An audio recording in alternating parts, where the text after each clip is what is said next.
Well, hi everybody. Welcome to day 2 of the live stream from the New England Cannabis Convention here at the studio of the Cannabis Multimedia Network in Boston at the Heinz Auditorium. I'm Jimmy Young. I'm going to be the anchor and the host for the next 6 hours of live interviews from the floor. We have some great guests lined up on the second day here at NECANN.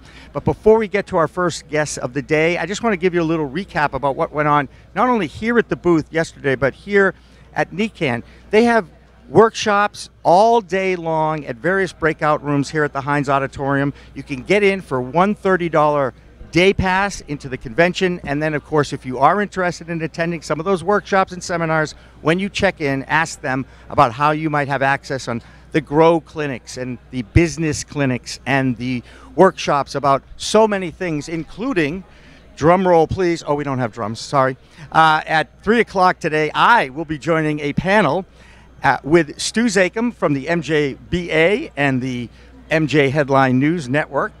Stu Zakem is the younger brother of the late great Lenny Zakem, and he'll be on a panel of media experts that somehow or other I got invited to, along with Boston Globe's Dan Adams, who I have a lot of respect for. He covers the cannabis beat for the Boston Globe, does a great job for them every week. He has an awesome newsletter called This Week in Weed, and I look at it and read it every morning on Saturdays, except for this one, because I got to tell you folks, it's been a long couple of days. But we are really excited about today here at the show because we have some great guests lined up. It will be tough, however, to surpass the opportunity that I had yesterday to meet one of my liberal champions in politics. His name is Barney Frank. He's a congressman from the Newton district, Newton, Massachusetts, which is my hometown.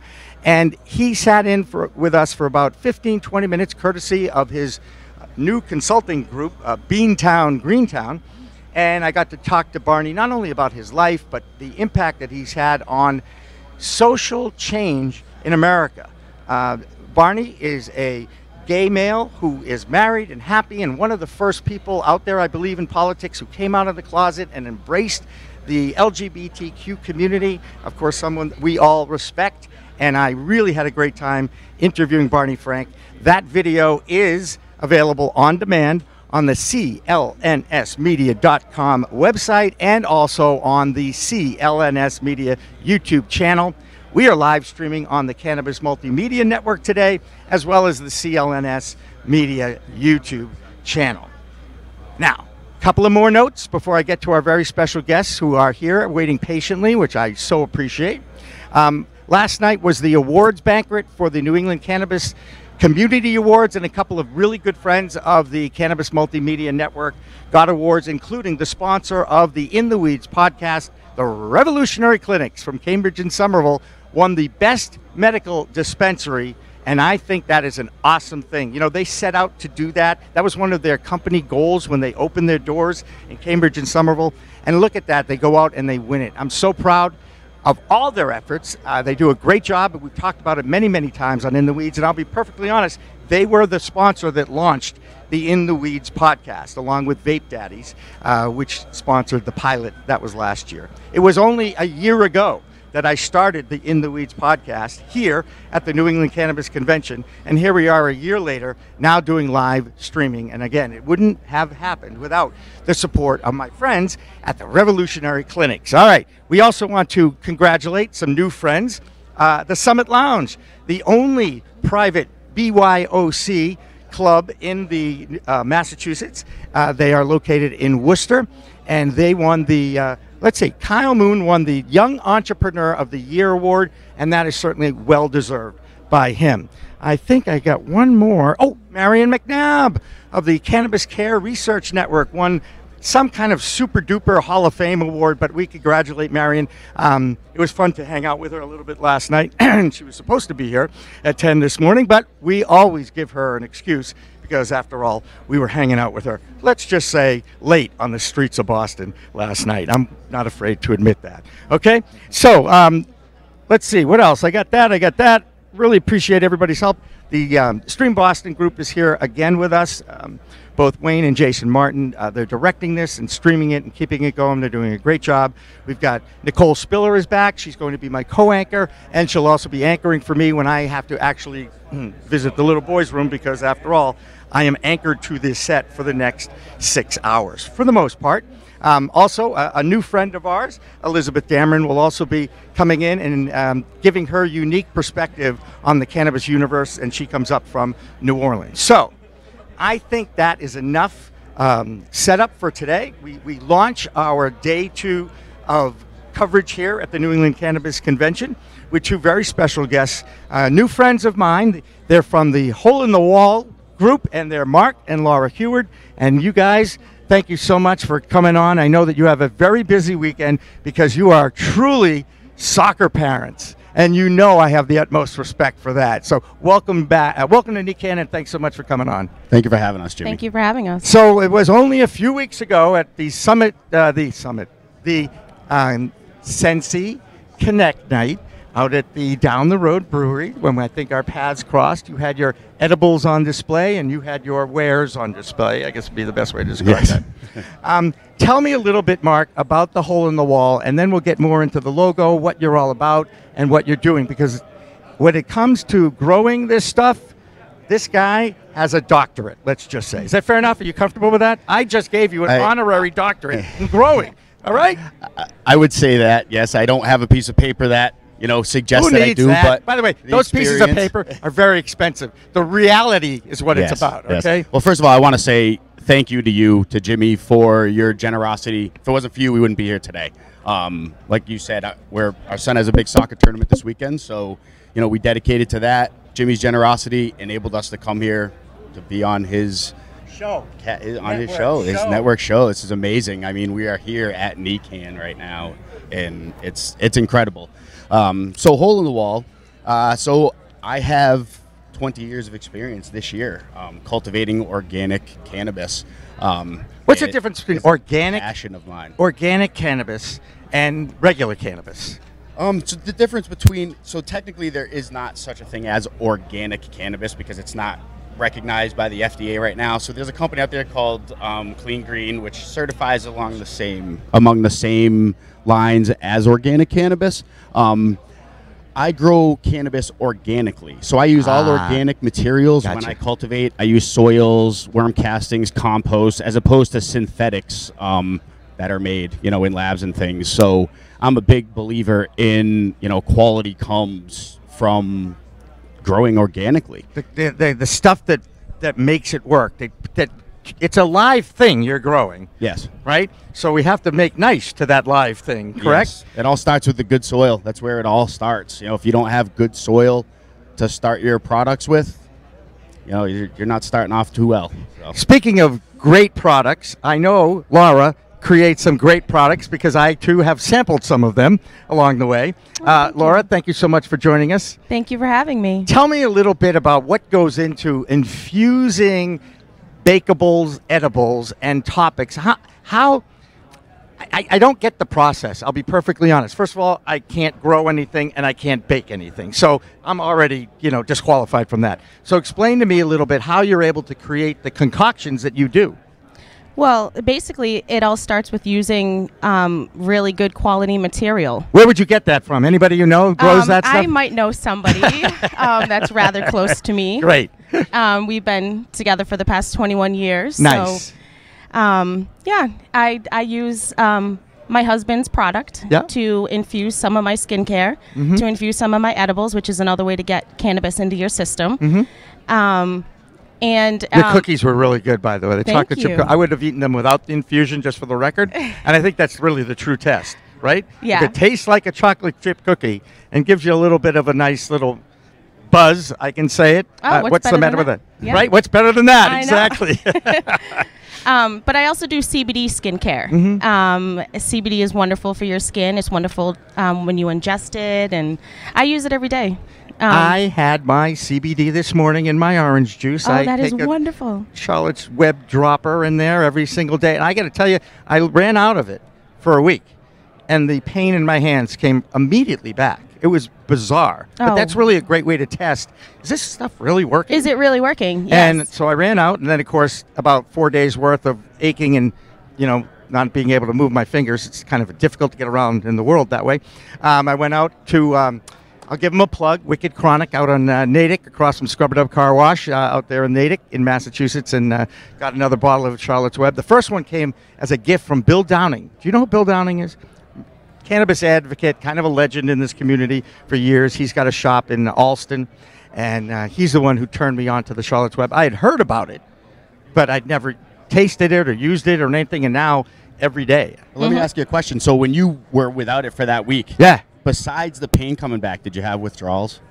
Oh. Did you feel any withdrawals from it, physical? Yeah, I missed the withdrawal pain. symptoms? There was no So withdrawal. that's the No. amazing thing about cannabis. Oh, no. Well, I agree 100%. I mean, we haven't really talked about my personal story, but I was a regular user as a young person, and then at 30 I stopped when my son Gabriel was born, and for 10 years I was at New England Cable News, and I was off it for 10 years. I suffered really no ill effects. In fact, people might actually say I did get my job in Boston, which was my career goal. But, that being said, I've had 4 surgeries in 20 years since I turned 40. And needless to say, I qualify for a chronic pain card. And I have been using it medicinally. I use it at night to help me sleep, because that's really when your pain, whatever those neurotransmitters are, they get awakened at night to just keep you up. Yep. And I don't like that. I really do enjoy my sleep. So yes. That's how I've been using it. And again, it has enhanced my life. It allows me to continue to do what I think I'm doing, and I think I'm doing okay about that. I'm pretty happy about what we built here. So Yes, it's amazing. And that's what I want to continue to do with my aspect of cannabis. I hold a lot of knowledge, a wealth of knowledge that I have obtained over 20 years. Cultivating and doing testing, and now to have science backing the products. Going to give a plug to MCR Labs for doing all my lab testing since August. They have been amazing. The test results that I have, I'm able to adjust things and learn things about the products. And with that, now that I have that science backing me, I'm able to share my knowledge and my education with other people. So, I'm going to plug myself. I'm going to be releasing flyers this week. Hopefully they'll come in the mail all over Worcester. collateral materials. Cultivation classes. You know what I'm saying? Collateral materials. Yeah. A little bit more impressive sounding than I got some flyers. You get what I'm saying? Is that Yes. all right? All right, cool. And now we met at Sensi Connect, but we really talked and each other back at Summit Lounge. You have done a lot of plant and growing seminars at the Summit Lounge. Yeah, so the Summit Lounge has been a phenomenal place for me to establish where I am now. And big shout out to Kyle for winning Young Entrepreneur of the Year. He deserves it more than anybody. He has backed us from the start, from the first day we met him. He has supported so many good people in this community at the Summit Lounge, allowing people to have a place to share their knowledge and to share their experiences in a safe environment. So I started back in December doing cannabis cultivation classes, teaching people how to cultivate in the comfort of your own home. We've had an elderly following as well.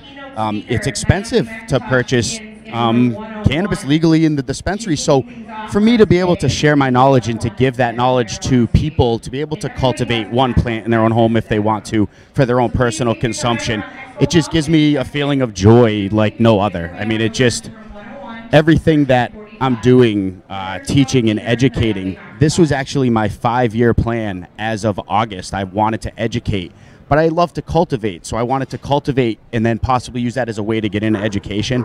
And the education is happening for me right now. So my 5-year plan is happening within 6 months. And I'm ecstatic. And the Summit Lounge has given me that opportunity. People like yourself have given me this opportunity to get exposure and, to be able to share my wealth of knowledge with people. Do you see what it says here? Telling the stories of the cannabis industry through the words of the cannabis industry, those in it. And that's my goal. And we're doing it, man. We are doing it. We're rocking it here at NECANN. I'm excited about it. Amazing. It is. Amazing. Well, they're expecting tons of people. I mean, Saturday's the big day here because it's a B2C event. You know, the consumers can come in, a 30-day daily fee, and you come in and enjoy yourself. No, I mean, we arrived at 9, and there was already a line at the gate to come in, and the gate didn't open until 10. So, well, I drove by NETA this morning. So let's talk about that a little bit. NETA is the New England Treatment Access Facility in Brookline, right on Route 9 at Washington Street, and they are open right now. Since we're live, I can say that. They're open right now after 10 a.m. for adult use recreational sale, and that place at the Brookline Savings Bank is the absolute coolest dispensary because it's a historical landmark. You can't really recreate that with modern. Yeah, it's right? pretty. And pretty you're a carpenter, right? Yes. So have you ever been inside NETA in Brookline? It's okay. No, I have not. You would love it because of the woodwork. I mean, you got to realize this is an old building. Yeah. It has the original woodwork. Oh. And I think you have an appreciation for do. your craft. Our home was built in 1832. Wow. We have some real old lumber in our home as well. I love old wood. I love old structures. The way they used to build things years ago. I mean, people can't replicate that nowadays. It's tough. It's tough. So it's nice that they were able to take that building and use it for something positive. Oh, fantastic. In fact, first time I walked in there, being a television producer for so many years, I walked in, I go, oh my God, this is a reality show. This is unbelievable. Because you look in line and you see those who are from the 60s, that have the long hair, and you know, let's face it. I mean, I could say I could profile. They look like hippies, you know, because I grew up. I wanted to be one, and then you've got the 85-year-olds and older that are there with their partners for life, and they can barely walk, and they're just looking to get some pain relief. And then you've got the 20-year-olds. Let's just say they're having a good time. Laura, tell me a little bit more about your products. A little bit. What's if CBD is the magic component? I got the question to ask you. How much THC do you really need to activate it? And is it the industrial hemp world with the 0.3%? Or do you really need a little bit more THC to activate that CBD component? You comfortable with that question? I am comfortable with that question because what I think that if you use a combination of the cannabinoids and you get a nice full spectrum of the plant and you infuse products with that, you're going to get a little bit more benefits from that. CBD is wonderful, but the other cannabinoids that nobody's really talking about right now, they do wonderful things as well. The terpenes in the cannabis plant itself has wonderful health benefits. And CBDN or CBN. I mean, they're finding all these new chemicals, and my people from Israel are doing a lot of scientific research. They've been doing it for a long time. Yeah, and it's great that they're getting the attention too and the respect around the world for the work that they've been doing, because it's really been science and research that has driven this green wave in the United States. That's led to legalization here in Massachusetts. That is starting the lobbying effort and helping the lobbying effort in Washington, D.C. to make changes to the laws that have been in existence for, let's face it, way too long. Okay, whether you consider the Controlled Substances Act, 1971, or the 1937 Prohibition, you know, wherever you think it began, it's coming to an end, which is an awesome feeling. And you guys know this. I never thought in a million years in my lifetime, in my home state, that I'd be sitting doing live interviews with people talking about cannabis. I mean, really? It's pretty amazing. I mean, excuse me. How many world championships? This is still the Boston sports scene, right? The greatest sports town in America. Yep. Pretty amazing. You're wearing a mammoth hat. Yes, I am. One of the few. Now, I told you, I have a black thumb. I really feel bad I just touched you because I hope it's not contagious. I don't think it will be. No. I don't think it will be. So I don't grow it, okay? I'm old. Okay, I like having my deck plants alive through the whole year. Come to the cultivation class. I will. Oh wait, you know what? Good plug. When are you doing your next one? Because we haven't talked about the next set, and then we'll come back to my black thumb story. So April 2nd, I have a class at the Summit Lounge, which anybody can attend. You pay the fee there. It's more of a discussion based. It's a $15 fee to get into the Summit Lounge, even if you're not a member. Correct? Yes. Yes, and that $15 fee actually makes you become a member. So you sign up and you become a member, and then all the established fees after that. I can't wait to BYOP some night. Yeah, it's bring my amazing. own party. So to then the Summit Lounge. My next series of classes is actually at the Green Zone in Worcester. Green Zone Hydroponics. Big shout out to them, Madison Street in Worcester. They've given me a space there to use to teach people. There's 20 seats available. They're filling up quick. Like I said, I'll be releasing flyers. You can check out my Instagram. Hole in the Wall Cultivation, or you can check out my Facebook, Mark Heward Jr. on Facebook. All the info's there. Contact me to sign up and reserve your spot because it will sell out. It's going pretty fast right now, so I'm so excited about this. Can I ask what the fee is to get into your classes? So the fee for the class, for the full 8 class series for the month, so we'd go Wednesday nights from 6 to 8, and then we go on Saturday from 10 to 12. There's 8 classes, so you get 2 per week over a 4-week course. It's $275 for the whole course. If you want to just attend one class to kind of see what it's about, there's a $45 fee for that, which if you decide to attend the whole class, that will be rolled into the $275. Nice. And then if you happen to miss a class that month and you want to come next month to maybe make up that class, just let me know and I'll reserve that spot for you soon. So it's good. Pretty reasonable to work with people. And so you grow it, and Laura displays her stuff too, doesn't she? Isn't that part of the deal here? Yes. Yeah. It's like a twofer thing. I like that. So she has again, amazing skincare products. Amazing edibles. We do infusions. It's just we're trying to make products that people can enjoy, but also get the benefits of it. You don't want to eat a cookie and have it taste disgusting. Who's going to want to enjoy that? So we really focus and take pride in that. So it's cookies. Come on, it's a cookie. All right. So we know where the course is. We talked a little bit about my black thumb as I segued into Mammoth. So Mammoth is explain to me what it is, because last year, my first experience at New England Cannabis Convention, I heard so much about this company from everybody, whether it was the growers, the dispensary growers, whether it was the home growers, anybody who tried to take a seed and build a little plant talked about the amazing qualities of this Mammoth product. So can you explain a little bit about that? Yeah, so Mammoth, my first introduction to Mammoth was actually here at the Heinz Center at NECANN last year. I was there. I met Mammoth Erica. She's a representative from Mammoth. She gave me some free samples to try. Who I met. I told you the story before because I compared it to a certain product. She was not happy with me, so I have not followed up with Erica. Okay, but go ahead. You could give her a plug now. I was unfamiliar with the product at that point. I'm always experimenting, always trying new things. So I've had the same basically recipe for what I do for the past 20 years. I've tried things, altering things. Nothing's really made too big of a difference. So Mammoth is a 4-part microbe that helps to break down phosphorus, makes more phosphorus available for the plant in all stages of growth. So personally, I use it just during the flowering stage of growth, and I've seen phenomenal results from it. The calyxes swell up, the buds swell up.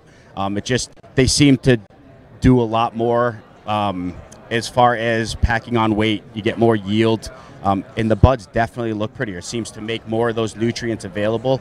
And then as far as having a cleaner finished product, those microbes, at the end, if you flush properly, those microbes just really help to leach all that phosphorus out of the soil and let the plants have it. And I think I've really had a lot cleaner and higher quality flowers since using the Mammoth product, for sure. Awesome. Great plug for them. Lastly, real quick, you have one of the coolest logos in the cannabis world as far as I'm concerned, the hole in the wall. You told me the story of the origin of the logo, and just as you can, 30 seconds if you can do it, tell us the story about how you came up with the hole in the wall logo. So the hole in the wall logo came from when we first started cultivating cannabis. We literally had a hole in our wall in our basement where our well pump used to sit. We moved our well pump out of that hole, we dug a tiny little space in it, and we put in one cannabis plant, and we grew that for ourselves. And that was where the hole in the wall name came from. Got it. And I told you guys, I have an animator that I'm going to introduce you to because I want to see this guy start talking in some capacity. I just think it would be a hoot. Yes. And I look forward to continuing our friendship that we've developed. And I look forward to your growing classes, and we'll see if I will attempt to try and actually grow one, although I would have to get permission from my landlord. Yes. And she is the boss, yes. Let's just say. All right? So that's going to wrap it up. Excellent. So it's hole in the wall. Much. Thank you so much, Mark and Laura Heward. You started off our day 2 here at NECANN beautifully. Have a wonderful day. Good luck to your son, Dominic. because he's a soccer dude, and you know how much I am passionate about Yes. that game. Thank you so much for your support. You Jimmy. bet. Thank you. you. Take care. All right, Have we're a going good one. to, I think we're going to have another guest coming up here in just a moment. I think I'm over here on this. Yep, I am. And Joyce Gerber, who's our executive producer, is going to somehow or other get me some information. And I know that, oh, I'm over here now. Oh, this monitor is awesome, guys. Now I know exactly who I'm going to talk to. And I look forward to that. Oh, I see Katie Phillips here from Franklin, Massachusetts. Are you coming out, Nicole? Terrific.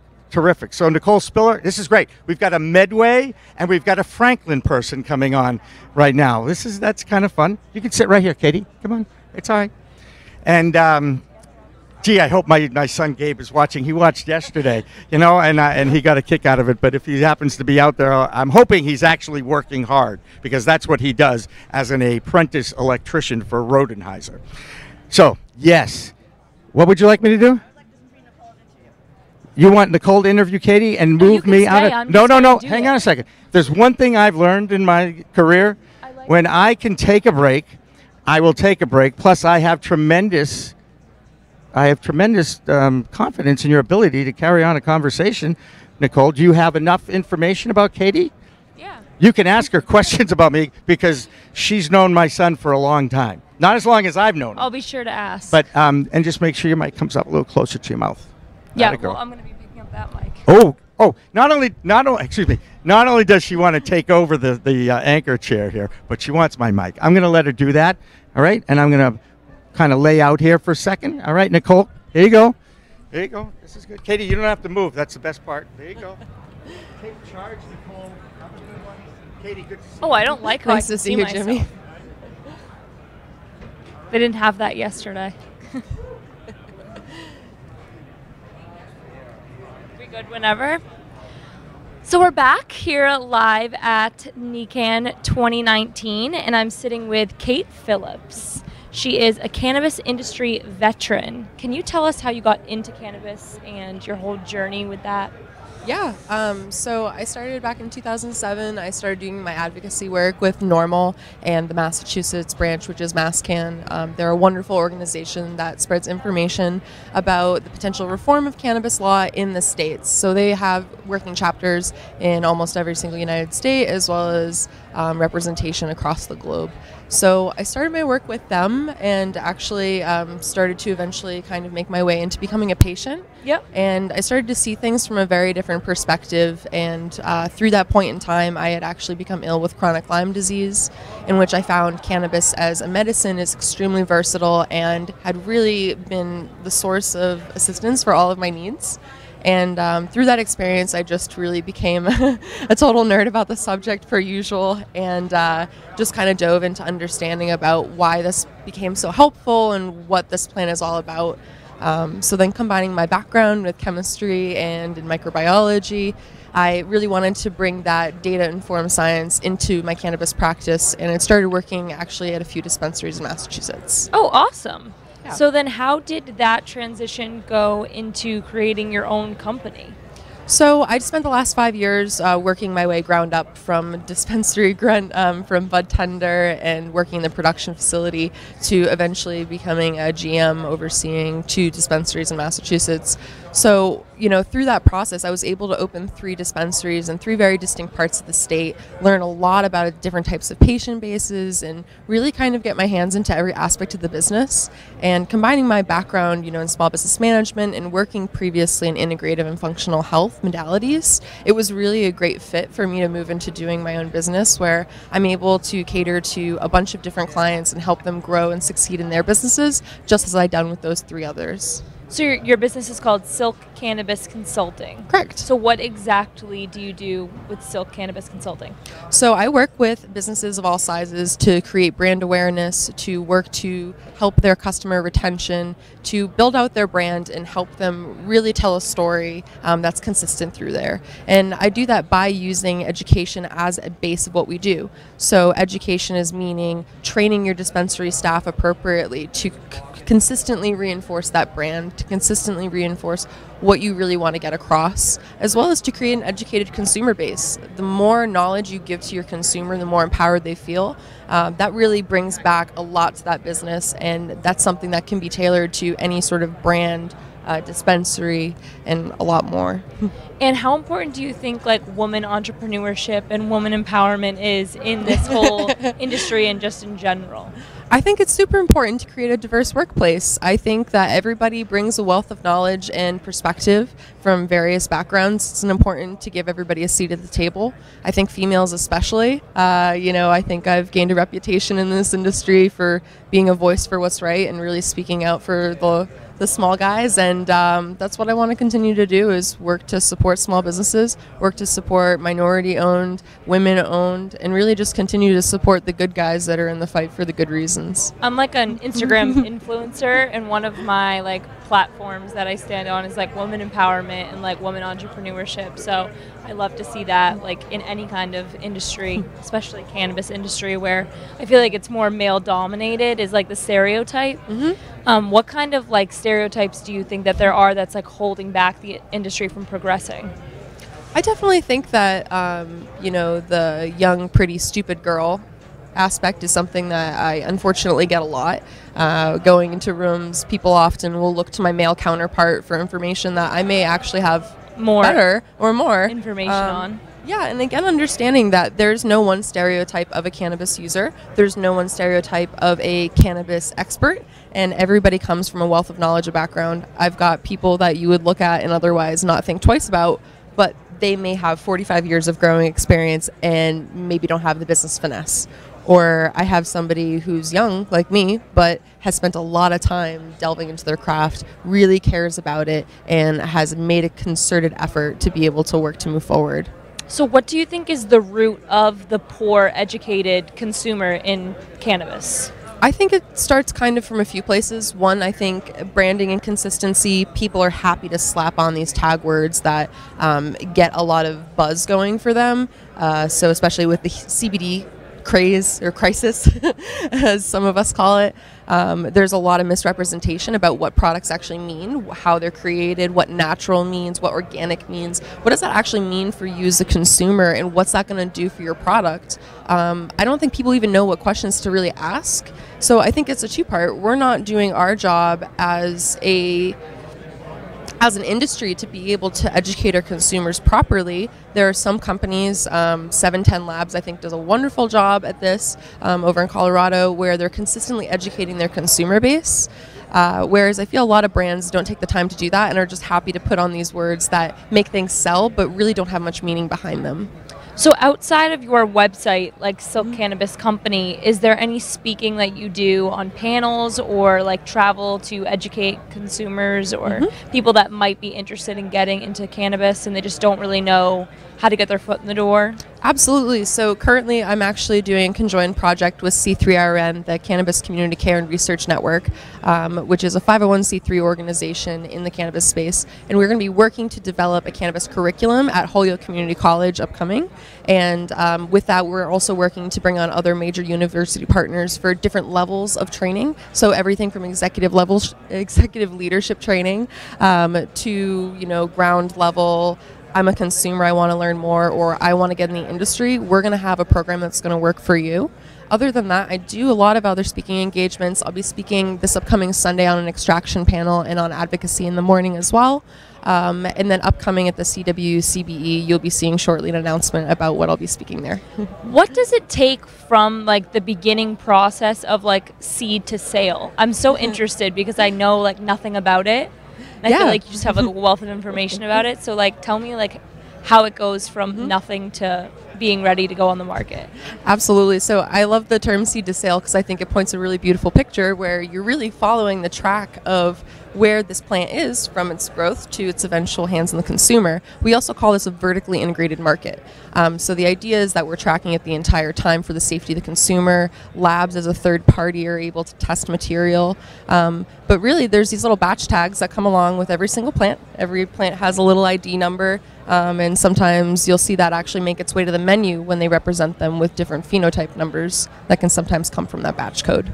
But basically what ends up happening is the plant grows, it's harvested, depending on the type of plant and maybe the production style or what the goal is for that production facility. It may end up going to things like edibles and infused products. It may end up its way to the laboratory into being extracted, or it could be product just as a whole cannabis product and sold as flower. So is there like a different kind of strain, I don't even know if I'm using the correct terms, that go into like edibles versus if you were going to smoke for the CBD benefits of it? Well, that's a great question. So when we're talking about the differences in strains, typically what we're discussing is the difference in cannabinoid profile, which is all the chemicals that create the experience, as well as the terpene profile, which is what we typically know for the aroma of the plant. And really what we're seeing there, when we're talking edibles, we've actually found out from new science, and again, this is always changing. If you asked me 6 months ago, this would be a different answer. But we actually found out that a lot of the terpenes are burned off in the process of creating the edible product. And what ends up happening is these distinctions of sativa, hybrid, and indica don't actually relate to what the end user is going to feel from an edible. And we're not really seeing those differences anymore. When smoking and consuming the product, that's a whole different story. Strains matter a lot, and I think it's important to pay attention. But really what production facilities are looking for is more or less resin production. What's going to be the most beneficial for their bottom line to be able to take that flower product and make it into a usable product that they can now sell. So depending on the business model, you'd get a little bit of a different answer. I've worked for more corporate style dispensaries and smaller craft style and seen everything in between. And it really does change depending on the message of the company and how they interpret that through their manufacturing. Thank you. And for people like me who don't know, what does the sativa and indica indicate? Like, one of them is like body, one of them's mental, or is that just like a stereotype? No, that's a great question. So what we're learning about the cannabis plant is this binary scale that we had originally created of the sativa to hybrid to indica was the idea that sativas, or cannabis sativa, is a plant that is found in very high, very rainforest, hot climates. It tends to be very wispy and tall and have very thin, broad, very thin and lanky leaves. See, I never knew that. I never knew it had anything to do with like what the plant looked like or the texture. I literally was under the impression that like it was a chemical like added in the process. Well, kind that of. would like. So this is the cool part, is when we start to see the differences, you look at indica, a whole other side of the spectrum. They're these short little shrubby bushes. They're grown in Afghani and Pakistani mountainous regions. So they're very small because they adapt to their environment. So what you end up seeing is a total different change in terpene profile. So again, those aromatic fragrance oils, they change the experience or how we perceive it. But really what those do and what we've realized is myrcene is one of those terpenes that we use as the distinction of how heavy of an indica or sativa something might be, because myrcene is that couch lock. So when you typically think of that indica couch, sunny sativa, or sativa head high, that's just because sativas tend to be energizing and indicas tend to be kind relaxing. Yeah. Okay. But here's the interesting thing. It's just the same as if you had ADD and I didn't, if you took Adderall and I did, how we would have very different effects. It's because we have very different needs. Our conditions require very different types of things from our strains. So something that I might find to be very racy, you might find to be calming. And this is something that can happen, which is why I encourage patients to really learn about the strains that they're taking, ask questions about the lineage, and take notes about your experience. You know, you might have a different experience while you're in it than when you look back at your notes later and say like, oh wow, like I really wasn't, able to go to work on that strain. Yeah, and that's maybe. a good idea too, to like take notes on how you feel, because it could change depending on, maybe you had a bad day and you're in a really bad mood, and then you smoke something and it heightens that bad feeling. But if you're in a really good mood, then you smoke the same thing, it could heighten that good feeling. Yeah, and I think it's important to, make yourself aware of your surroundings. Like, if you're in an uncomfortable, unfamiliar situation and you try something for the first time, the likelihood of you having a bad experience might be a little bit higher. So I always encourage people, stay in your comfy zone when you're trying things for the first time. Start low. You can always increase your dose. And when we say start low, go slow, especially when we're talking about edibles, we really are talking about 5 milligrams, 10 milligrams, in an increment of 5 milligrams after, because for some people, they can have very severe reactions to these things. And for others, it can take hundreds of milligrams for them to feel it. So it's just important to realize that everybody's a little different, and your tolerance is going to be different than mine, and that's okay, but it's about what's finding the range and the profile that's right for you. So can you have a naturally higher tolerance even if you haven't been exposed to cannabis, or is it that you build up a tolerance as you would with alcohol?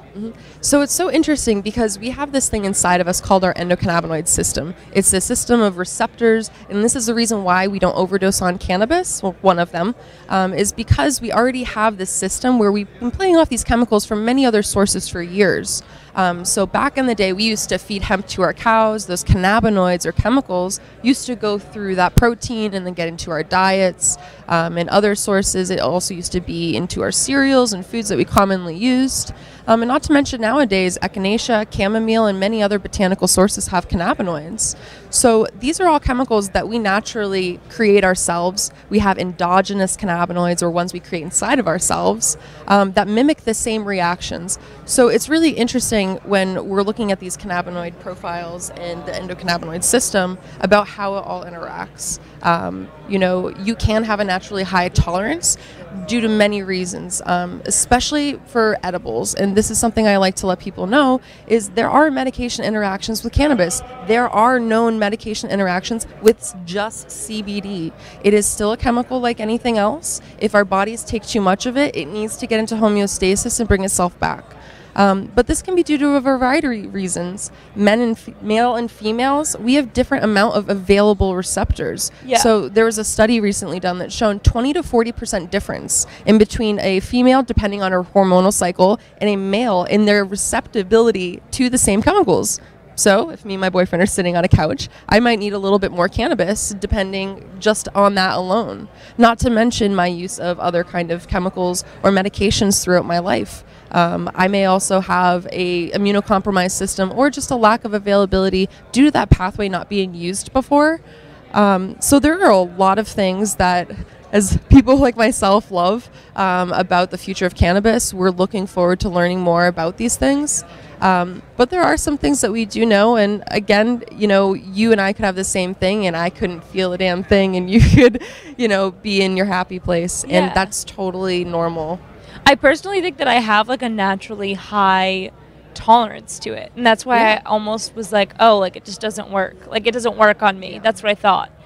I mean, I think it's interesting to note that, it's there, especially for edibles. This is a common conversation, is people saying like, oh, I can do 100 milligrams, I can do 1,000 milligrams. And it's like, yeah, that's great, but it's not really like a sign of anything. Yeah. Your smoking tolerance and your edible tolerance, they're two entirely different chemicals that are created in your body. And actually the chemical that gets created from edibles can be much stronger. But the problem with that is it's processed in the liver. So if you think about the process that needs to go to, that's a lot of feet of a lot of different intestines and acids that could break down that process, break down that material. So if your body's not in perfect working order, you go to try to do edibles, it may not function the same due to all of those reasons. So how did you figure out exactly what you needed to take cannabis-wise to treat your Lyme disease? So I actually started a fairly unconventional route with juicing the fan leaves. I personally, because I came from a background of using Chinese herbs, this was something that seemed a lot more relatable to me than smoking. And again, keeping in mind, like I came from a fairly conservative family, middle Metro West Massachusetts. So they were probably like, why aren't you just using Western style medicine? Yeah, and I had been using it for years, and it was making things worse, and it was a pill for a pill for a pill for every side effect, and next thing you know, the side effects are sometimes worse than what your actual symptoms are. Absolutely, and something I've been dealing with now is chronic nausea. So for myself, that's my primary symptom that I address with my Lyme, and one of the biggest problems with that is the medications that they use to treat that cause a whole list of things that it would scare anybody. Yeah. So this for me was just a option I had tried. I started to see a lot of success. I started to see a lot of inflammatory markers go down, and for me that was a big issue at the time. I started to sleep better. I started to notice that my stomach felt a lot better, and then I started to experiment with edibles. Edibles was honestly like a pretty tricky one to figure out, and I think that a lot of people need to be able to ask, where is this coming from? You know, not necessarily just the strain, but how is it extracted, especially if you're getting it in dispensaries. Yep. You know, was this ethanol, CO2, was it a distillate? And all of these things mean different things because it's going to have different products put inside. So at first I was having a hard time because I was getting all these distillate products and not understanding that that's so different than the stuff I make at home, because that's just THC. So that pure THC level creates that heavy level of euphoria, that heavy head-centered of feeling. And for me, that wasn't very pleasurable, and it wasn't what addressed my symptoms. But when I did a whole plant extract and when I made my own butter at home, I felt a lot better. And then I found that same kind of replication through CO2 extractions or a more full cannabinoid profile inside of some of these products in the dispensaries. Yeah, So it seems like it's just definitely individual, like trial and error. absolutely. Just like with anything else that you would want to figure out what works best for you. Absolutely. And I think it's important to note too that there's so many different ways to use it. You know, as much as I had gotten into it from that perspective, nowadays what I actually use is I use a lot of concentrates as a primary source because it's a concentrated piece of relief. I'm in and out in 2 seconds. I don't have the smell on me. Edibles, I love them for long-term maintenance, but they're not always the most practical. So, you know, it's important to realize that layering all of these different medications for different needs of the day is totally fine. And that's one of the best benefits, I think, of the plant. So thank you so much for talking to me. Is there any place people can specifically go to get in touch with you if they want to learn more about your company or work with Silk Cannabis Consulting? Absolutely. So you can go onto www.silkcanna.com. You can also check us out on social, Silk Canna on Facebook and Instagram. And you can also just find me on LinkedIn, Kate Phillips. Awesome. Thank you so much, Kate. Thank you so much. For Kate, I'm Nicole, and we are going to cut to a commercial break, and we'll still be streaming live all day here at NECANN 2019. That's what I was thinking too. I do, and so, okay. Oh my gosh, I have a bunch of questions. Of course, I mean, who better to ask, right? Okay, so with that, and as you were talking about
You are looking live at the New England Cannabis Convention here at the Heinz Auditorium in Boston, Massachusetts. It's day 2.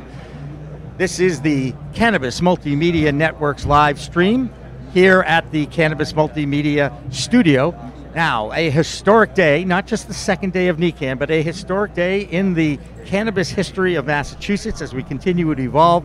Brookline, Massachusetts, earlier today, just a few minutes ago, maybe an hour ago, they opened the doors. There it is, NETA, New England Treatment Access in Brookline, right on Route 9 in Washington Street, one of the coolest buildings you'll ever see.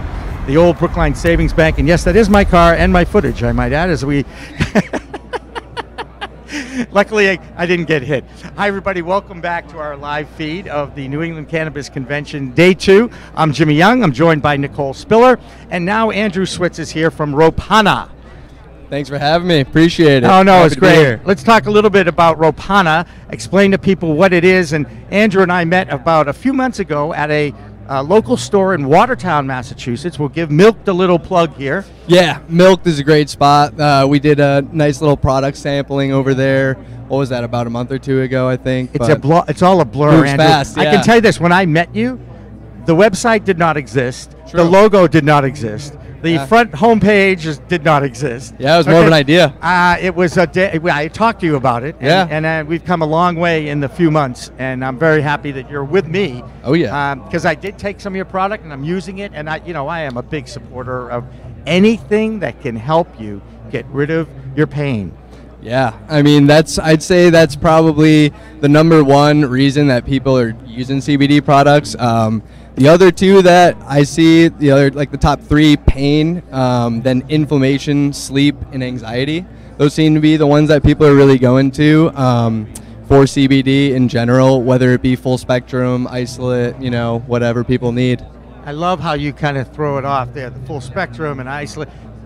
First of all, let's explain to people what full spectrum is, because, again, there's so much knowledge. Everybody has so much knowledge in different ways in different parts of this industry. Yeah. Tell me what a full spectrum topical or a product that you create, what does that mean? What's full spectrum? I know what it is, but explain. Oh, yeah, of course. So full spectrum means that there's other cannabinoids besides CBD in the product.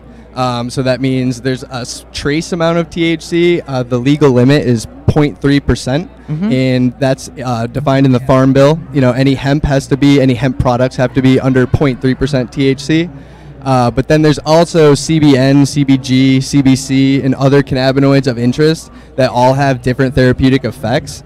And there's also this idea of an entourage effect, which is all of these cannabinoids working together.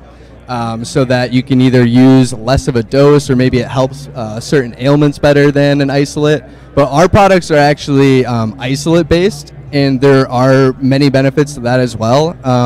For people just starting out with cannabis or hemp products, or both, it's really better for someone to not have any THC if they've never been exposed to it. It makes people more comfortable. It's not necessary. I mean, if people are willing to, go for it, then I'm all about it. But to make people more comfortable, start the isolate, slow and go slow. Isolate is definitely that idea, right? But it's very effective as well. So that's why it's a great thing. We're looking at bringing on what they call broad spectrum, which is basically all the cannabinoids and terpenes minus the THC.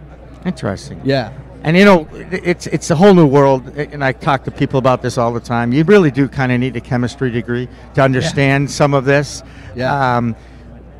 Give me some of the products that you guys are creating, and what are some of the better sellers? What are the things that you're seeing as an entrepreneur that are more of your, I don't want to say all-star products, but the products that you feel really confident in and you're happy with, and the results that you're getting and feedback you're getting from some of your customers? Well, I mean, I would say our flagship product, which was the salve, topical. That's really a fantastic product because it works within like 5 to 15 minutes. You don't have to worry about telling people how much to use. You just, put it on and cover the area, and it's going to work for you. I mean, I really haven't heard anyone saying the salve doesn't work. And we make sure it's nice and concentrated, even in our very small container, and it's really affordable. So, yeah, hits all the... Do you have something for Andrew? Putting you on the spot, Nicole. I was gonna say it sounds like something I need to pick up for my dad. My dad has like really bad like chronic pain because he's a mechanic, so he's always on his feet and just like falling apart. That sounds like something that he would definitely use. You know? Oh yes. He's one of those people that's like not really into the whole cannabis industry. No, Skeptical. he's apprehensive about the THC thing yeah, like too. a lot of people Right. would be if Yep. they hadn't already like dabbled in that. Yep. So I feel like he's like the perfect like target customer that like wants to get his foot in the door, Right. like wants the benefits of not having the THC but having the CBD. So I feel like I'm gonna pick that up. You definitely will. And We got a Ropana's sample great for you. one. I was Oh, gonna great. say, I'm gonna take he'll the give you a free sample, sample. and the dad will be like, "Oh my God, why did I wait so long to try this?" Right. And that's really what you hear all the time. That is, I mean, it's classic. I mean, most people that end up trying, they're like, oh, I don't know why I was worried about it, you know? And the other huge thing with isolate is drug testing. People who are worried about drug testing with isolate, it's not an issue at all. For a while, people were worried about conversion of CBD to THC, like in your body. Like athletes. Yeah, even athletes. Actually, interesting you said that. We've done a lot of research about this. And When you turn your head, make sure the microphone goes with you. How's that? Hey, I'm new to this. No, Thanks, no, man. that's what I'm Appreciate here for. And by the way, 10 years I've worked with Nicole, and as you can see, she's learned quite a bit. Oh yeah. Takes, hey, you know, it's all a learning curve. That's 10 right. years That's to right. hold the microphone. Yeah. But what was I saying there? Sports athletes. Athletes. Yeah, Yep. the athletes. And So former athletes, I might add. So the research we've done actually, so they are actually held to a more stringent drug testing than really anyone that we've come across. They actually test for other cannabinoids, so they can't, as far as we've seen, they can't use a full spectrum product. Wow. Yeah, like even like CBG, CBN, like they could be testing for these other cannabinoids. And do you feel like that's unnecessary for them to even be testing for that? I mean, yeah, it's definitely unnecessary. It's probably an outdated kind of thing, but we'll see how it goes. I mean, honestly, it seems like CBD is becoming pretty accepted by the athletic community. So there may be some reform in the coming years in that policy. I would think so, yeah. And you know that I wrote an open letter to Robert Kraft in Sensi Magazine in September urging him to get the league off the use of opioids. There you go. And start using CBD Yeah. and stop testing for THC. Exactly. I really, and again, did he read it? Yeah, I'm sure he did. Did he respond to it? No, because He's a sorry. little busy. You know, He does have a few other things on his mind now, okay? But back then it was just football. All right, True. let's just leave it at that, okay? If that's that you okay. know of. That I know of, exactly right. But I did work for him, and I have a lot of respect for Robert and what he's built and what he's done. Think about it. He saved the football franchise from going out of Boston. Yeah. Okay? There you go. Granted, he put What he himself... does in his personal time, I guess, has nothing to As do a- with his success. He's a in the football 77-year-old world. man, and what he does in his personal time is his personal right. Exactly right, that's Nicole. the way it should be. Absolutely. You know, one of the great controversies or issues that's being talked about a lot with people like yourself, Yeah. and we got into it a little bit here, Yeah, because we're talking about full spectrum. How much THC? And we know the Farm Bill, 0.3% hemp and all this. But, you know, I talked to Dr. Uma Donabalan and Dr. Jordan Tischler and some of the chemists that are out there. And I say, how much THC do you need to really activate the CBD products in these that you sell? So that's my question to you. I'm sure you have had products, or at least you've tried. Yeah. Okay, let's get away from the hemp for a sec. If we put 7% THC in, for instance. Yeah. What effect does that have on the topical or the solve or anything that you're working with? And if you can tell, I mean, it's an interesting thing to talk about, isn't it? You can definitely tell.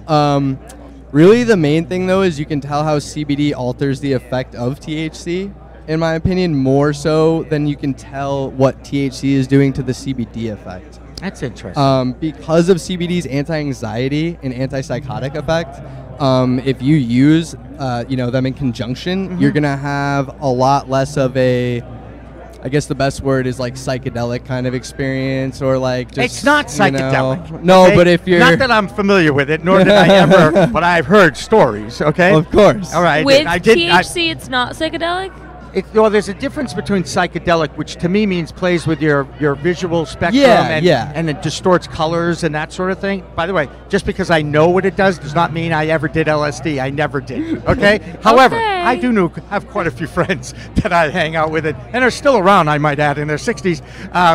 doing quite well that have had that experience back in the day, because I could talk about the 60s and 70s because that's really was my influence. I was part of the counterculture. It's one of the reasons why I was introduced to cannabis when I was a kid. Well, I don't know if it's why we're here now. I mean, it all's tied together. It has all tied together now, and it's fascinating to me. Psychoactive and intoxicating are the two words that the community is trying to differentiate when they talk about CBD. I interviewed a hempologist a couple of weeks ago. Elevate does a great job here. And they do. I wish the heck I could. Oh, God. John? Anyway, hempologist. John the hempologist. And he explained a lot of things to me because I said, well, CBD is, non-psychoactive. He goes, actually, it isn't non-psychoactive. It actually does active things in your brain. Because it's anti-anxiety, all of these, because that's all, Exactly. And your pain sensors Correct. are in your brain. Oh, there's lots of sensors in your brain for a lot of things. But yes, you're 100% right. No, everything. Yes, everything goes through your brain, okay? And so, again, it's how you describe the effect to others. And he made the point, it's a CBD is non-intoxicating. You're using hemp with 0.3% or under THC. Okay, so there's going to be a psychoactive effect. It's going to start, kind of get your endocannabinoid system going. It's going to connect to what's going on, right? And but it will not get you intoxicated. And I think that's really important. Because that's a good distinction. Because it is a good distinction. Yeah. And very important. I learned, and a lot of people are afraid to use the word psychoactive because like they associate it with psychedelic. And what I meant when I was saying that is more like cannabis is interesting, like THC, in that it's an intoxicant, but it's not entirely predictable as like alcohol is. I mean, alcohol is unpredictable too. Alcohol is a poison. But I've said it a million times. I really do believe agree with that 100%. You can moderate your intake of your poison. It's okay. I did last night. I moderate. Okay, but it's a completely different animal. There's no health benefit. No none at all. It's a worse Correct. than That's exactly right. Cannabis. It's a great distinction. I agree 100%. That's exactly what it is when you get right down to it.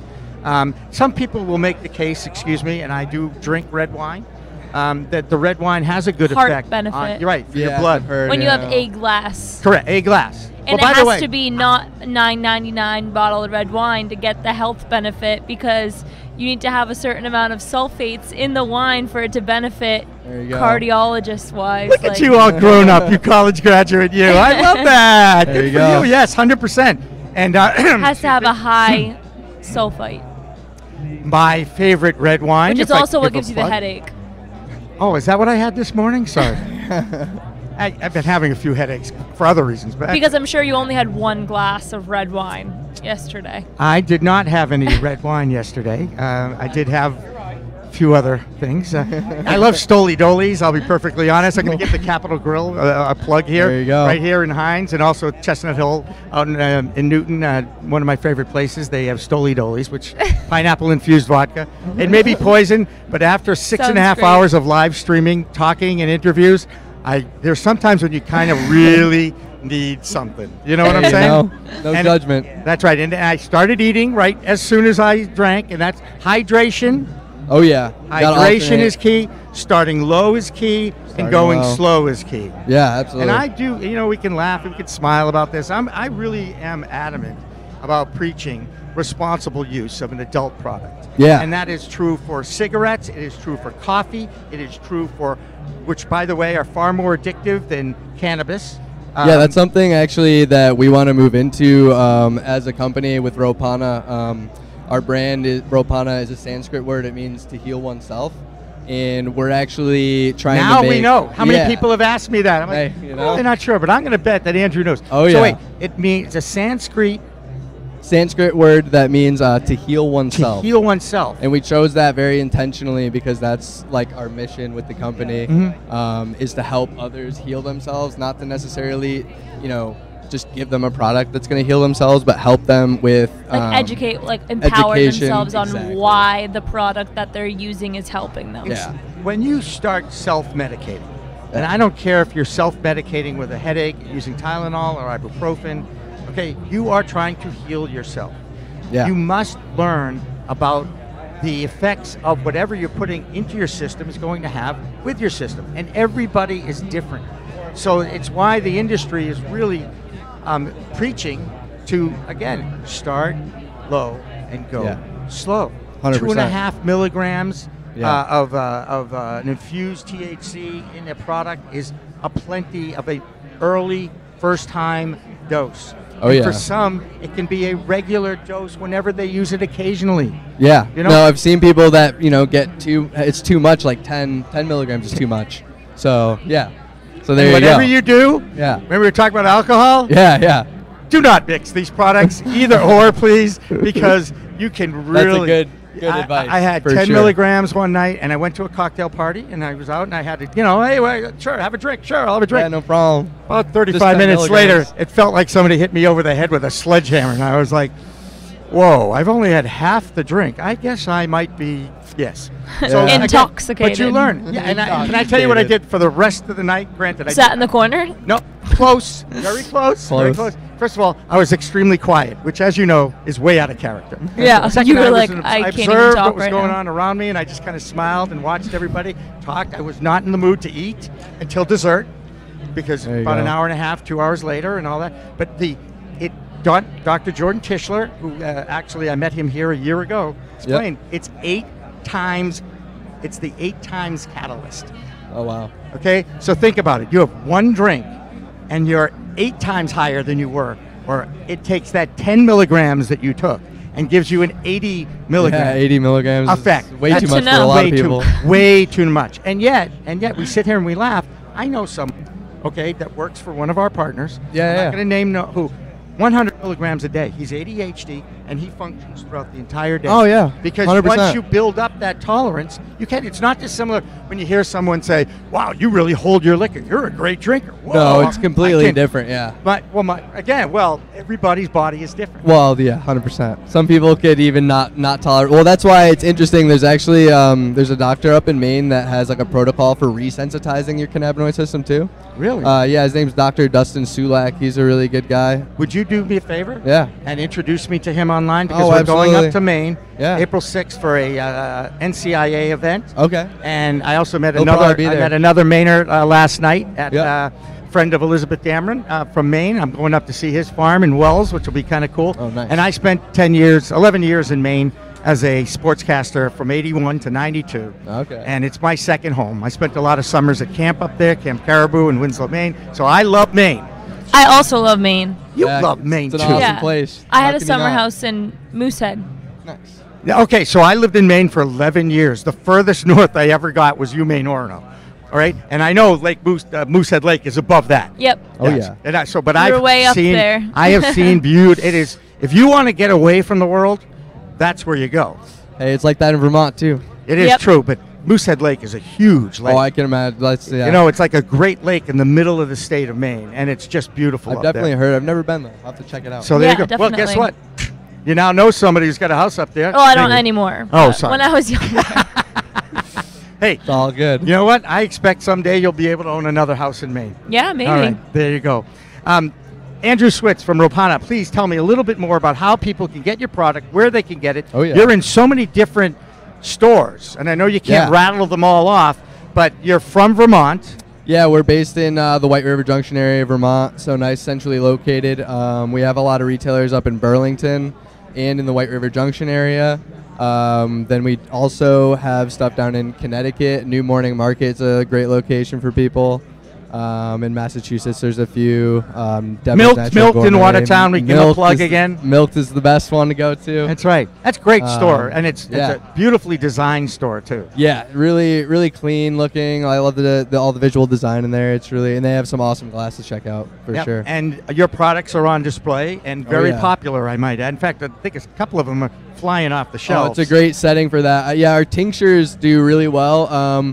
We just let out a couple of higher milligram tinctures. We've been getting a lot of requests, so we've done like a 1,500 and a 3,000 milligram. Whoa. As well as a 250, which is our most popular, is the weakest one, I think, because people are just getting into it. Right. But we've chosen to take that and kick it up a notch and put some essential oil lime in there. Ooh. So that has some other benefits for people. Digestion, helps with mood, energy, all this kind of stuff. And it also just tastes fantastic with the coconut flavor of our tincture. And you also have a website. Yep, at ropanallc.com. ROPANA. ROPANA. It's phonetic, folks. It's awesome. It's an easy thing to spell, and you can find it. And can they go on your website and buy the product too? Yeah, we just actually got official credit card processing within the last month, so it's all streamlined and ready to go. So we're happy to, and we're actually going to be running a sale, I think, for the next week or two. So get on there. It'll be like 25-30% off. So what we need to talk about is that code that they can, people who watch in the weeds or on my website. We'll talk about how we can get a code to you, and they can, because that's the best way to track everything. Exactly. Yeah, you can see the analytics and. It's look, the internet is fascinating in so many ways. The fact that you literally can track and view and see how many people are watching and where it's a little creepy. We talk about that on the Behind the Media podcast all the time. No, it's wild. You can see it in real time now. Yes. It's kind of weird. Yes, it is. You're exactly. Like, oh, wow, Especially someone's on my website get right it on now. an app, right? You Yeah. get it on an app. It's like, oh, whoa, look at that. I had a friend who used to dream about an e-commerce site. And he goes, I went to bed and I woke up and I made about, $25,000 in sales while I was asleep. And I'm like, that's a good model, right? Yeah. Do you see your company's future more as an online or a retail opportunity to walk into the store, especially during a time now where you're really educating people, and that's really the goal? Well, so it's interesting you say that. I think we're at a pivotal point in the company where we need to decide whether we're going to expand like production huge and compete with all, because there's just so much coming out, or if we're going to stay very boutique and actually hit the education and more experiential kind of things. And that's actually the direction I think we're going to go, because with Sanskrit, that's the language of like yoga and that. So we want to do more like full experiential events that's more holistic. So combining meditation and CBD, combining, sound healing and CBD, like having events like this, because having CBD with all of these things, honestly, is like, there's nothing that compares. Yeah. It's a great experience. I do expect someday, very soon, that spas will be starting to take advantage of these products. I was just in Beaver Creek, Colorado at a high-end place getting a massage, and they had CBD. I asked them all about it. It was wicked overpriced and like all in nice gold foil packaging, but it was there, and I was very impressed. I had a Hyatt, like really nice Hyatt. Very nice. So yeah, it's out there. And we all in Massachusetts, we all look at Colorado as a more mature market, and you expect to think in just a matter of time. They're just more progressive. But also they've been doing it longer, and those are the things that the people here that are in business and entrepreneurs are looking for comparable plans for their businesses. They can learn from that. Yeah. Because the market is in such a nascent form here in Massachusetts, and it's just going to grow beyond that. So it's gonna be a lot of fun to be part of it, isn't it, Andrew?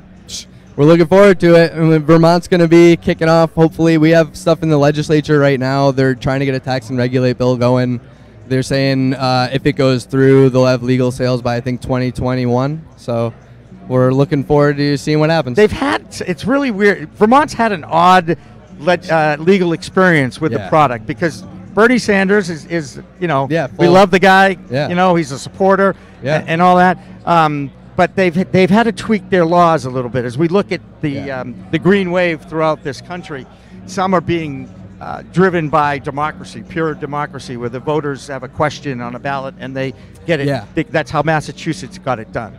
Other states are doing it through the legislature. Well, so I heard, I don't know how true it is, might be a rumor, but I heard that back in the 70s when there was an exodus of hippies to Vermont, that they actually made some kind of law that said that they couldn't do it by like popular vote like that. They actually had to go through the legislature because they were pretty sure that because of how many hippies came to Vermont, that it would just go like through a shoo-in. in the 70s. So and you think about the war on drugs, and this was Nixon. That was one of the whole points of going after those hippies.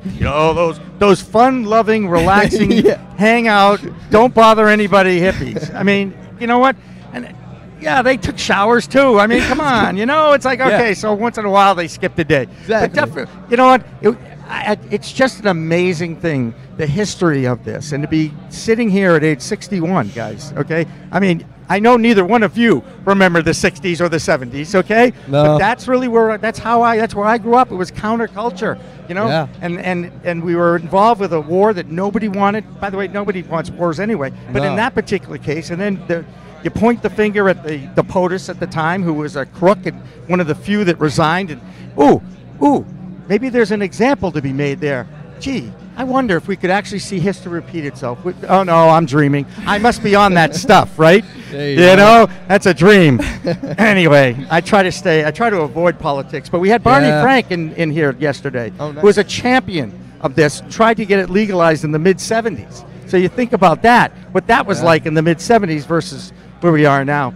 I'm gonna throw something out. We got 2 minutes to go to wrap up here, and you've been great, and I really enjoyed talking with you. We were talking about this last night in our debrief meetings in some of the watering holes in the greater Boston area on Boylston Street. Debrief meetings. Yeah, well, make it official. And just for the record, I had my car driven home. Thank you, Steve. So I didn't have to. His car was in my garage, and my parking lot in the garage, whatever garage, driveway, that's the word. See what happened? See? My parking lot. Well, you know, I can't think of it. It's a driveway in the house. It's a parking lot, all right? Hey, what can I tell you? I have 4 cars there right now. So some people call that a parking way. Okay. That's what they call their driveway. I think that's a European thing. Oh, it's a parking way as opposed to a driveway. Yeah. Ooh. Well, you are parking in it. Yeah, we don't drive into the garage anymore, right? But the thing I wanted to bring... Why is it called a driveway? Because it's, I have no idea, Nicole. But you know what? Ask Google, because Google knows everything. True. Okay? As we wrap this up, though, I want to throw something out to you. When I grew up, and my pal Byron's here taking a picture of us, he too remembers the 60s and 70s, okay? Nice. As he rolls his eyes. The drinking age was 18. Oh, yeah. Okay? So you got exposed to adult products in your teenage years, because as we all know, as a teenager, your job is to push the envelope, push the barriers, see what you can get away with. Of course. Right? I mean, that's the job of a teenager. It's the normal thing to do. You really want to grow up fast, too fast, and your parents, if they've done a good job, they've given you boundaries. But because it was 18, you really did learn about it at an earlier age, and you didn't have to worry so much. I moved into Tufts University on my 18th birthday in 1975. And I walked out of the liquor store, bought some beer, and came back up. I mean, it was like, okay, this is what you do, right? And then at 21, when I turned 21, the drinking age went up to 21. Isn't that convenient, by the way, guys? Hey, you know, I mean, good timing. It was very good. Well, I told you, I've had a great life. I've been very blessed from the very beginning. And that all being said, I just wonder, we're 21 now. I mean, Nicole, you're 23 years old. Yep. Yep. You just graduated college about a year ago, Yep. right? So in the freshman, sophomore, and junior years, I'm going out on a limb thinking you may have had a sip or two of alcohol or beer at college. Yes. Okay. Andrew, I'm sure you have a very similar experience. Yeah. And in college, of course, yeah, you weren't supposed to do that. And you course certainly not. weren't supposed to smoke weed in the hallways and in the No. dorms. And again, I'm going out on a limb thinking it hasn't changed much. No, You know? not really. We talked about this yesterday. I just wonder if we go back to that 18-year-old, we'll push education so that we'll truly educate our teenagers about the dangers of binge drinking, which is something I preach about all the time. I don't understand it. You know, we talk about having one.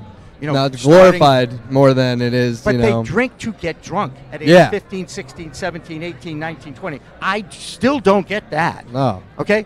You can moderate and manage. Yeah. Learn your limits. Be responsible. Certainly do not drink and drive, which, by the way, your generation has done a great job of understanding the dangers in that. Mothers Against Drunk Driving didn't exist when I was around. At least you're doing something My right. mother didn't think my mother catch thought a I lot was of flack. perfect. My God. Whew, was she in for an enlightening later in life, let's just say. And anyway, she's no longer with us, but I'm sure she's rolling right now. Anyway, so Oh, Andrew, bless her soul. thank you so much. First of all, thank you. I appreciate your support. I support your products. You're on the homepage at the Cannabis Multimedia Network on our website, There's the logo which there. you can also go to cmn.com. We've only bought that URL in the last 3 weeks, so even Mr. Google hasn't caught up with us. But cannabismultimedianetwork.com gets you there. You can click on his logo, Ropana, and it will take you to your website magically. Oh, yeah. We'll take you there. You have educational resources, or you can check out our products. Terrific. Andrew Switz from Ropana, thank you so much for coming in. Hey, thank you. All right. Thank you both. We're gonna keep going again. And another announcement. There's so much stuff going on here all day long here at NECANN. I see Stuart Zakem waiting in the wings here from MJ Headline News and in the MJBA. And I'm sure we'll get to him in just a moment. We're gonna lay out. We're gonna give you. I think we have some actually a few clips from yesterday. a few clips from yesterday that I think we're going to roll to. And when we come back, we'll have our next interview here live from NECANN. This is the Cannabis Multimedia Network. Barney, the federal government right now is doing more on cannabis than they have ever done. And can you explain a little bit about the process of lobbying and how difficult it is to have a bill and then you put it into committee and then it goes here and then they vote and then it goes here and it takes sometimes forever? Well, it does if they're not trying to do it. The key to marijuana, and I am confident that Congress is, at the very least in this current Congress, by next year, going to make it legal make it clearly legal for banks to take marijuana accounts, which is a big step forward. And what's happening is that the politicians are responding to the public. There's a kind of a myth out there that only big money counts and the voters don't get heard. No, if you're in the business of winning votes, you are going to hear, you are going to pay attention if you hear from them. And what we have is a large-scale movement in favor of legalizing marijuana. The analogy to me is that of same-sex marriage. In both cases, you have something that some people like to do and other people think it's nasty and shouldn't do it. But they have to come up with some reasons besides the fact that they don't like it. So they manufacture this notion that there will be adverse social consequences. And then we get a breakthrough. Some states do it. And it becomes very clear that there are no adverse consequences, and then it spreads. That happened to same-sex marriage. It's happening with marijuana. So what you have is Congress reacting to the public. There are a couple of members from states that have made it legal. Colorado, Ed Perlmutter, Oregon, Earl Blumenauer, and they're very good, skillful, principled politicians, and they're going to get it through.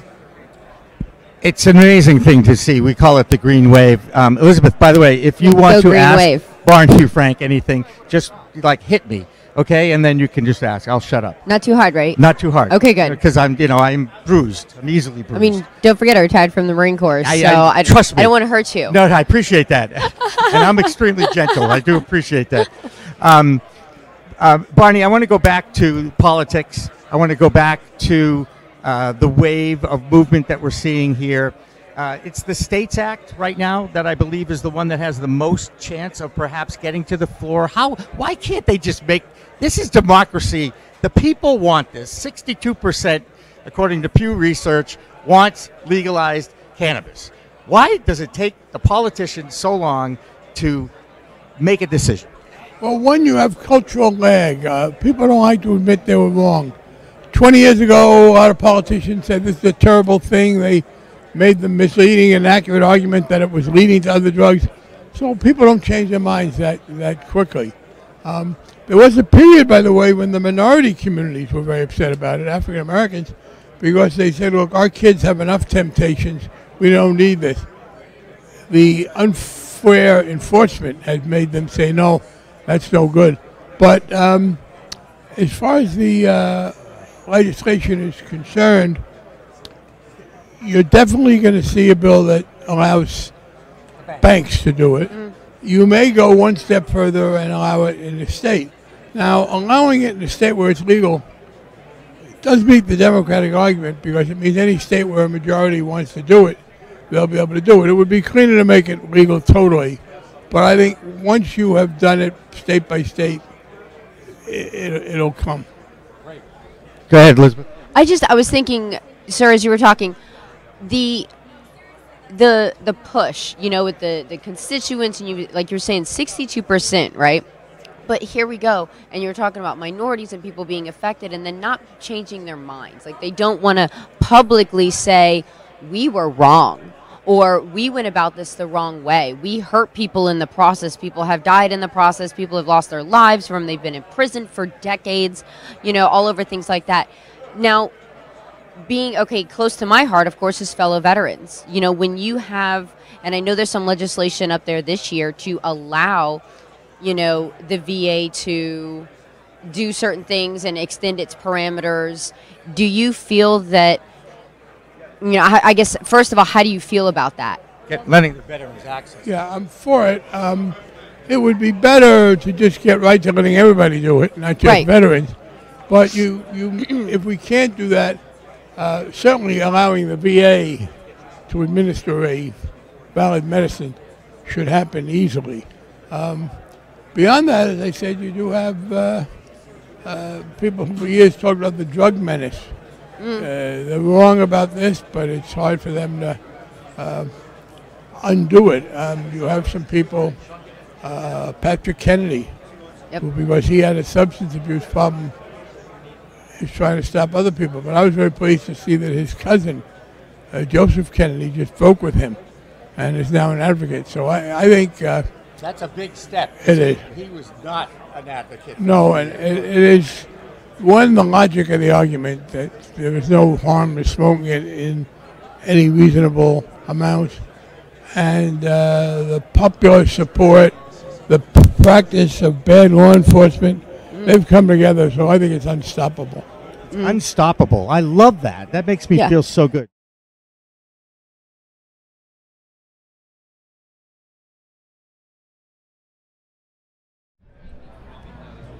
All right, we are back here at the New England Cannabis Convention at the Heinz Auditorium in Boston, Massachusetts. I'm Jimmy Young here in the studio of the Cannabis Multimedia Network. Joining me on our little set today and right now is Nicole Spiller on my far left. Hello. I guess that is. There's Nicole. She's a Westfield State graduate, a Medway native from here in Massachusetts, and also a 10-year on-camera personality in the Boston market, and someone I've known since she was young enough to, at 13. We go back 10 years. Stu Zakem is also here from the MJBA, the Marijuana Business Association. They are known as the voice of legal cannabis. Thanks for having me, Jimmy. Well, Stuart, you and I, this is a great story. Yeah. A year ago, right, at this NECANN, right.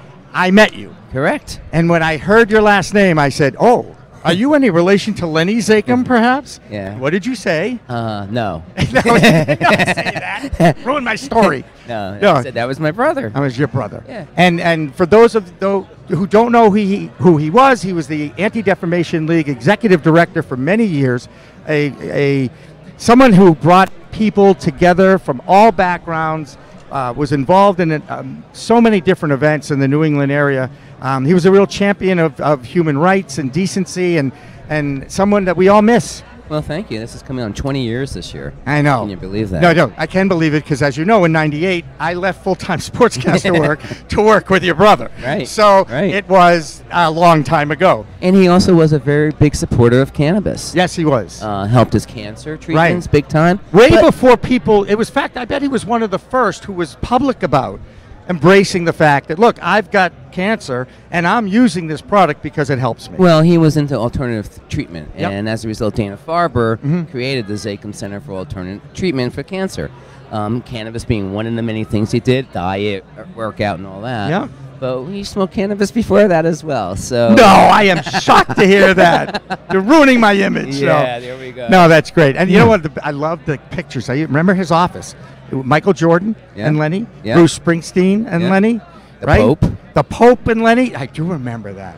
My God, unbelievable. Yeah. So tell me a little bit about. We met a year ago. Yes. You helped me. You were one of the first people I had in the weeds conversation with, and here we are a year later, and we're rocking and rolling. You've helped me a lot as far as building this network and being part of our founding sponsorship team, and I appreciate that. Sure, it's our pleasure. And you and the MJ Headline News that you're involved with is our news provider, and we look forward to developing original content with you guys over the next few months, because that's how we're going to be doing this. Well, original content goes to a lot about what we're here to talk about, and what the industry is about is education.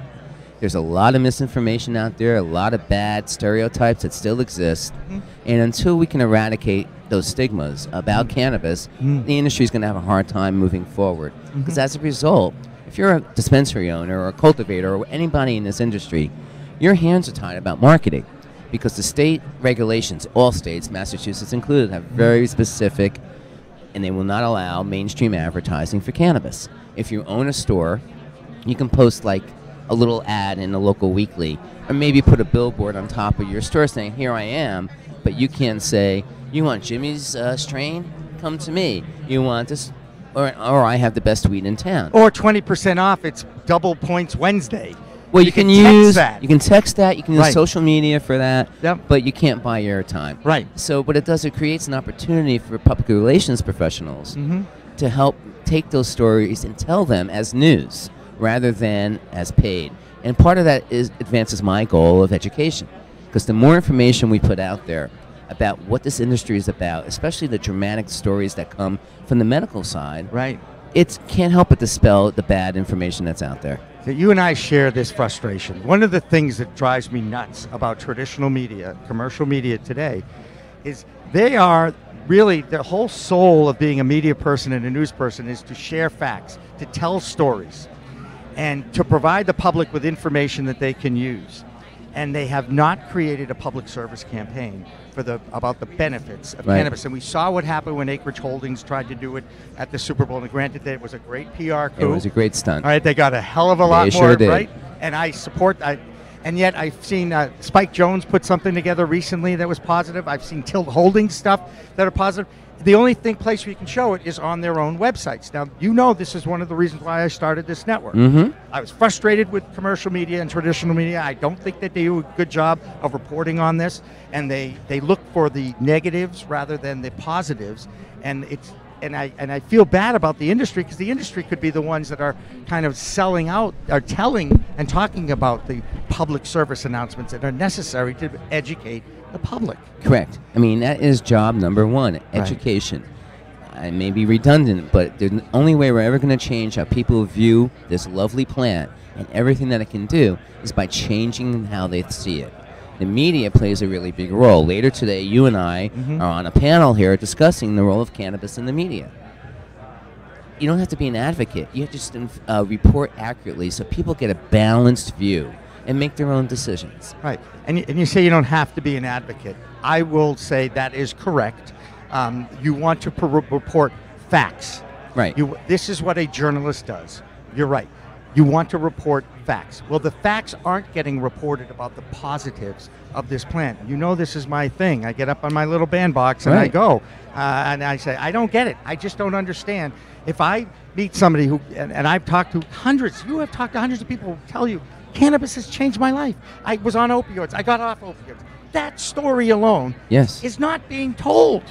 Well, it's incumbent upon people like me then. No offense. You do a great job. But You're one person. Now you got a team. Well, you know, this is how you tell that story, though.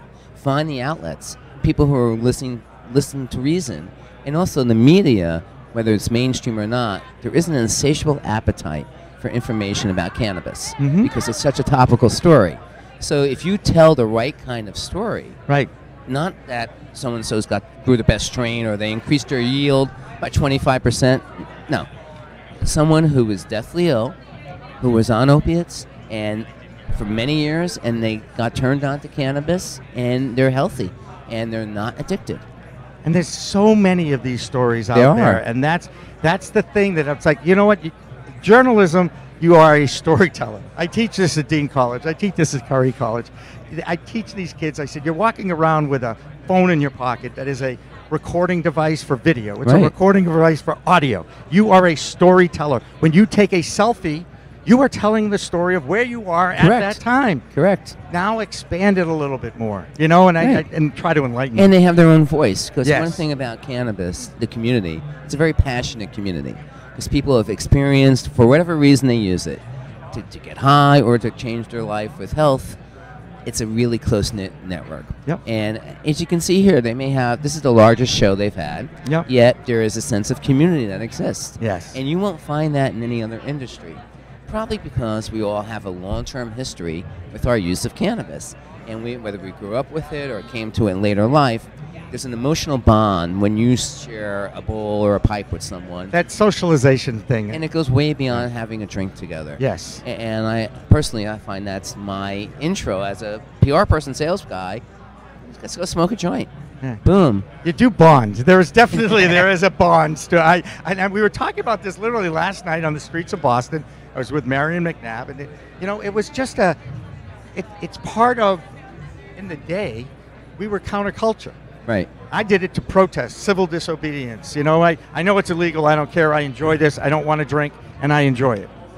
Now, and there was a social thing. People were like, hey, he's pretty cool because, I got high with him the other day or whatever. And by the way, I have stories about some of the most famous people in our popular culture that I have experienced a enjoyment of cannabis with. Now, I will not use their names in public. I will not do that. Right. I tell people these stories in private, but these are recognizable names. I want to ask you as a PR guy, you know there are tons of people, C-level, movie stars, TV personalities. They all use it. Yes, they do. But they're not coming out to say it yet. Well, more are, because what Yes. they're seeing is the opportunity that it presents to them to not only take a leadership role, but also make money. Because, celebrity strains, like in any other product, alcohol, tobacco, celebrity endorsements, all what drives things. Yep. And if look at Tommy Chong. Yeah. Look, By the way, an investor in the WeTube. I don't know if you knew that.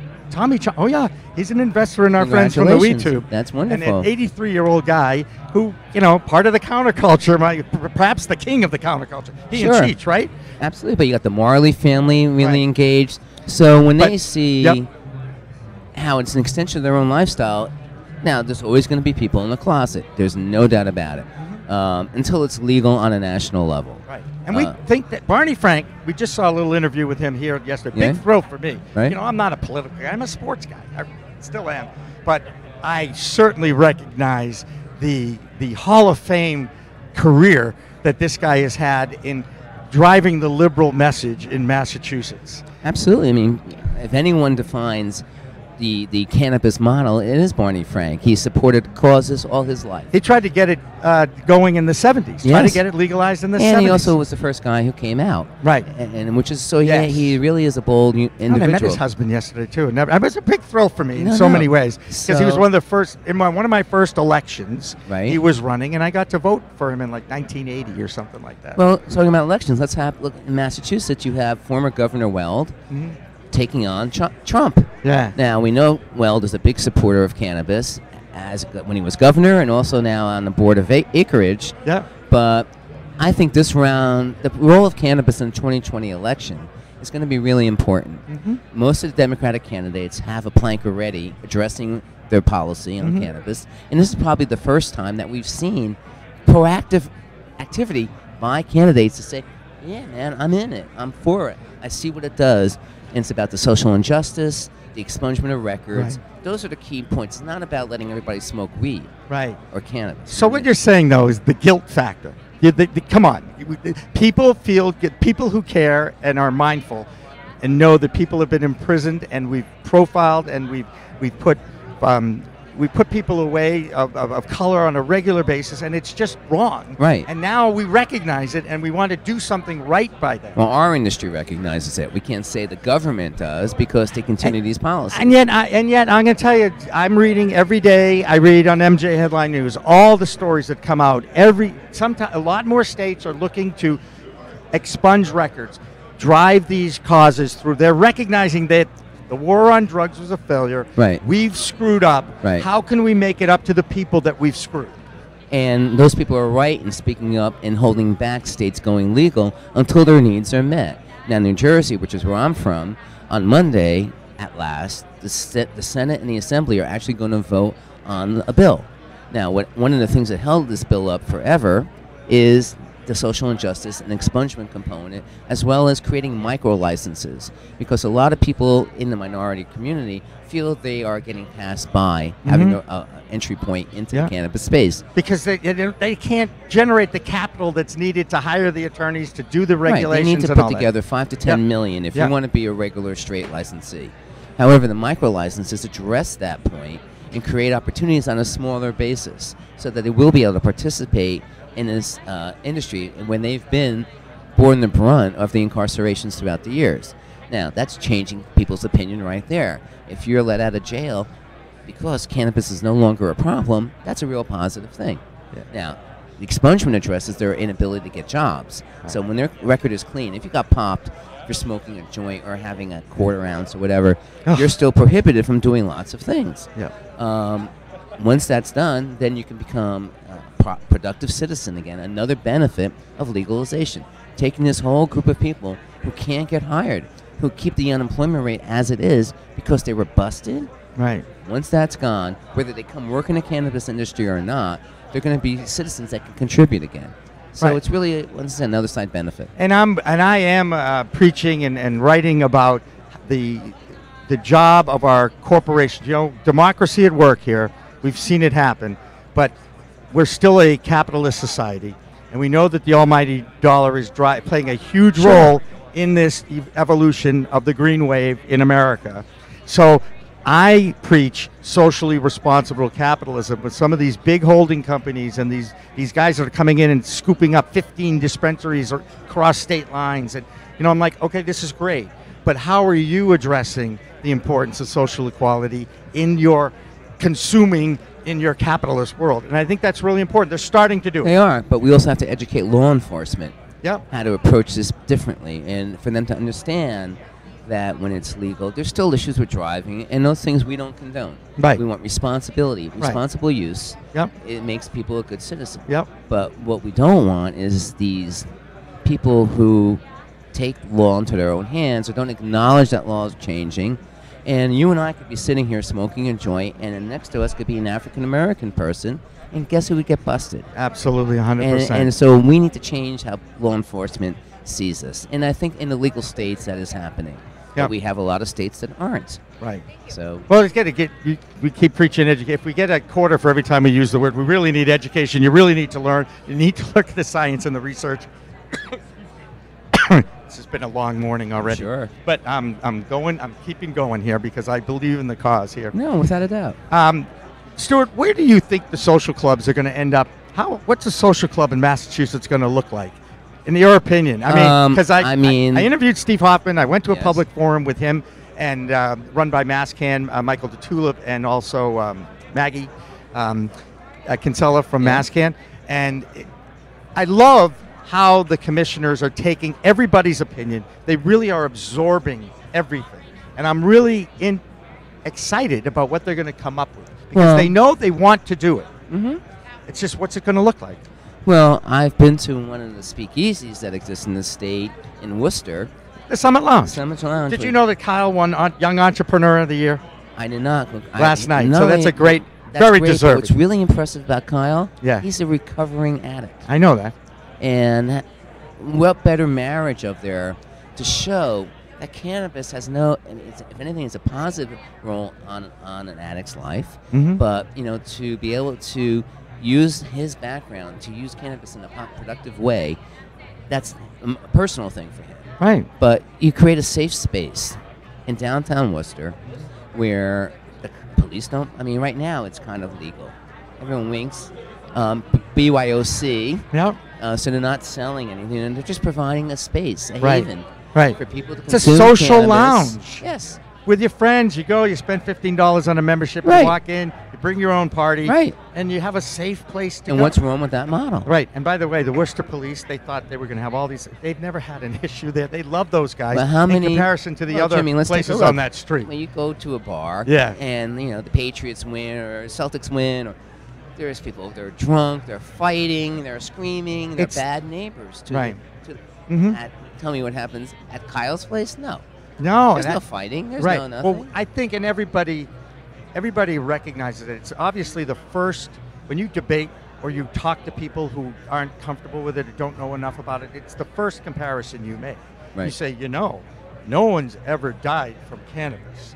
We know how many people have died from alcohol poison. Right. And that's why a lot of doctors refer to alcohol as poison. But like any other adult use product, you have to learn how to use it responsibly. Very much so. And the industry is embracing that message. They talk about starting low and going slow.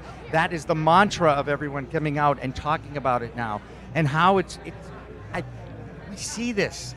Today's the real first day here. Yesterday was more of a B2B day. Right. You're going to see a lot of consumers in the halls, and it's going to be kind of cool. No. But this is what I'm seeing is I think we're starting to educate people who really resisted this for a long time. Well, so once again, back to my state and the vote on Monday, it's crucial, right? We've been waiting for a long time. We had a governor who got elected based on his support of making cannabis legal. It was a major campaign point for him. Geez, you don't think that has anything to do with the fact that it's now become a major campaign thing in 2020, do you? Well, look at that whole thing, right? Right. So, my job is to get elected. Oh, so I'm going to be pro-cannabis because we know that's popular. Well, people do suggest, had Hillary been a little more aggressive in her posture too many mistakes. Too many mistakes. Too many but- mistakes. And you know, shame on her campaign people. Mm. But nevertheless, she might have been able to convert a lot of the Bernie people to come out and vote. Mm-hmm. That's right. And so, Right.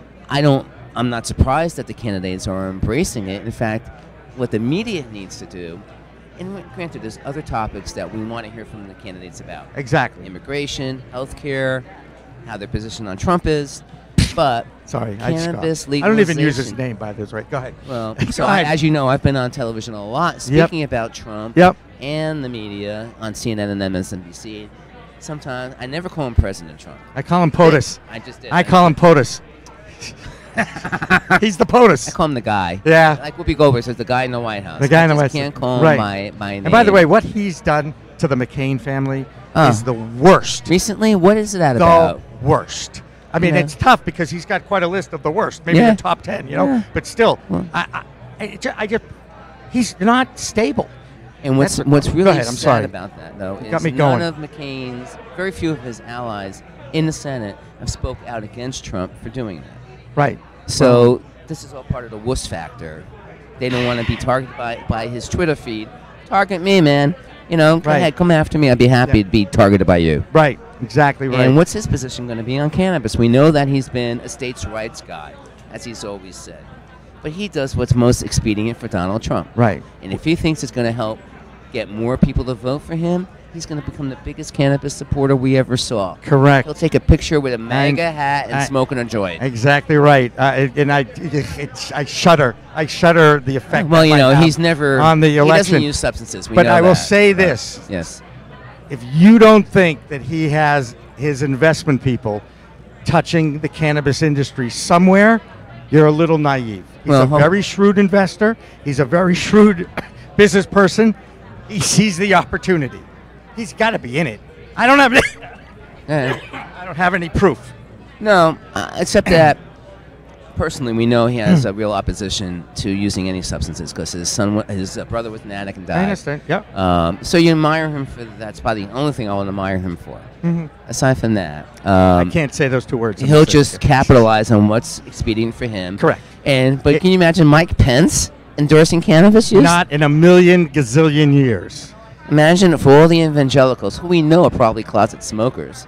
Among closet other things yes, too. exactly. I'm sorry, Yes. but it's No, a fact. no. And they have an issue, and they've already addressed that actually a little bit at the Vatican level. Right, So right. I'm not even saying speaking out of turn Right. here. But this also shows to the democratization of cannabis. Right. We cover all grounds. It's not just about the plant. Yep. It's a cultural lifestyle.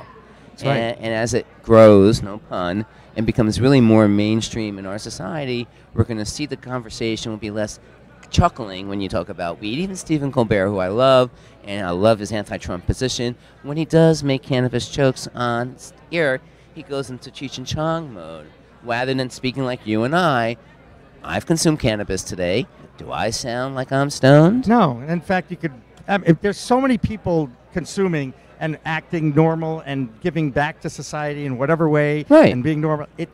But it's time for But people even like somebody- yourself, Stuart, Yes. and myself as well, admitting, yep, we do it every day. It helps me sleep. I've never been got shy horrific- about admitting I I've- use I've got cannabis. horrific. Look at how gross that is, people.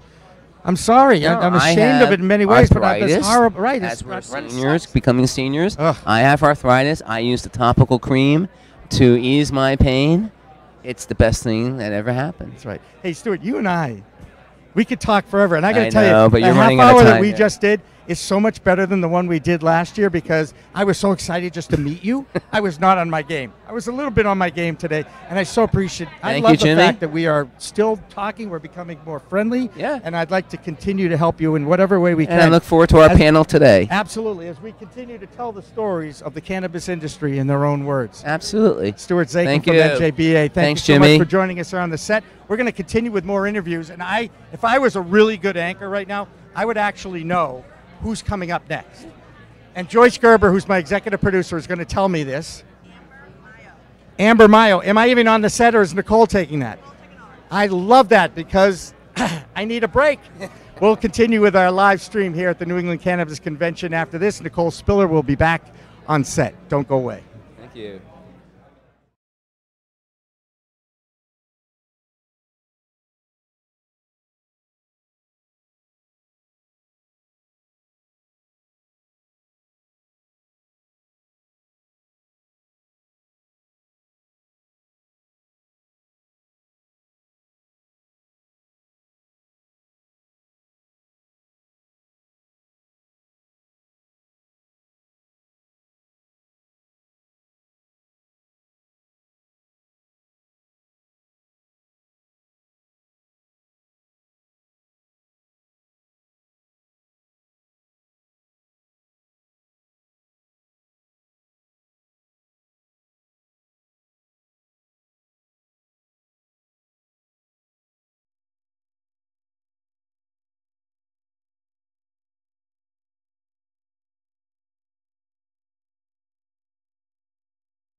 Hi, it's Nicole, and we are back live, and I am sitting with the co-founders, Carrie and Amber Mayo of WYD. Thanks for coming to chat with me today. Thank you very much. Appreciate it. So tell me a little bit about WYD. Either one of you can start and jump in.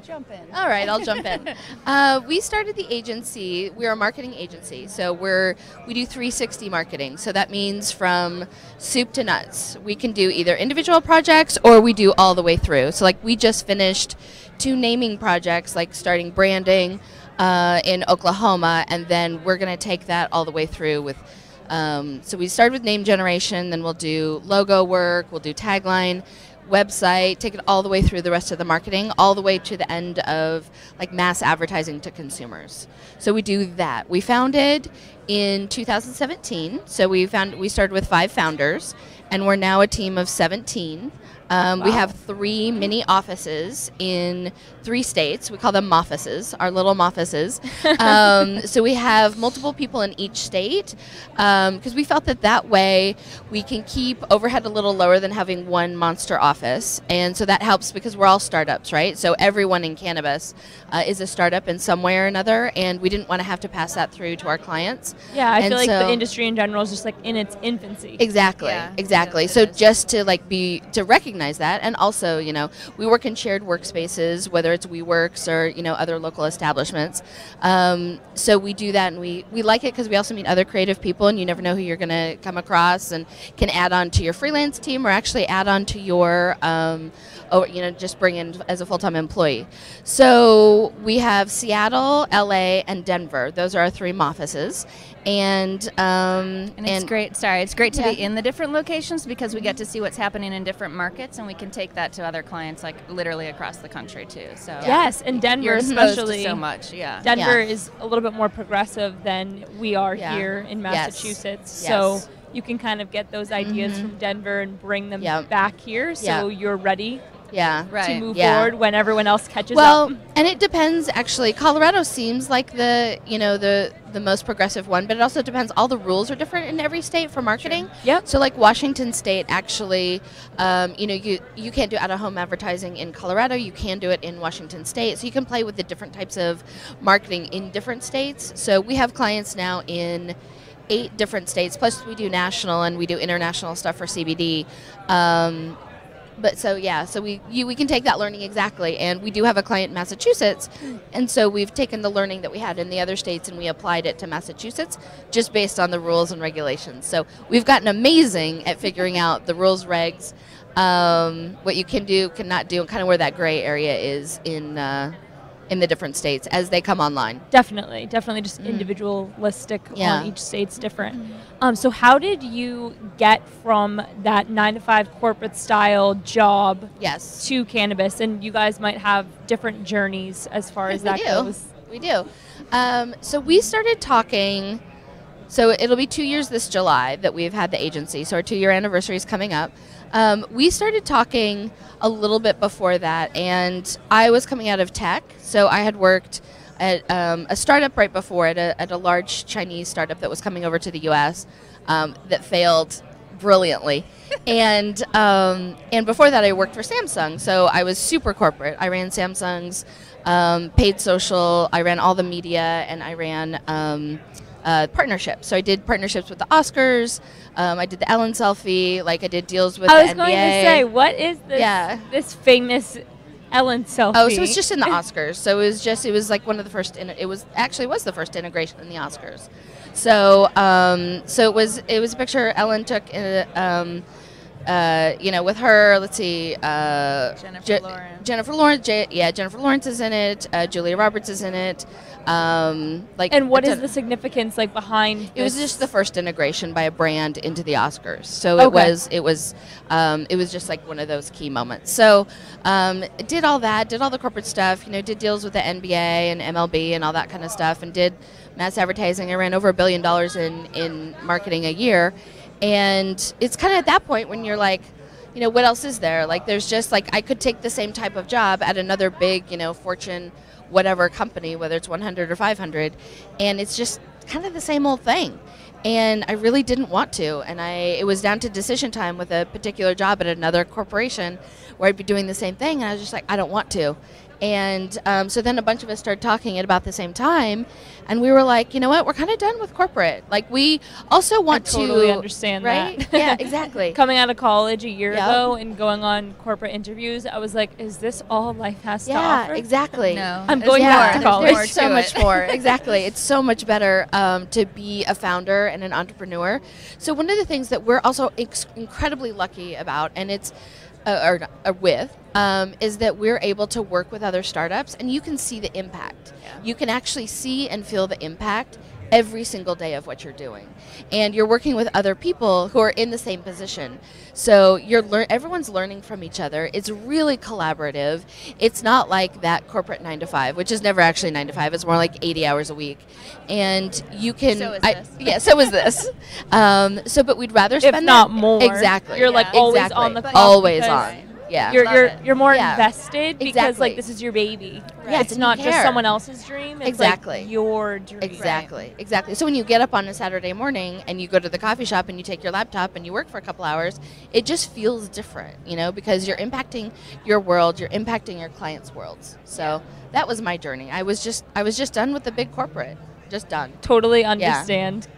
Carrie, what was yours? So I started in agency life my entire career, small boutique shops in Chicago, and was just really sick of working for other people, quite honestly. And it goes back to the point of where, you have great ideas and you have great clients and you want to make an impact in their life and in their work. And just bring the microphone really close. Sorry. And you can't always do that, and it's frustrating. And, some of the clients that we work with are larger corporations, so they're a little bit more hesitant to take chances, and they're a little bit more conservative. And now it's like we have the opportunity to throw out some crazy ideas, but really cool, impactful crazy ideas, and our clients bite, and we do it, and it's fun and it's exciting. You can see things happen. So so it's just, I was more in the B2B world and have now transitioned into this, but love it. How did your family and friends take your transition from corporate world to cannabis industry? For me personally, I'd say it was a mixed bag. Some were just like, you're doing what? Cannabis? Like, you haven't smoked weed since like high school. What are you talking about? What do you know about that? And others thought it was a really great opportunity, and they see just this entire new industry and how it's like coming to life, and they're very excited for us. Yeah, I would say also that, my middle name's Raspberry, and I grew up in a hippie family in Alaska. That's such a cool middle name. Right. So if you have a daughter, are you going to name there will be something. Her middle name like Strawberry? Exactly. There will be something. So I come by the cannabis industry a little bit more organically. Wink, wink. And so no one, had an issue in any way, shape, or form. So in terms of family and friends, in terms of the business community that I was involved in, I'm still very active in that, more corporate business industry. And I would say everyone was not shocked, but surprised, and now is very, very excited. Yeah. So the one thing that we see across the board is that, people from our old lives, they all want to know. They want to know what's happening. It's everything from product recommendations based on the state you're in to they want to know what's happening and what in terms of the advertising dollars, because everyone hears about, the $1 billion industry and this and this.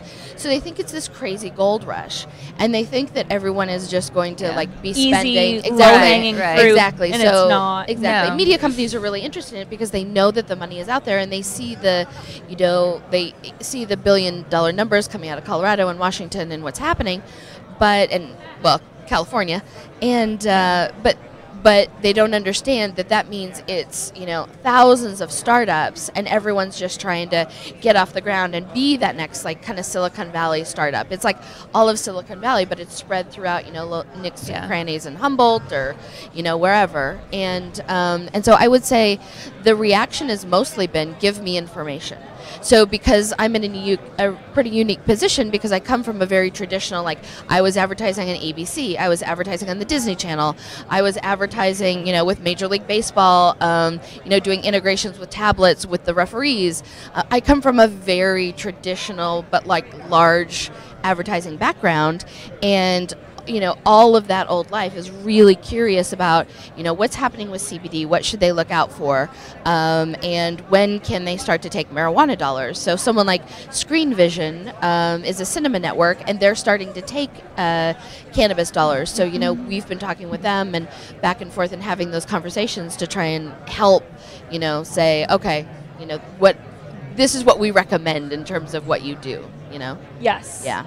So as women and being entrepreneurs, being woman entrepreneurs, what kind of struggles do you feel that you face, and do people judge you for a certain way just because you're trying to make something of yourself and you're a woman in this business? Because I'm an Instagram influencer, and one of the platforms that I stand on is woman empowerment and just going after like your dreams. Yeah. And I feel like a lot of the people that I've talked to in this industry feel as though people underestimate them because they are women. And is that something that you've experienced any negative feelings about? I don't think we have, actually. I would say more in my past career than honestly this by a interesting. long shot. Yeah. Interesting. So the cannabis industry is also well known to have more women startups, female-owned startups. So Okay, it should that's be new between info to me. it should be 20 to 30%. I think they used to say 35%, but I don't think that's true. Yeah. I think it is less. I think it more is in the 20 to 30%, and I think it's decreasing as more big business gets into the space. But I would say, but I also come from tech. So I come from video games. I worked for Electronic Arts, EA Sports launched Madden, all that kind of stuff. So you were... And Activision, like all of those video games. And then tech was Samsung. So I come from a very, very male-dominated, really sexist, incredibly, honestly, pretty awful environment, like from a Me Too standpoint. Yeah. I'll be completely honest. At Samsung, I had just done this amazing deal with the NBA, a 5-category sponsorship, and the CEO. This is great. This is actually the first time I'm openly talking about this. Oh, wow. Yeah, it is. So the CEO, and it was, it wasn't a $100 million deal as reported and leaked incorrectly, but it was a very big deal. And the CEO, said some very derogatory terms about me making the deal, because it was just, it was my deal. And he said it based on me being a woman. And I almost went over the table at him, but we were in a conference room, and it was he said it in front of all the other executives and everyone else. It was a C-level meeting, and it's just that kind of blatant abuse that I come from. So in the worlds of tech, and especially, those categories can be incredibly demeaning for women, and they can be incredibly, it was an incredibly sexist environment. And so I think that, really can impact. Definitely. Don't you just hate that? Literally hate it. And so, especially because, 3 out of our 5 founders are women of our agency. So another founder, she's the head of our PR. And so I think that, we all are fairly A-type personalities. And so I don't think it's been that hard, because we're fairly blunt, in terms of traditional male-female communication styles. Yep. We can also just be like, we don't like that. We think that's a mistake. You can go ahead and do it, but we're going to give you our best advice, because we care about what happens to your business, and we have experience in these areas. Now, granted, everyone knows their business best, absolutely positively, but I think traditionally in the past it's been more of a perception that women might not speak up or say something, and we don't necessarily have that problem. No. That's good. Good to know. Yeah. So what stands out about WYD that you want people to know?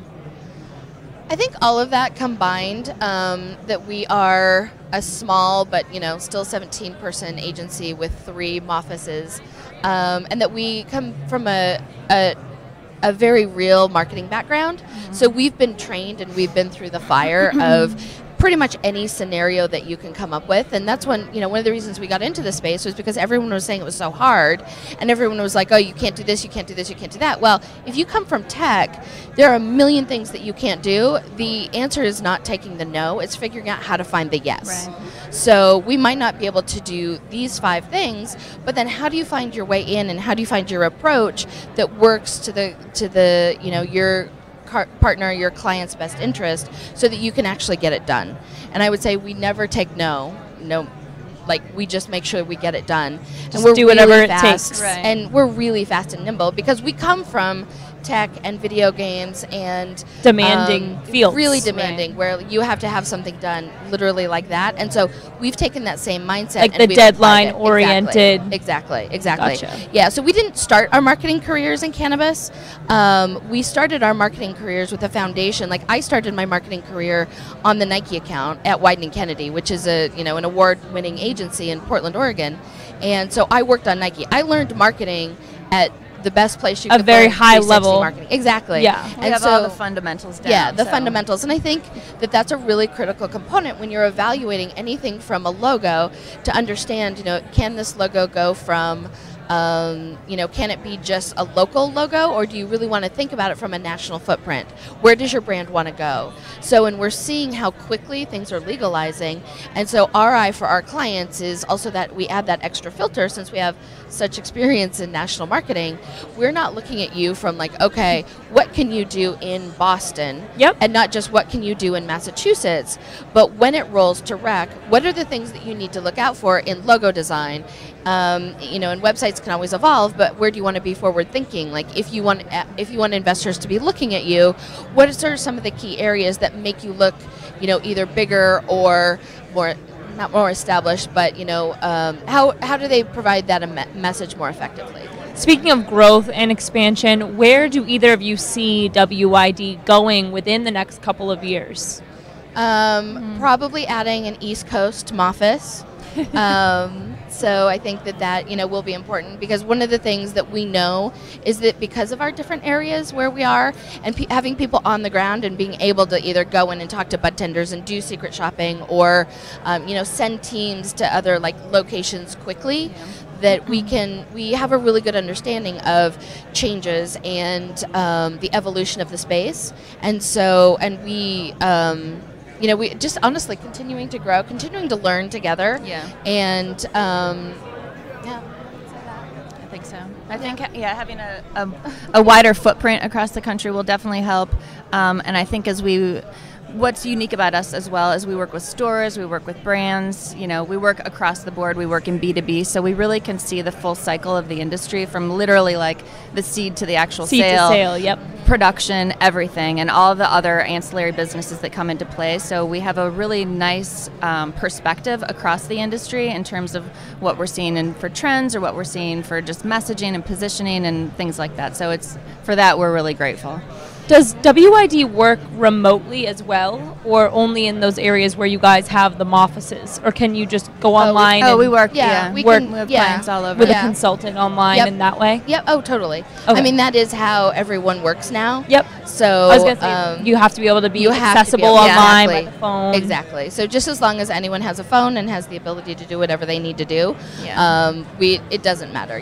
Adults know how to work like adults, and so it doesn't matter where you are. Yeah. That whole mindset of you have to be in the office. Yeah, you don't need that whole clock in, clock out mentality. Exactly. And what I've personally found, and I know Carrie's found it as well, is, when you're working in that smaller environment and you're not like going to that big office where it's 9 to 5, you work so much harder and you get so much more done. And you have it's something crazy. Behind your work. Like your work ethic is because you're passionate about what you're doing. You're excited every day. Yeah, you are. And you have less distractions from a wider perspective of just like a larger office of people coming in constantly. So you can politics. really focus. Yeah. Politics. Oh my God, the politics. Yeah, you can just zip right through it and get the work done. Yeah. And get to the best opportunities for your clients and your own space. So as we're coming to the close of our interview, is there anything that you want to say to the viewers about where they can find you guys if they wanted to take a consultation with WYD or absolutely. learn more about? Absolutely. We're at wyd.agency.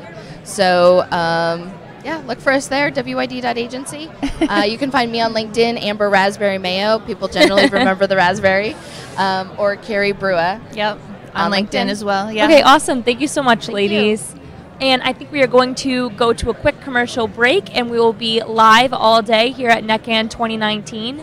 For Nicole, Carrie, and Amber, we are going to cut to commercial break. Thank you. That's what I was thinking too. I do, and okay. I have a bunch of questions. Of course, I mean, who better to ask, right? Okay, so with that, and as you were talking about of, like you're saying, not just veterans, but what about, also in the ability for research? We've had one facility that has been able to perform or to grow this plant for empirical research. Yes, in NIDA. I live a couple hours from there. That was a conscious effort by people who didn't want to know the truth, not to let the truth get out.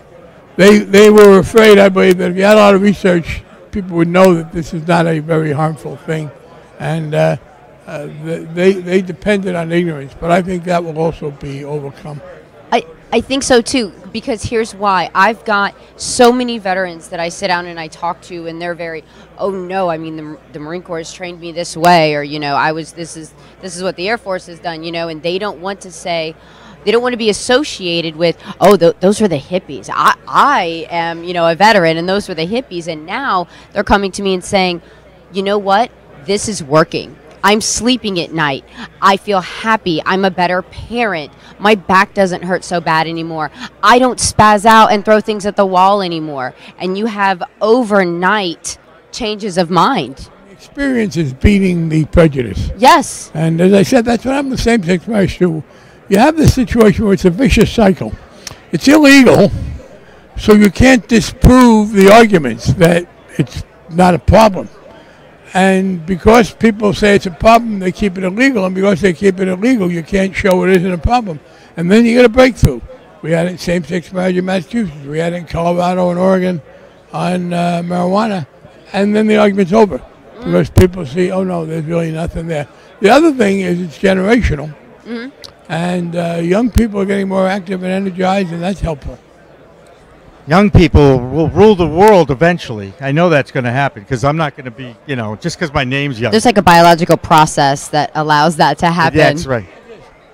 There have often been cases when you ask the electorate what they think, younger people take a more liberal view, but as they get older, they become more conservative. That's not happening with either marijuana or some other social issues. People say the right thing when they're 18 and they don't change when they're 38 or 48. Do you see that in politics right now, especially as you're talking about, the cannabis bills and the States Act, and do you see that same mindset? Cannabis, now partisanship, you don't like it too much, but it's a fact you can't ignore. Overwhelmingly, the Democrats are for it. Mm-hmm. I think there would be, on that banking bill, I doubt there'd be 5 Democrats out of 240 that would vote against it. Every Democratic presidential candidate is for at least allowing the states to legalize it. The Republicans are split. I asked some Republicans, and they're split. So I think you're going to see, as I said, by the end of this Congress, it'll be done. We're going to see it. I got to ask him this question about, and I was a sportscaster, Barney, okay? So I don't like politics for the most part. I like politicians like you because you lean the right way. But for the most part, I always had it.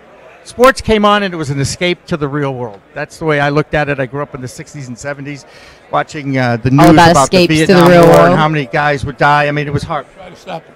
What's that? So you decided rather than try to stop it, you'd watch a ball game. Well, hang on. That's what you just said, Jimmy. Yeah, hang on. I watched the ball game, but I did walk. Just because I don't like it doesn't mean I didn't. I was aware of it, and I certainly voted every time. Okay, but politics has no substance. Politics can be to make marijuana illegal or make it legal. It can be to stop a war or extend it. It can be to extend Medicare or not. So when you say you don't like politics and you watch sports, I got the impression that you ignore the political side, and if you ignore the political side, you stay neutral in every important fight. I'm not ignoring it. I am aware of it. Plus, I worked in newsrooms. It was impossible to ignore it. But where I was going with this is I want your opinion on the Electoral College, because I really think in my lifetime now there's been 2 elections where majority did not rule. The Electoral College was put in place hundreds of years ago. Are we going to ever see an end to that? And I think the former governor, William Weld, brought suit about this, didn't he? Well, you can't sue because you generally sue to say it's unconstitutional. It is very hard to argue that a provision of the Constitution is unconstitutional. I think the Electoral College is a terrible idea. I've always been against it. It had no logic to it. It was a compromise. You know, politics existed in 1787. The small states were afraid if only population counted, they wouldn't do well, so they had a state thing. It was also an anti-democratic aspect. Remember, the original House of Representatives was elected by the people, but the president was not. He was elected by the Electoral College, and the Senate was elected by the legislature. And the Electoral College originally was not seen as simply a transmission belt for voter sentiment. It was seen as very smart people deciding who should be the president. That fell very quickly. But yeah, I'd love to see the Electoral College done, and the fact that you've now had, you know, the last Republican president to get a majority of the votes or to get more votes than his opponent was George W. Bush in 1988. I want to take it back, George W. Bush in 94. But the last two Republican presidents both won with a minority of the vote. Here's the problem. To amend the U.S. Constitution, you need 2/3 of both houses and 38 states, 3/4 of the states. Unfortunately, there are enough states that benefit outrageously. Montana, New Hampshire, Vermont, Delaware, Iowa, the Dakotas, Wyoming. Their votes count many more than a vote in California, and sadly, they appear to be too selfish to give it up. Too selfish to give it up. That human condition again. You know, we're such frail beings. We have so many issues. You know. Yeah. Barney, tell me about Beantown Greentown. I know you're going to be a spokesperson for them. What ways are you hoping to get involved? Well, one, I've been giving them some advice about what I think is the best way to position themselves for the licensing. I did not want to become a lobbyist when I left Congress. I do some advocacy on their part, but there are two things that keep it from being lobbying. First of all, I have stock in the company. You're allowed to be an advocate for your own stuff. And secondly, this is a continuation of what I've been doing. I filed a bill to legalize marijuana in Massachusetts in 1972. So I can't be, unlike John Boehner, who thought it was a terrible thing until he decided to make money off it. I'm free of the hypocrisy charge. So I want to help publicize it. Again, there are a lot of places that are in this space, but I think I'm convinced these are reasonable, honorable people that are committed to having local involvement, grassroots involvement, and making sure people are safe about it. So that's why I am glad to be part of their operation. Well, I'm just glad to have actually talked to you one-to-one, two-to-one. It's really been an honor. I mean, thank you so much. Really, I really you appreciate it. You are a legend. It's someone I've always looked up to, and I wish you the best of health over the next few years. And man, you are always going to be welcome in my studio if I continue to have this going. Thank you very much. Thank you, Thank Barney you, Mr. Frank. That's him. Beantown Greentown. Holy mackerel, we just keep going and going and going. We're like the Energizer Bunny here at the New England Cannabis Convention. Also also streaming live on the CLNS Media.com's YouTube channel, and of course on the Cannabis Multimedia Network. I'm Jimmy Young, and I'm the founder, host of the Cannabis Multimedia Network, which will soon be rebranded as GoToCMN.com. We are welcomed into our little studio here in Boston at the Heinz Auditorium. Two gentlemen from the MCR Labs. And in case you've been following the history and the emergence of the cannabis industry, these guys are the ones that are testing the product to make sure that it is safe and it's good shit, man. Come on, all right? What can I tell you? I had to do it. Now we become, we'll get a little flag on the internet or whatever, but it's Joe Crinkley and Sohan Shen. Thank you guys for coming in, and I appreciate sitting in with me. And thanks for having us. So here's the deal with these microphones. Because you're in a loud area, you really do almost have to eat the microphone. Okay. All right, so the closer it is to your mouth, the better you're going to sound. I can handle it. And I apologize to our audience, but I mean, I can't not teach people how to hold these things because sometimes it's a little awkward, and a lot of people don't do this on a regular basis. And I've done it far too much. So first of all, Joe, tell me what you do at MCR Labs. So I'm the PR and marketing guy. So okay, good. I try to get us the out right there. guest. Exactly, That's right. Yeah. I get so you. I appreciate you guys. All right. Well, terrific, and you can blame him for that. because I met him at the Summit Lounge one night. Then Mark Heward was out there. Mark, by the way, was here at 10 o'clock this morning with his wife, Laura. Yep. And they are just terrific people. Hole in the wall. Well, we love those guys. Yeah, I mean, you guys, we can talk about Mr. Marketing Dude, how you might be able to leverage him and with you guys, because we talked about, I think it's great. One thing I learned that night, Sohan, seriously, I did not realize that an individual that might grow their own weed in their house, by law, you've got 6 plants per adult per dwelling, can then take that, come to your lab, pay a fee to get it tested. Absolutely.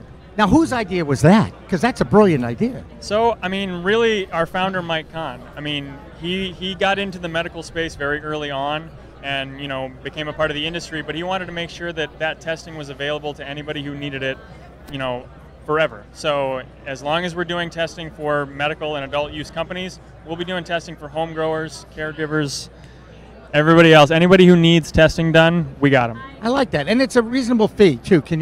What's the fee, Sohan? Certainly. So for primarily with walk-ins, most people are getting their cannabinoids and terpenes checked. So altogether, that's $75. And if you know, you're testing a flower sample, that'll be half a gram.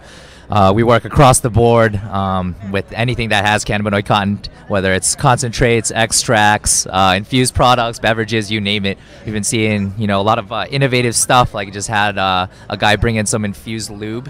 Wait. Infused what? Infused lubricant. Yeah. So any hey, product no, testers. Hold on. Stop right there. Lubricant. Yeah. Okay. So I immediately think of autos and cars. Yeah, but I know different that's application. Not what we're going for. Yeah. I know. I knew that. Okay. And you know, we're giggling about it because all of a sudden, there's every article I'm reading is about sex, CBD, cannabis, orgasms. I mean, it's crazy what's out there now that you can find, and there are relations.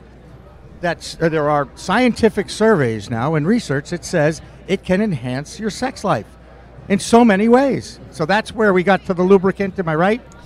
Indeed. I knew it. Here we are. We just made this an R-rated show a little bit. And I'm the one who dropped the first 4-letter word. Sorry.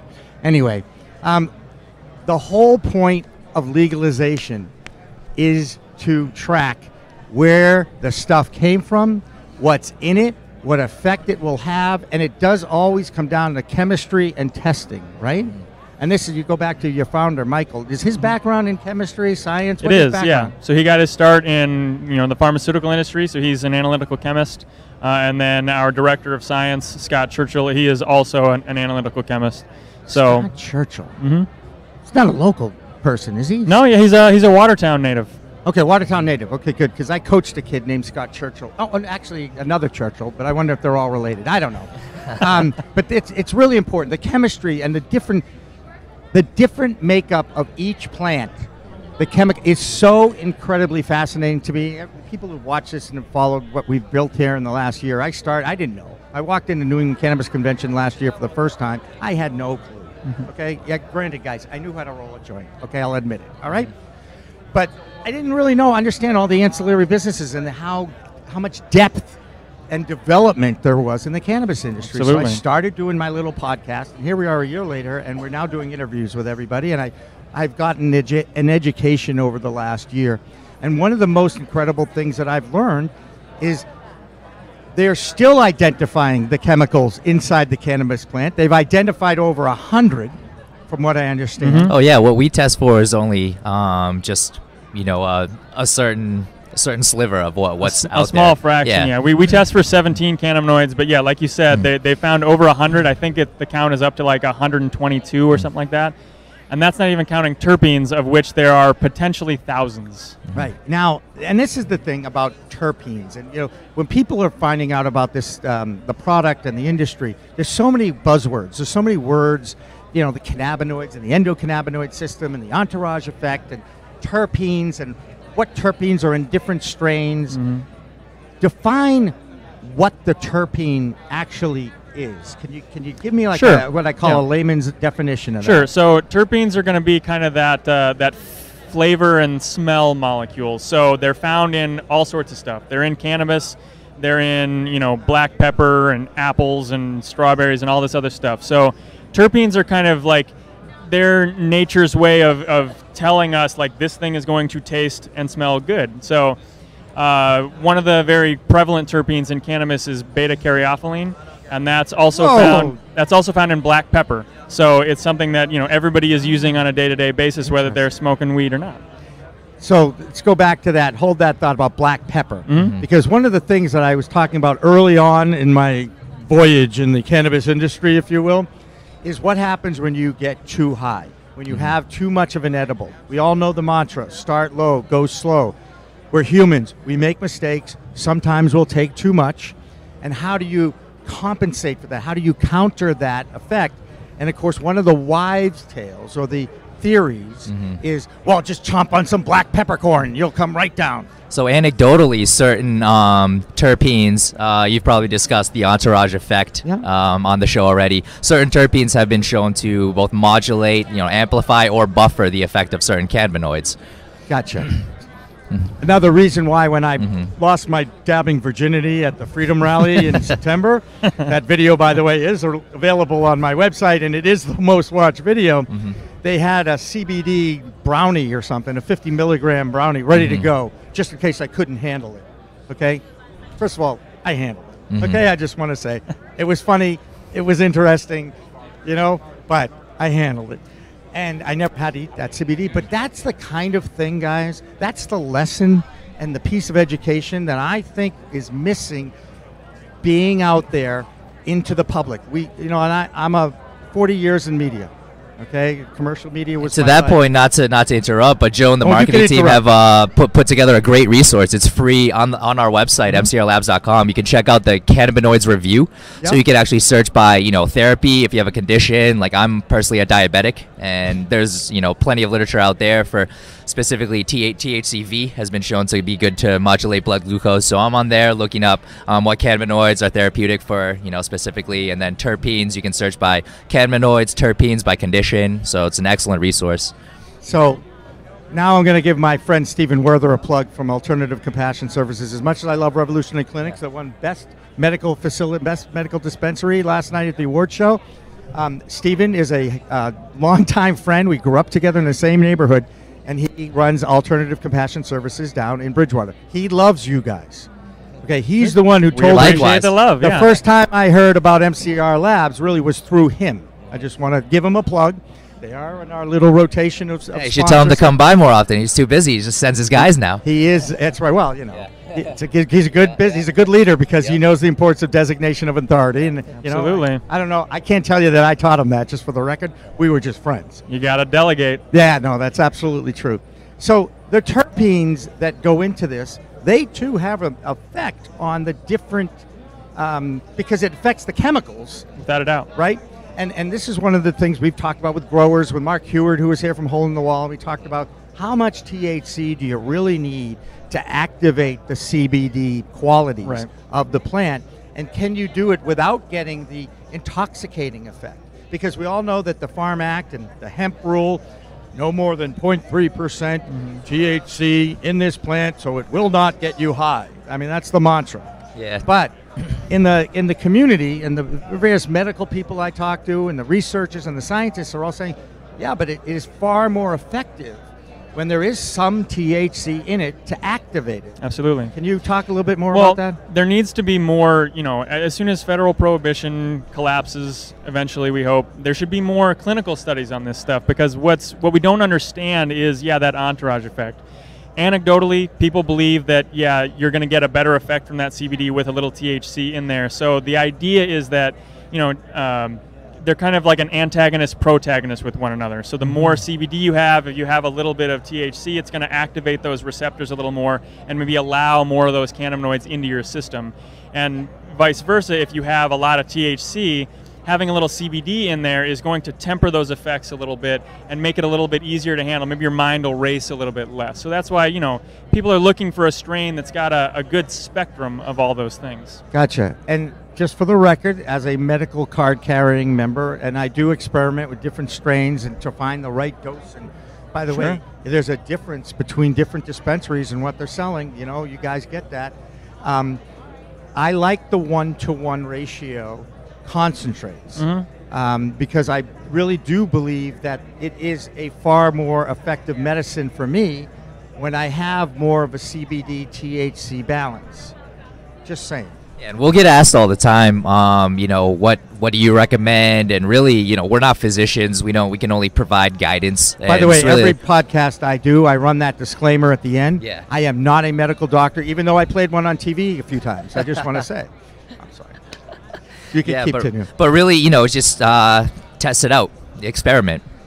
And it's look, you are self-medicating and you are experimenting on yourself with products. This is why we preach adult use responsibility here, okay? And I keep going back to, if alcohol was introduced as a legal product in 2016, go back to the days when you were 14, 15, 16, and you're teenagers and you were sneaking those drinks when mom and dad weren't around, okay? We all did it, okay? Deal with it. Point being, be going through the same thing with alcohol as we're going through with cannabis, because you don't know the effect of this product that I share with you is going to be different on you and me, because we have all different metabolisms, right? And that's we're all very different. And even I found for myself, like on different days, depending on if I'm well hydrated, if I've eaten a meal, all that kind of stuff, like I can have an edible that's 15 milligrams and it does great for me. And then I have the same thing the next day, and it's a totally different experience. Sometimes it's not enough, sometimes it's too much. So it really, like, our bodies are, like you said, very unique and changing all the time. Last time I checked, the living organisms. Everybody's endocannabinoid system is different. This is a living organism, right? And we've got, flower behind us here. We're ingesting other living organisms that are all different too. And and therein lies that biochemistry kind of thing, man. I went to Tufts University with a lot of guys that took organic chemistry. I just want to say the worst. I mean, it's the hardest course in college, right? Are you familiar with it? It's the weed out course. Yeah. It's the weed out course. So I like that. Yeah. Oh, I love that. I'm going to use that when I visit my fraternity in a couple weeks. Love that. That's great. Where do you see the future of this industry? When we get to the new normal, we get to the point where we're not educating as much. We're explaining. We're talking about perhaps some of the nuances that may develop. I look at the wine industry, and everybody has a different flavor wine, and there's a lot of comparisons with Napa Valley and that sort of thing. So where do you think we're going to be in 10 years? I think wine is a really good comparison, actually. I think you're going to see a lot of sort of bigger brands, like maybe like a Yellowtail and that kind of thing, that's going to be more accessible to everybody. And then you're going to see sort of craft little growers around that, they'll serve their local communities really well, and everybody will, find a product that works for them. Yeah, and I do give the state of Massachusetts, the Commonwealth of Massachusetts, a little credit, because the basis of their first law was, we're going to allow you to grow it at home. You're going to be able to grow 6 plants as an adult in your own dwelling. Now, of course, we understand there are certain different parts of this law with the landlords, and if you own your own house, you can pretty much do whatever the hell you want to do in your own house. When it involves somebody else's property, there's respect, and you have to certainly be mindful of that. But the ingestion of the product has changed so much. I remember first time I went into NETA. I'm going to give them by the way, I drove by the facility at 9 o'clock today. Yes, there was a line. What a shock. The police allowed me to pull over and take a picture and then drive on back to the show. There's going to be changes. This is going to be an evolution of an industry. We're still in the nascent time. In fact, I keep telling people, you're a marketing guy. Who's your core consumer? The market isn't even there yet. Yeah. I mean, so it's very different markets. You have sort of people that have, they're coming to it from, back in the day, so they've been consuming for years. There's all sorts of people that are finding it for the first time.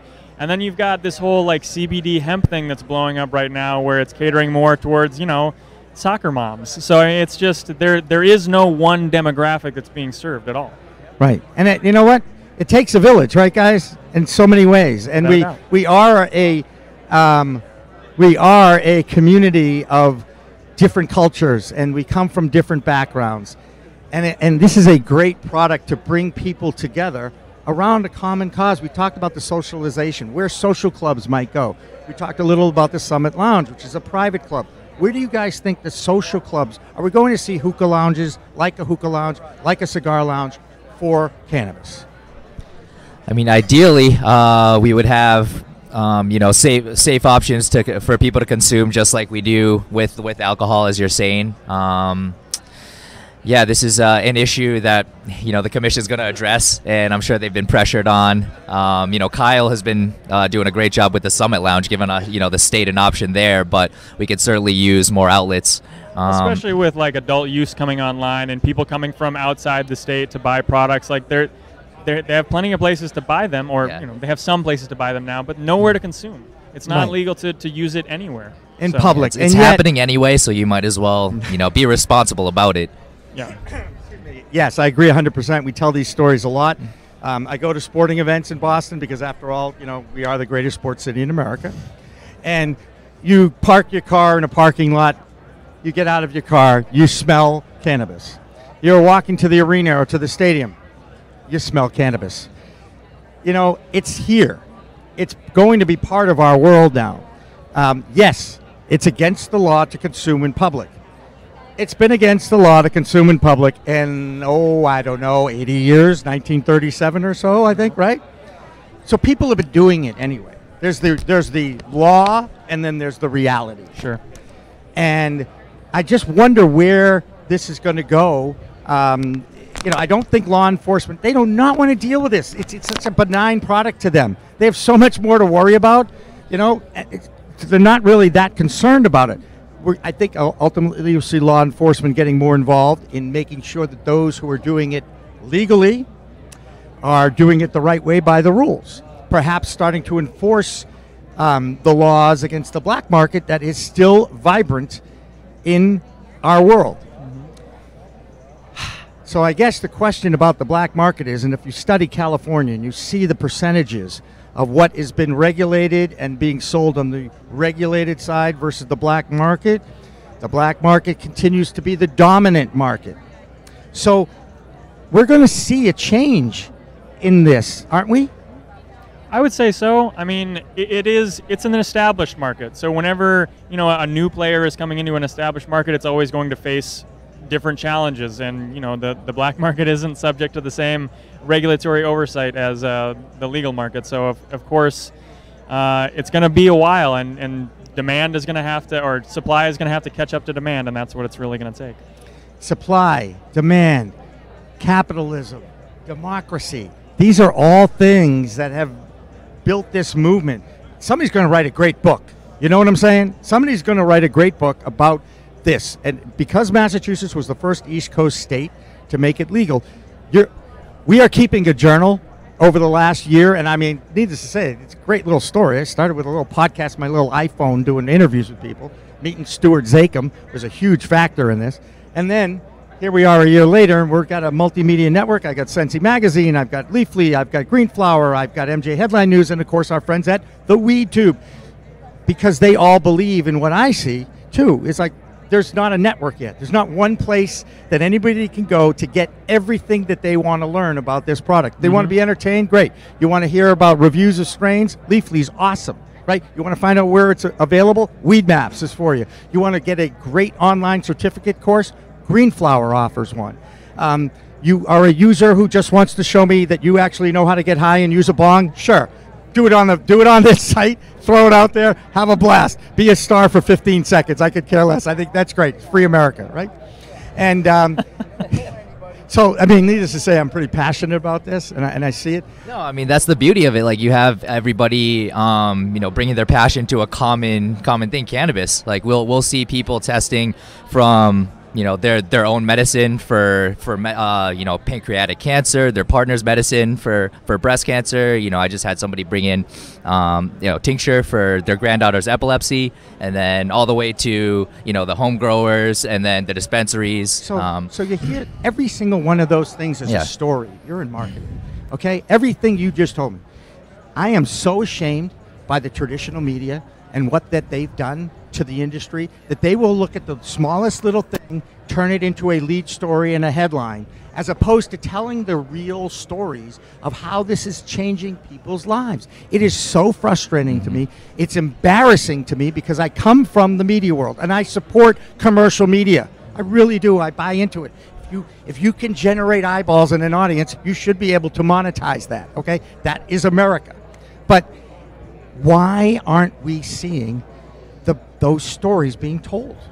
Well, I mean, it comes down to clicks and readership. You know, the controversial stuff is what's going to bring in the viewers and the readers. So they're still clinging to this idea that it is that controversial of a plant when, you know, experienced folks like us kind of understand, like, it's a pretty benign thing. Right. And especially in comparison to the one product that everybody accepts in our world and has been in our world since 1937, and it's alcohol. And I'm not anti-alcohol. It's about moderation and responsibility, and you're an adult. That's why they have adult use products and laws. It's the whole point of this, you know? And by the way, we're all human.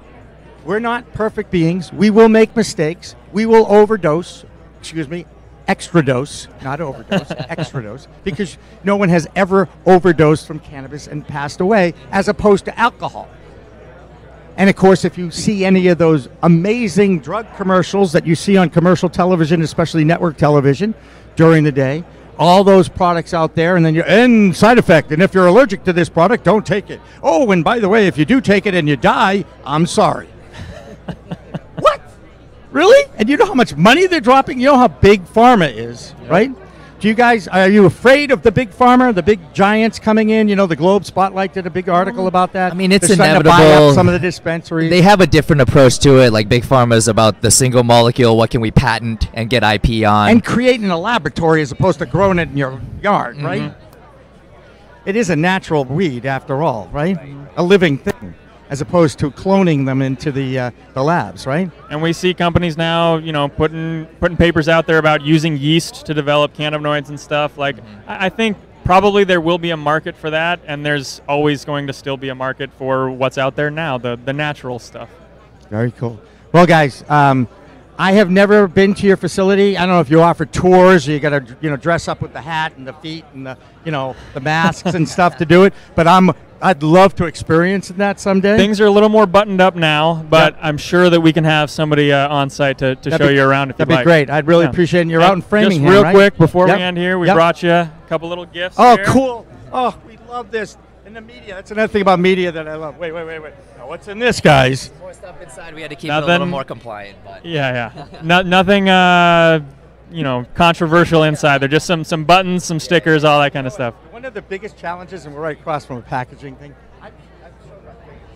I'm sorry, but I have arthritis. I know it's away from my mouth. I'm sorry. Okay? God, that's the looks. Put the microphone in front of your mouth, Jimmy. You're a pro. You should be able to do this. Okay. Opening the containers can be really challenging for people with arthritic fingers. Yeah. Okay? Now, I know I'll be able to figure it out. Okay? It's just a normal child-resistant kind of situation. Well, I am a child at heart, okay? I have you heard of the Peter Pan principle? I have lots of therapists. We can talk about this, okay? You're only as old as you feel. That's right. Oh, no, you got that right, pal. And by the way, I've been 14 my whole life.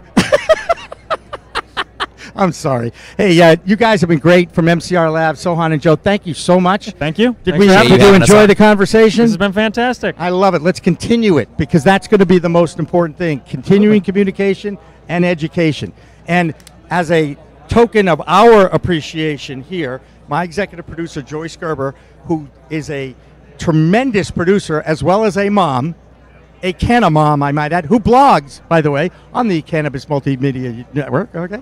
Has a couple of T-shirts for you guys, too. Awesome. Really appreciate it. Thank you so much. Great so much. We're going to continue our live stream here from the New England Cannabis Convention in just a few minutes. Don't go away. We're going to keep you going with some wide shots about what's going on, and the crowd's coming in, and there's a lot of excitement down here at the Heinz Auditorium. You might as well come down and say hello. We'll see you in a few.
Hi, everybody. Welcome back once again to the set here at the Cannabis Multimedia Network at the New England Cannabis Convention at the Heinz Auditorium in Boston, Massachusetts. I'm Jimmy Young.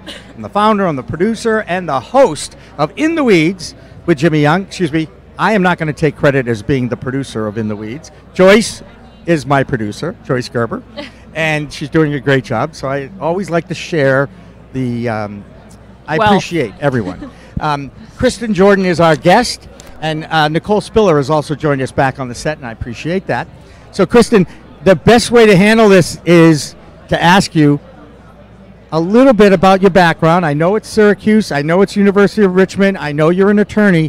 What was the big event in New York that you were involved with this fall? Because that's really how I first heard about you. Yes. So I am the producer and the creator of the Cannabis Media Summit, which we produced in December of last year. I think it was December 7th, if I'm not mistaken. I think you're right. I remember the first week. Yeah, we put that together. It was a combination of a lot of sweat equity and a lot of good folks who are willing to volunteer and help me formulate the appropriate programming. I am not a media professional. I'm learning about media as an industry and how it pertains to and will interact with cannabis. It was the brainchild of a number of reporters who attended my Cannabis Law Summit in May of that last year. They were sitting around at the end of the law conference and said, man, this was such a great event. We'd love to see something for our industry put together. Right. And I said, let's do it. And by the way, my goodness, there are lots of media out there, and there's lots of lawyers out there, and everybody has something to talk about, and the lawyers specifically have a real challenge because not only are there different laws from coast to coast, but from state to state, and from town to town inside those states. So it's really, and I kid about this a little bit. I said, everybody's worried about the investment. What part of the industry am I going to invest in? The grow, the packaging, the formulation, whatever. And I say, get a law degree. It's like you're gonna make some money being a lawyer and interpreting these laws. And I'm not saying that in jest as much as it's reality. This is a whole new world and a whole new set of laws, and if you become expert on that, you're going to be set for life. Yeah, I really think that having the correct legal expertise up front it behooves a company, especially a small company in such a regulated industry, to really make sure that they have a great partnership. There's ever-changing rules and regs every day, especially in New York. We're on the edge of our seats waiting for an anticipated passing of the budget bill, for which we will have legalization and a regulatory scheme. But I've heard there's been a little, they're not sure it's going to make it into this budget because everybody's got opinions, and of course anything to slow down the process. Are you still confident it will get in? I feel very strongly that we will. I've been part of a coalition for the last year and a half, maybe even 2 years, headed by the Drug Policy Alliance. In the New York chapter has been absolutely instrumental in creating a community and a coalition of like-minded individuals, business owners, community leaders to really not only network and get our communities excited and informed, but also to influence the governor's office and our elected officials. Gotcha. So let's talk about the media. We are a multimedia network. I've got magazines, I got podcast networks, I got videos and user videos, and I've got MJ Headline News, and I've got 3 companies from California or the West Coast, Leafly, Green Flower, and Weed Maps involved. And yet, I come from 40 years of commercial media, and I loved my career. I am so embarrassed and ashamed of how the traditional media is telling the story of the cannabis industry. It's one of the reasons why I started this company. It's one of the reasons why we have on our billboard here, our little set, it says, we are telling the stories of the cannabis industry in their own words. I understand the importance of driving ratings for commercial media. It's how they all get paid. I get it. But there are so many great stories that you have to do a little research on. You have to dig. You have to ask people and talk to people and educate yourself. Take the time to do that. But I don't see a lot of those positive stories being told by the media. They are looking for reasons to sensationalize the emergence and the evolution of a new normal.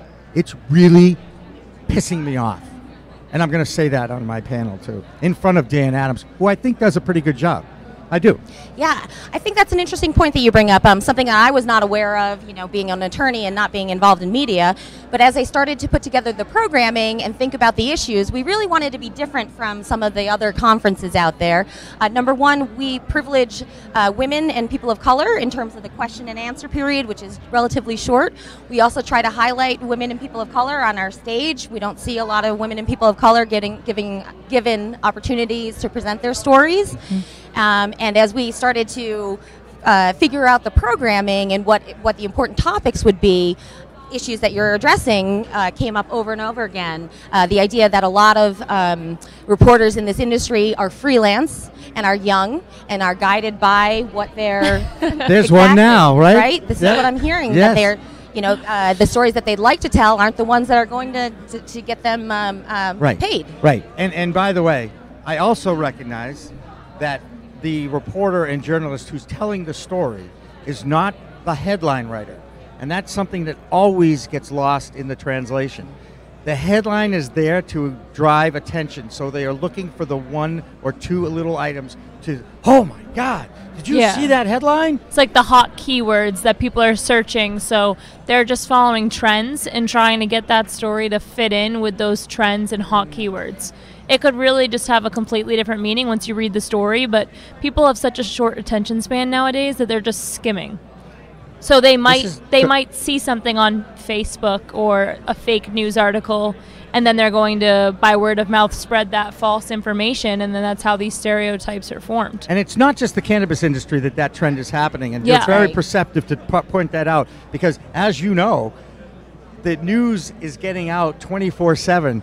It's not like it used to be when I was growing up, when you could buy a commercial on the three major networks on 6 o'clock and hit the whole. It doesn't work like that. And when it comes to breaking a story, they care less about accuracy and more about the speed of who got the story out first. We can edit it later. That's people's mindsets now in multimedia journalism. Right. We can fix the facts later, get the story out. It's you don't ask for permission, you beg for forgiveness. Yep. I'm sorry, but that is a fact of life, not only in media, but in real world too. And I certainly embrace that. And I have screwed up times, and I fall on my sword. I get it. Okay. Which in print media, they couldn't do that. They had to make sure everything they were printing was accurate because they couldn't just go click edit and edit that fact or edit that statistic or insert a quote. You can't do that in print media. Right. And another thing about print media, and I know we're going to talk about this because Stuart and I have already talked about this, the power of the printed word versus the multimedia journalist who's really telling their story. And they tell it, it's not what you say, it's how you say it when you are verbalizing the story, as opposed to just printing out the words. We all know that you can send an email to someone or a text and it gets totally misinterpreted by the other person. It's how you say it and the tone is missed. I don't care how many emojis you put on the damn stuff, okay? And when you're dealing with something professional, it's not really a standard to use any kind of emojis or to put any adjectives into your sentence that would indicate your tone or intention. It needs to be very to the point. It's a whole new world of not only sending out the information, but absorbing the information. Right. And then sharing it, liking it, and all that neat stuff. Which, by the way, we encourage you to share, like, and promote our little program here and our little network as we grow this. We're all like, what are we, 9 weeks old now or something ridiculous like that? But people start. Thank you very much. Hey, we lasted this long? Yeah, I get it. I'm really interested to see where we're going to be in another year. I do expect, one of the goals of my company is to live stream from MJ BizCon in Las Vegas. I have two very dear friends in Las Vegas that I talk to on a regular basis. And I am looking forward to hanging with them during that week because I understand it's unbelievable. Have you ever been? I have. I actually went to MJ Biz in 2015 and 2016. Holy and it was mackerel. a 5,000 person conference in 2015, and I thought that was a little bit overwhelming. And now it's so large that it really is a little bit intimidating for somebody like me from a small little prohibition state. That's so funny. Well, it's a festival now. I mean, it's going to be this. It's the major one. And they, everybody who's gone says it's incredible experiences. There's events and marketing and workshops and fun and games and a lot of business gets done there too. And I am looking forward to it. Is it the first week in September by any chance? Actually, this year they're moving it to December. Oh, thank God. I got a few more months to go. The reason why I know that is because another thing that I've done is I've created a newsletter. and we list all of the cannabis events that are happening on the local level as well as the national events. So in New York, what's going on in the cannabis community? So is that what you're saying? Well, so right now we service 10 different cities. It's 10 different New York never does anything small, by the way. It's the largest number. It's the number one media market in the world for a reason. Yes. Okay. What I saw was for all of my side businesses, I was always waiting till legalization so that I could don my lawyer hat. But I've been waiting for a long time. I've been in this space for about 5 years. And so all of these side hustles, as I call them, have always been for me to help create community, to educate my peers, and to also stay relevant in the industry until I could wear my lawyer hat.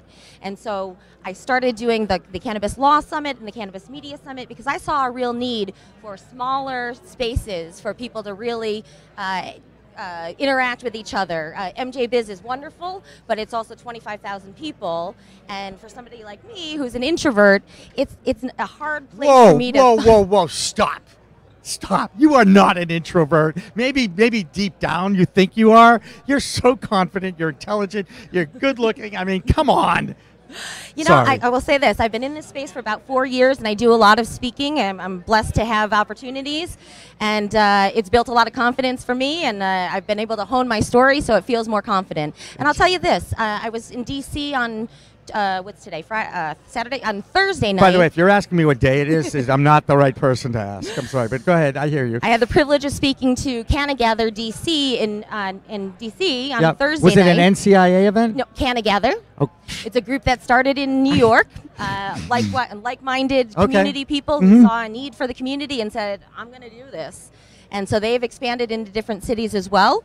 And so it was a great experience for me to talk to mostly women, which was really cool, about how we stay relevant in the industry, how we make space for each other, and how we stay authentic. Do you know Ashley Pachillo from Point don't. 7? No. Okay, so please, Mr. Google knows everything. Okay, but also on my website, I met her at the NCIA Seat to Sales show here. Okay. I was so impressed with her. I still talk about it. She is a superstar woman entrepreneur who's created a consulting group out of Denver and California.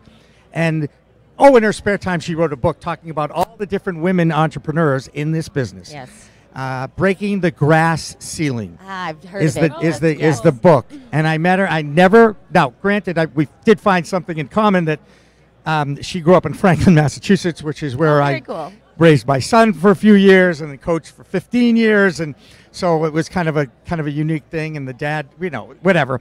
But please check her out. She's a great speaker. Absolutely. And I'm actually aware of her because we promote her event in my newsletter, The Maze. So I subscribe to about 15 newsletters. Yes. And I'm going to add yours because now that I first met you 20 minutes ago, I feel like we should know each other forever. Absolutely. So I'm looking forward to that. But the women entrepreneurship is a constant theme now in this world that's emerging. And Nicole, you mentioned something that I'm going to tell you that I think would be a great thing. So she's listing events, cannabis-friendly events, whether they're for business or for socialization, in that New York area. Yep, we list advocacy, industry, and community, and all legal events. You hear those three buzzwords? Those are trending now. Those are keywords, all right? I need more of that for my network. Yes. I need someone to help me develop that. And since you are already tuned into the social scene, right now?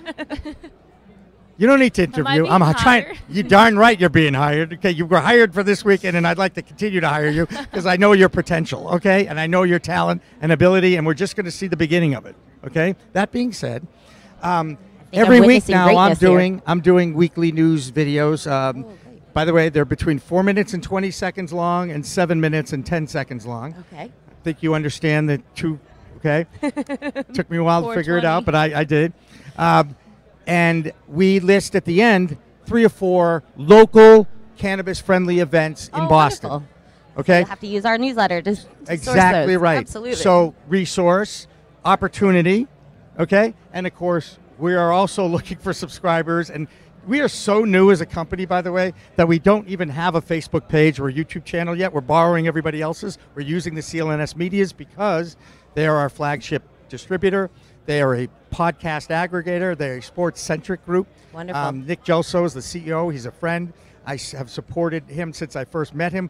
Alex Barth introduced me to Nick Gelso. Alex was also a member of my Young Broadcasters back in the day. Great. So I really, I'm always looking for new ways to expand what we're doing, build it out. We have hired a group that's going to help us with our marketing and our social media marketing, and Nicole doesn't know this yet, but she's going to be an integral factor and person in that. Wonderful. Because she's already a very successful Instagram influencer, right, Nicole? Yes, I am an Instagram influencer, and one of the platforms that I speak to is woman empowerment. Oh, so fantastic. I'm an advocate for mental health, woman empowerment, and woman entrepreneurship. And also body image. Yeah, body positivity. That's all in like your mental health and like view of self. Right. Fantastic. Very, very proud of the Absolutely. young woman she's becoming and has We need become, more of and that. Definitely. I can't wait to see the next step. Oh, and by the way, my agent Kenny Fishkin was here, and he wants to meet you. Great. All right, so that's good. He's over with Mr. Lobel because, after all, Bob is a legend, and I'm a wannabe legend, but I'm comfortable with that too. Kristen, what's next for you guys? I mean, first of all, you're waiting and hoping to see it in the budget. What's the next steps as far as you think will happen in the New York market? Sure. So on Wednesday, Drug Policy Alliance has coordinated with our coalition. I think there's about 30 different organizations represented, both on the industry side and the advocacy side, community members as well. And we're all taking buses up from all over New York State to lobby Albany. You're going to Albany. We are going to Going Albany. upstate. The Drug Policy Alliance will give us some training on how we lobby our electeds, and we will spend that day talking and sharing our stories. So that's our most immediate need, is to get the legalization passed. But certainly, our priorities are to make sure that we have an inclusive industry, that we make priorities for people who have been impacted by the war on drugs, that we have expunged records, and that we create spaces and opportunities for people that aren't just for bud tenders, that aren't just job opportunities, but are real ownership opportunities. We're also really passionate about making sure that home grow is a part of our bill for all people, as a therapeutic means, as a medicinal way to source your own medicine. Yep. Yes, and so we're not looking for legalization just for the sake of legalization. Right. We're looking for us to do it right. We know that all eyes are on New York, and that we will take leadership in a lot of these areas. Of course you will, because you're New York. That's right. You got to be the leader. You got to be the number one, except in sports. And then in terms of Sorry, I had to do it. I just had to do it. It always comes out with me. Go ahead, keep going. I know you have something else. In terms of my professional life, I just recently joined Greenspoon Martyr, a national law firm that's committed to the cannabis practice. We have 22 offices around the country, and I am spearheading the cannabis practice in New York. Great. So that's very exciting to me. Yes. And as another vote of confidence, the partners at Greenspoon are allowing me to continue to offer my small conferences. So we will do another Cannabis Media Summit. We'll do several Cannabis Law Summits and Can others. I come? Can I be We'd involved? love for you. Thank you. Love for you to be involved. Only if you bring this one. Matter of fact, maybe I'll actually feature her and just be on the background watching, because, as you get older in life. You can chauffeur me. Oh, good. I got to tell you, Nicole, you are so ready for big time. It's ridiculous, but I knew you always have been. I'm going to need someone to hold my bags. Oh, absolutely. I'll be happy to. More importantly, I'll get you somebody else to do that. Just kidding. Because, as you know, I've got arthritic hands. Okay, give me a break. I'm an old fart. For We'll need some topical creams. Yes, let CBD me tell you can help something. that. I have tried every single topical cream that anybody ever shares with me. They're great about sharing and giving me a shot. The one thing, the one product that has made a difference is the Charlotte's Web elixir. Okay. And I take a dropper every morning with my orange juice and my turmeric. It's kind of like a double whammy there. And when I ran out of it, the pain in my hands came back within 24 hours. So now I got another bottle, and it's gone away again. And at least now I know this stuff works. Actually works. It works. Right. And I mean, and that's just one example, and there's so many other topicals, and I'm not using topical, I'm getting it in my body. Because as you know, we ingest it. Back in the day, girls, you only just kind of use the old record, the old album cover to clean your weed. All right, and then you'd roll up a little fatty, and those were the old days. Now you've got your concentrates. Now you've got you know exactly where it came from and what it's going to do with you, for you, or with you. Sure, everybody has a different effect on it, but it is so far more advanced. I never thought I'd live to see this day. Trust me, and even talking about it openly, Right. I might add. Although my parents are no longer with us, I'm not quite sure how much I would have embraced this. By the way, if they were still alive. Well, I'll tell you, I lost my father in September of last year to cancer. I'm sorry. Thank you. He was a leader in upstate New York in the Syracuse area, ran the Syracuse Rescue Mission for 48 years, and was a Doing very God's religious work. person. That's awesome. Yes, absolutely. And in the last day, last 2 days, he was suffering from some pain. He had a kidney removed from cancer a couple years ago, and because of the way that he was sleeping, his organs were shifting, causing him a tremendous amount of pain. Yep. And when I spent the night with him in upstate New York, I had asked him if he would want to have some topical creams that I had in my purse. And in his last couple of moments, he said to me, I don't want you to get in trouble, Chris. That's something. So, man, we have moved forward. We moved forward on that. Crazy. So, Jordan, I can't wait to talk with you at 3 o'clock. Yes, By sir. the way, you know what? Do you know what room it's in? 104, I believe. 104. And where is room 104? I'm going to try to find it. I have an hour to find it. Is it really an hour from now? Oh, a little bit. Think Yeah, it 3 is. o'clock, Oh, yeah. my God. Something like All right, that'll be good. 104. I now know. Nicole, 104. Just 104. so Got I it. can remember that. All right? All right. Thank you so much. Thank you for so having me. enjoyed. Appreciate And by the way, the New York scene Nice to meet you. is in great hands. Okay? I am, and you know Stuart Zakem. He's on our Absolutely, thing I too. know Stu. He's going to be. So what you don't know is that Stuart's older brother Lenny. You know they named the bridge in Boston after him. Did you know that? Is Did you that- know that his brother Lenny was true? Oh my God, he was a social policy legend in New England. Wow, I didn't know He's that. the executive director of the Anti-Defamation League for 25 years. Okay. All right, and he passed away of bone cancer. God, I think he said 20 years ago. I left my full-time sportscaster career to go work with his brother. I met Stuart at this small world. convention last year. No kidding. Okay. What a And small I said, world. you know who put us together? Who's that? Lenny. That's right. Come on, George. Okay, We're all right. both going to sit here and start crying in a minute. My God, you know? All right, we've got more to come here on our live stream at the New England Cannabis Convention. Jordan, thank you so much for coming out. you. Nicole is still here. Who's coming up next, Joyce? John Prince. I have no idea who he is, but I can't wait to meet him. We'll be back with him in just a moment.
Hey everyone, I'm Elizabeth Dameron and welcome to Cannabis Multimedia Network. I'm so thrilled and so incredibly excited to be here with John Prince.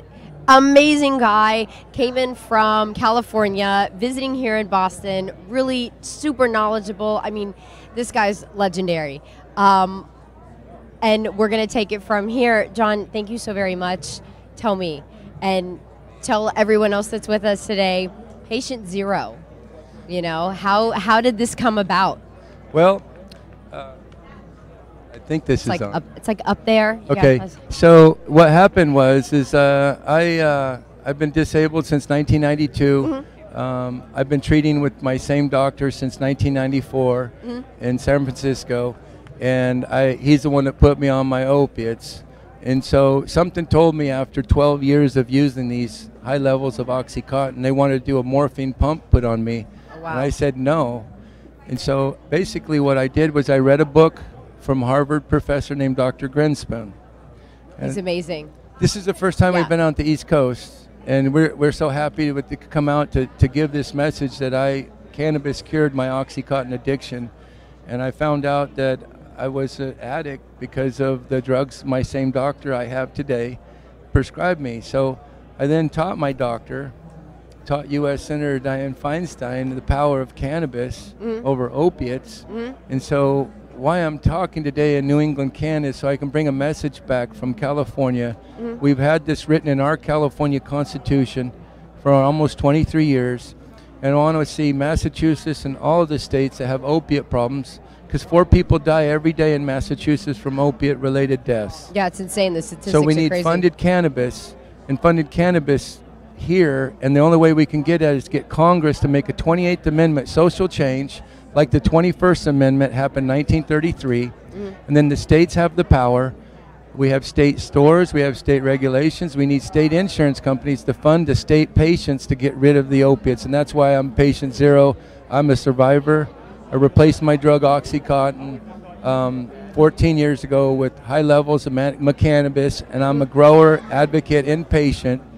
I grow my own to have my own, but my message is out there just trying to help the people in the city are different than the people in the country. And so we have different elements of patients, and we have to help the opiate patients. And cannabis is the cure, because in Dr. Grinspoon's book, Marijuana, the Forbidden Medicine, heroin was replaced by cannabis in 1914. And so I learned I was a heroin addict. They just changed the name to Oxycontin. So come out and hear me speak. I'll be speaking on this cannabis cured my Oxycontin addiction 14 years ago with cannabis on Sunday, 3 o'clock, room 101. I hope to have a lot of people from the East Coast and everyone come out and hear my message, because we have to change this as we the people.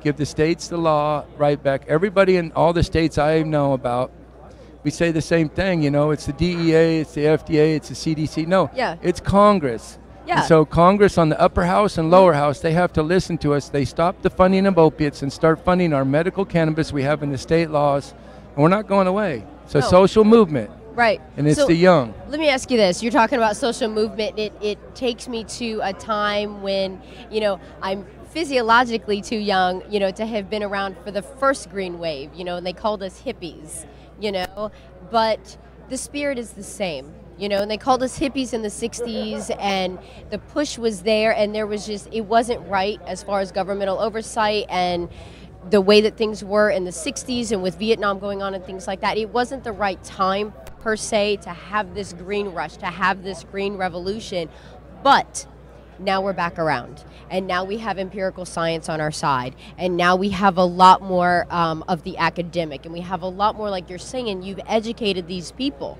you know, and knowledge is power. And by trade, I'm a scientist. I'll tell you some of my story in a second, but tell, and I'm curious, you don't have to, I'm not saying demanding, tell me, but mostly for everyone else watching who isn't really as familiar with it, the importance of educating these people and to push this movement, you know, that it's destigmatized, that it's not, you know, we're not just smoking weed, man, you know, it's No, so you go back to the, you know, people, the hippies, the movement, the ones that got us our California law.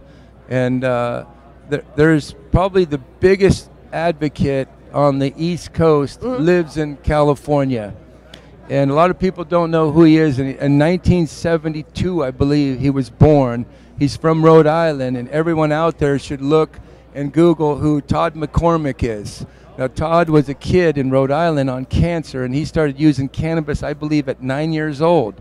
So it's been medicine for a long time. We all know that use it as medicine over any of the opiates. It is medicine. It's the people we're trying to educate out there that don't know it is. And so Todd is from the East Coast. He knew a gentleman named Jack Hare. Jack wrote a book called Emperor Wears No Clothes. Jack Hare, who's that guy? Anybody know who that Jack guy Hare, is? Yeah, so LV Music, she's a personal friend of me and my wife, Robin. LV is one of the federal patients that get 300 cannabis cigarettes mailed to her. Well, she gets it from the federal government, grown in the state of Mississippi since 1988. I've met a lot of young people out here, and it's the young that are 24, I say young, 24, the 20, 34-year-olds. The young, I tell them one thing. What? Don't vote for an old politician, not even my age of 57. Vote for the young, get the power, because Jack Hare and Dennis Perone, they're the ones that had a lot of voters behind them, and we would find out what they wanted us to vote for, because it's really social movement. And we can't forget the ones that were here before. They would be happy to see that we have a federal farm bill. But we need a social movement. I'm trying to get this out there, the 28th Amendment in our Constitution, written in our federal Constitution, that like alcohol in 1933, we'll never lose our alcohol rights to the state. No, this is true. Do we regulate it in the state of Massachusetts? Of course. Yes. So we need Why not tax and regulate cannabis, right? Patience. I have a state card, insurance card in my pocket right now. If I was coming to Boston, I would love to go to my local store and get my state-funded cannabis, because we're Americans. We are Americans. I'm from California. Why I speak so much is because we're the 5th biggest economy. California made $165 million in taxes.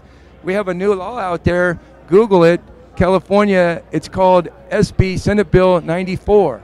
And it's 105 pages. It's regulation. So I'm trying to convince a Health and Safety Code, California law, Health and Safety Code 11362.75D as in dog. I get that moved out of California law. Did everyone get that?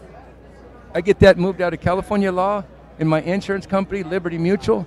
They funded my opiates for 12 years. I've saved them $1 million. Well, of course they funded your opiates. I wanted my cannabis. If I get this one change in state law, they'll fund my cannabis in California. They did this in New Mexico. They're doing it in New Jersey. We need the federal government to move out of the way and let our states be ran the way we want to run it. Yeah. So that's my message here at New England Can. And I hope to get it out and the message to be strong. And so thank you for giving me this opportunity to be interviewed. And oh my gosh, thank you. I'm so excited to have talked to you. And I have so many questions for you. So let me tell you this. So I'll tell you a little bit about myself. I retired from the Marine Corps in 2014, and I'm well, thank you for your service. Thank you so much. Yeah, that's what, you know, I have a lot of vets and out here that I met in Portland, and this Robert Kowalski belongs in this stigma, an Ohio vet. And I tell you, I speak out loud because the vets are dying 22 a day. Yes. And the opiate pain patients are dying 125 a day.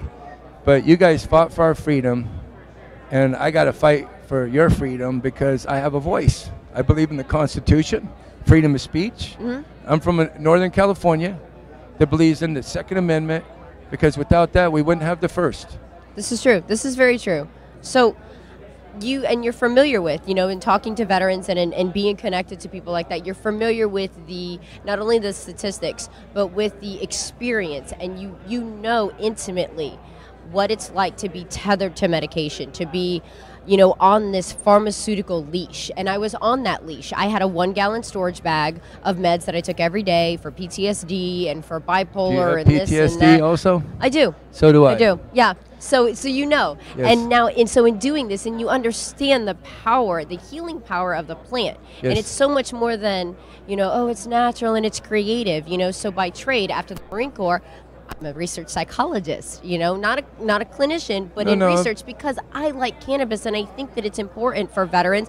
Excuse me. And like you're saying, and other people who have experienced opiate addiction because of surgeries or because of, you know, different traumas and stuff like that. It's not their fault. Or they that took are it now- one time and the government allowed it to Exactly. be taken. Exactly. See, without the access of the opiates, we wouldn't have the opiate epidemic. And so in 19 S Bill, a federal bill, S Bill 143, Hawaii, 1987, the senator tried to legalize heroin 7 years out after I was out of high school. They couldn't do it. In 1996, my friend Dennis Perone and a lot of advocates in California, we got our Compassion Use Act written in our Constitution. So that's when I started taking OxyContin, because I didn't know cannabis. I didn't know cannabis worked for pain. I used it for depression and the sickness that the opiates caused me. So I have the same doctor now. He wrote a book. He believes in cannabis, and we have to get the doctors to see all this and to change. Doctors treat patients, and doctors deal with the patients, and we, the patients, have been, I don't know what other word than other lied to, okay? We've been lied to that the opiates were going to be okay. Yes, yeah. I lost 20 teeth. They replaced all these smiley teeth. Fantastic smile. And the sad part is that the young kid, I say this one question. Yeah. If you have pain someday, we all will have pain someday. So if you had pain right now and had to have 5 back surgeries, what would you take for your pain? Would you reach out for the opiates with everybody knowing what it is now?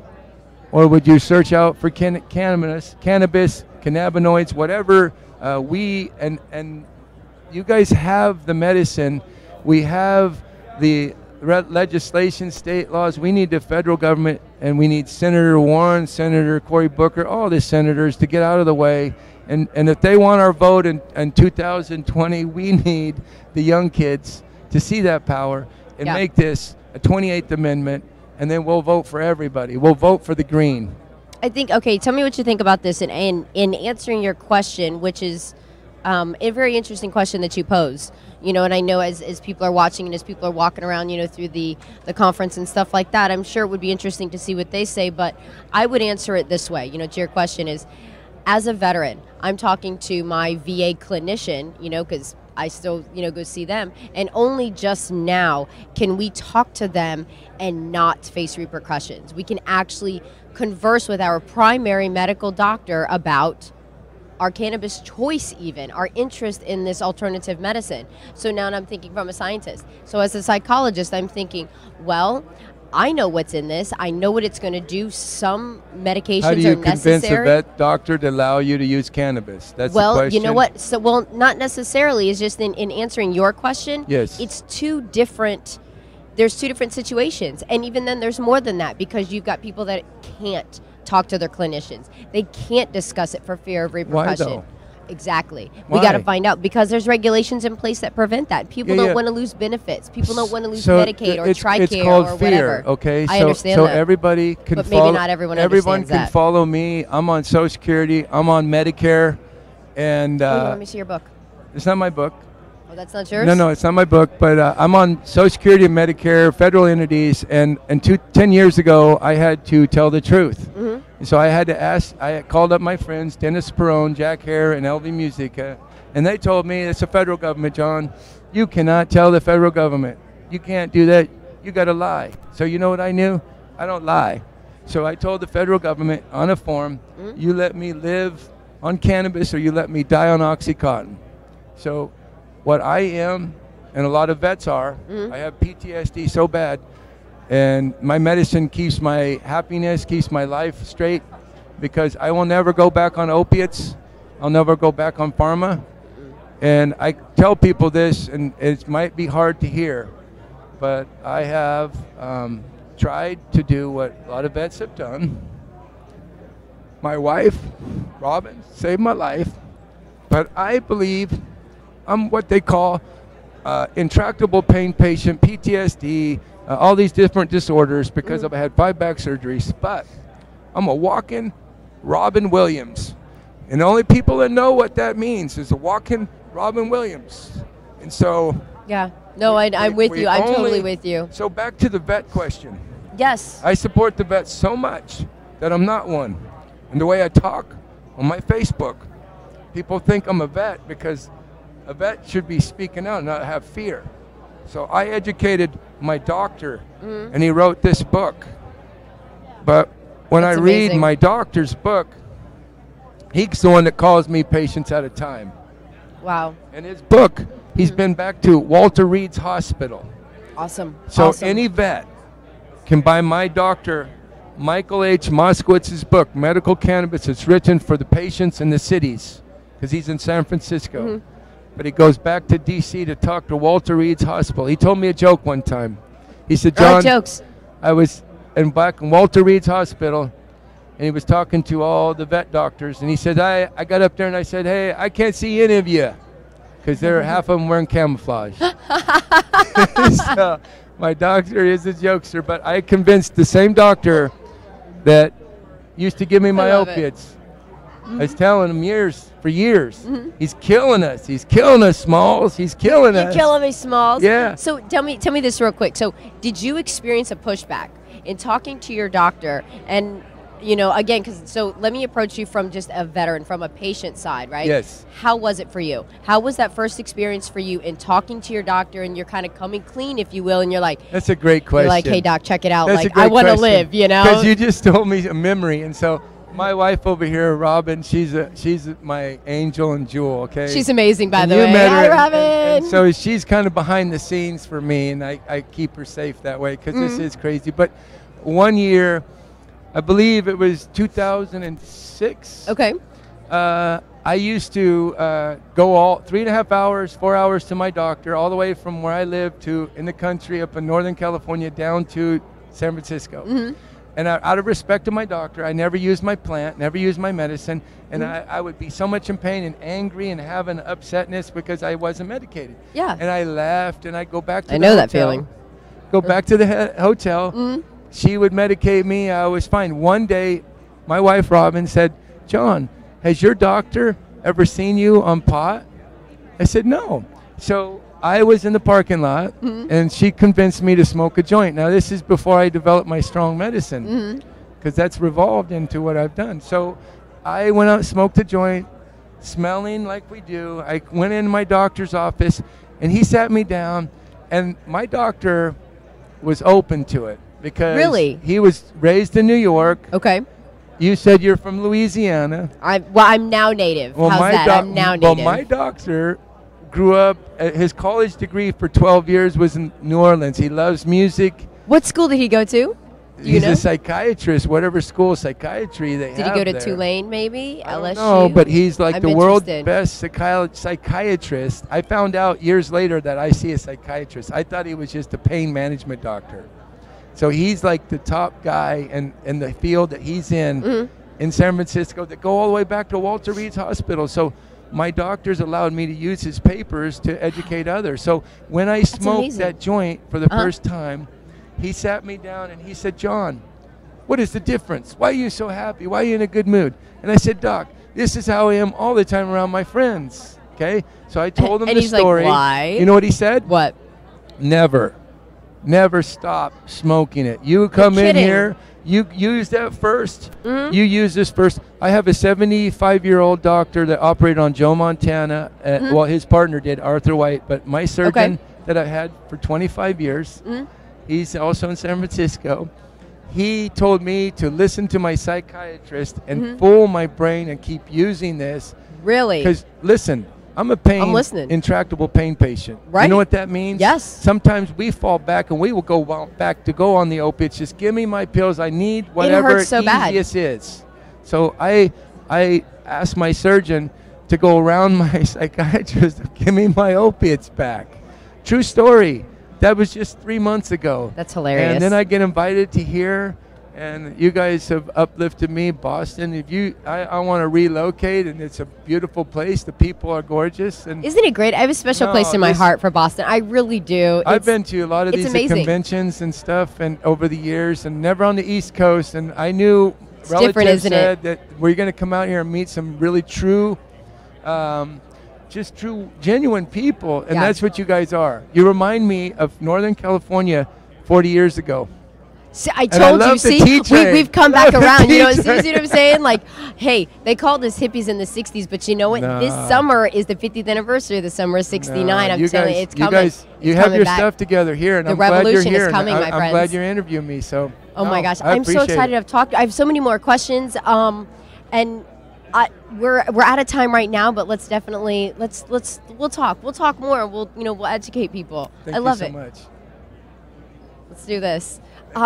Thank you, everyone who's been watching and people who've been sitting around. And Robin's over there, and she's amazing. Hi. I'm Elizabeth Dameron. This is John Prince, and we have just had the most amazing interview. Thank you so very much again, and we're going to show you some really, really great clips with some excellent interviews. You guys stay tuned and come join us. If you're in the area, come join us at NECANN. Come see what we've got to offer. All right, you guys, take it easy. Thank you so much.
just going to be here? Whenever. I'm here. What do I want to be? Welcome, everybody. We are here with, what is your name? My name is Derek Cloutier.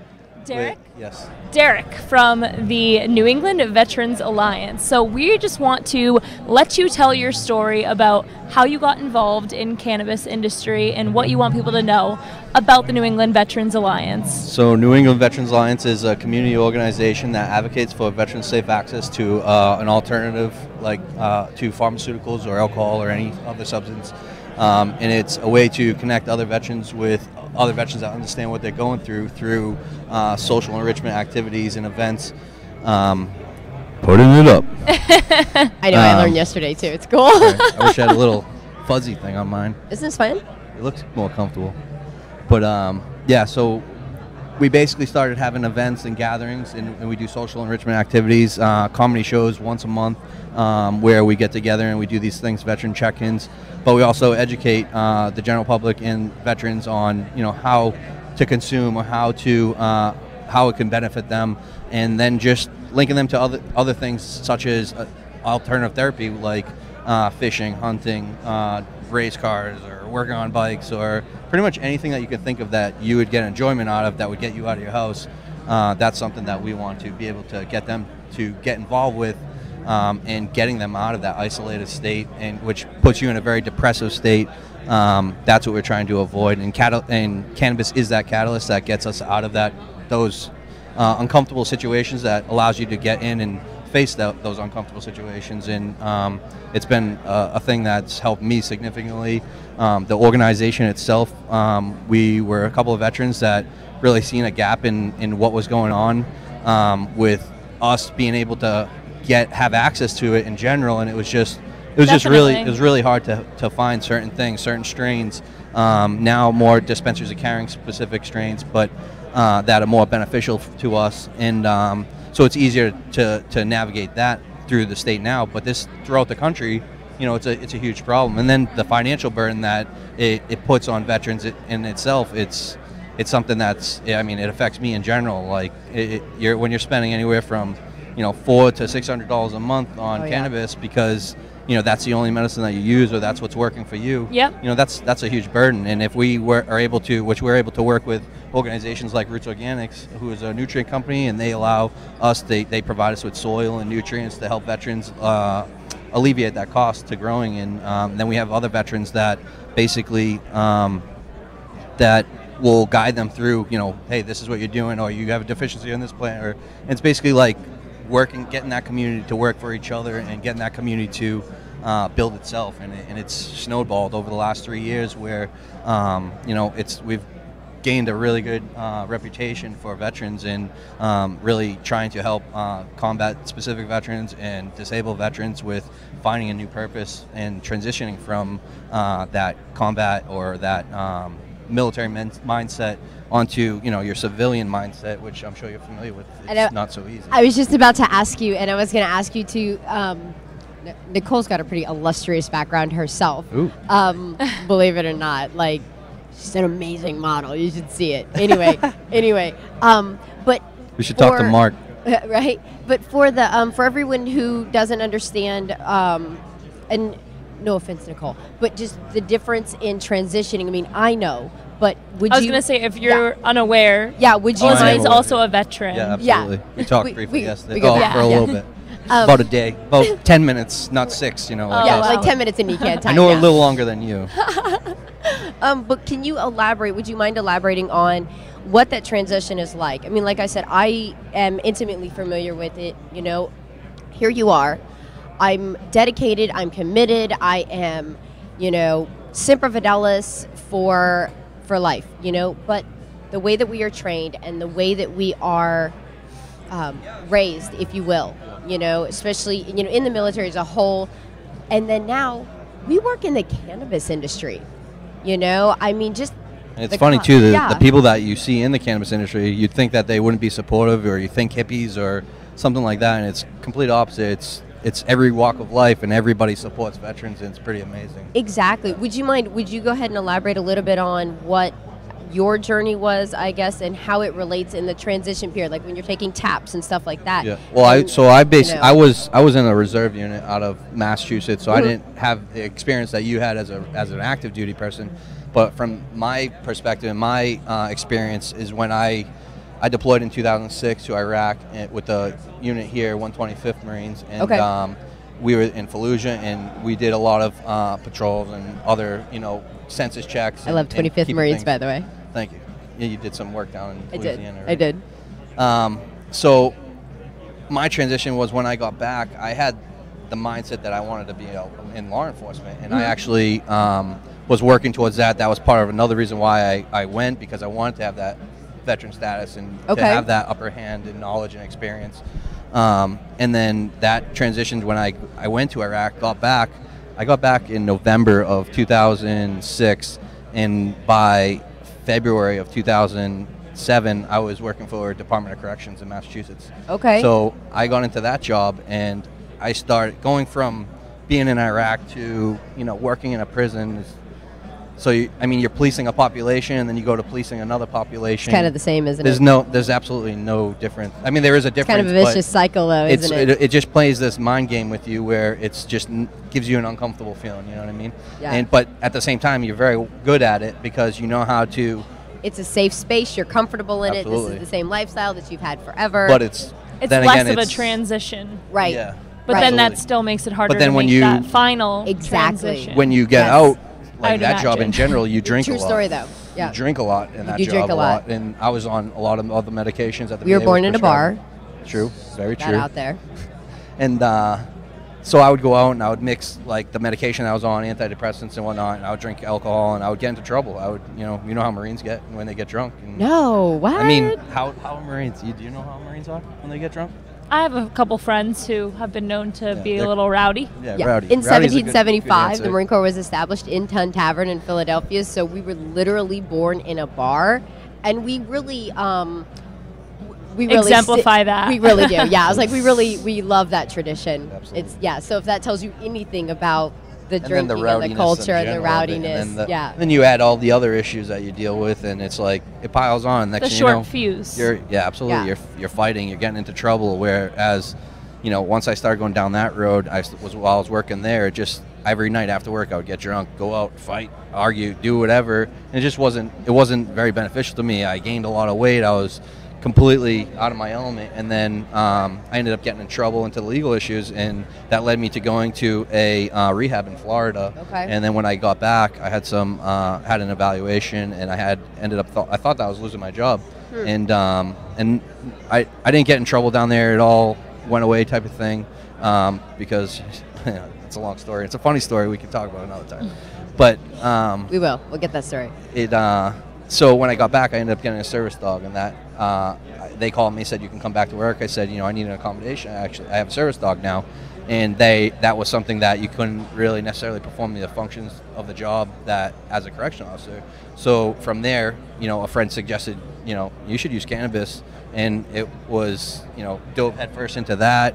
Once I got my card, once it made legal here, we had a doctor's office that he would take us in about 5 at a time. Okay. And we do go through the whole endocannabinoid system, talk to you about what was beneficial, what to avoid, what not to avoid, and he would just go through the whole process. Then he'd take you in one by one, and you'd get your card, and then we were just knowledgeable of where we were getting our cannabis from, and we would just create that little network that Absolutely. hey, you got this, you Absolutely. got that, what's working for you. Yeah. And Oh, it yeah. just grew from there, and then I started getting more involved. I've always done the veteran help stuff since even in the prison when I first got back.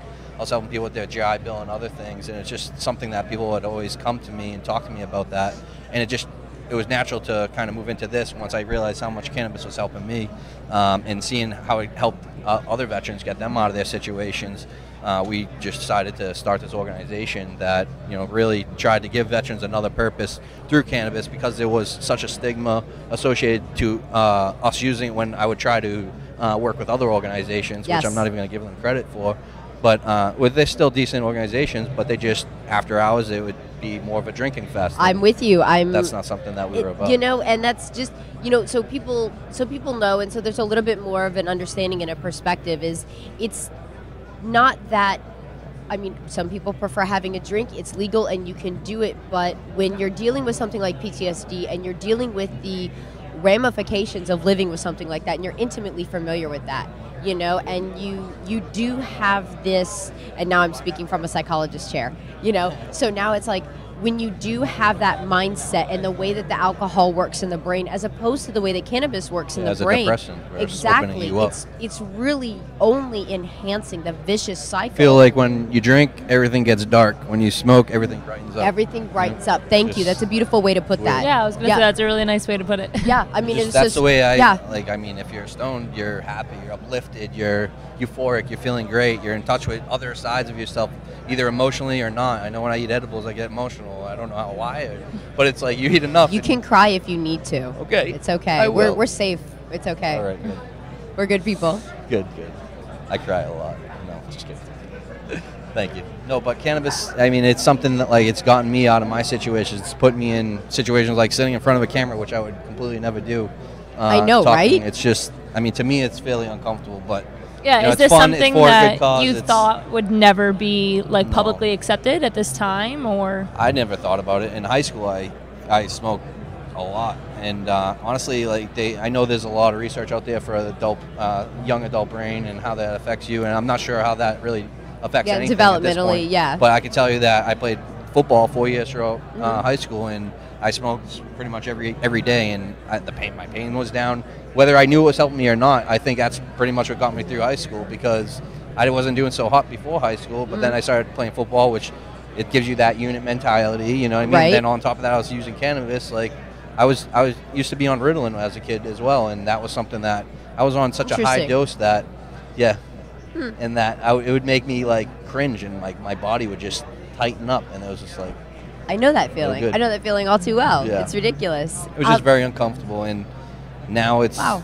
it's different. It's it's better. You can feel things, see things. Life is good, right? Slow down, think about it. Yeah, it is good. Right? It's amazing. It's gosh.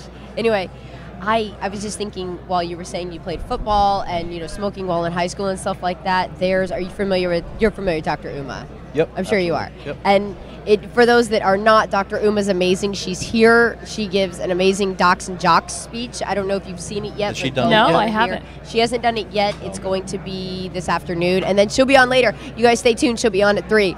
You've got to meet Dr. Uma. But she will be the first person to tell you that you probably protected your brain. Yeah. Smoking while you were playing football, and the concussive force, whether you were actually concussed or not. Yeah. Ask Jimmy. He was. She actually he was came out and concussed, spoke but- at one of our very first events 3 years ago. We had in Worcester. It was actually when Recreation just came to be. We did this Operation Uplift in Worcester, Mass. At the Bull Mansion, and it was one of the first events of its kind where you could display cannabis. You couldn't buy it or anything like that, but you can display it, and everybody was comfortable with it. You could smell it, and everybody was talking about it. Everybody was exciting, and Dr. Uma came down, did a really great speech, and it was a really good experience for a lot of people. And that's really what like catapulted us into the industry and keep doing more. And it was a lot of people were motivated by everything that she says. That's awesome. What do you think now? And Nicole, what do you think too about the whole stigmatization? You're in high school and you're around a bonfire and you're kicking it with your friends. As opposed to look what we're doing now. Did anybody think for a second when you were like a sophomore in high school?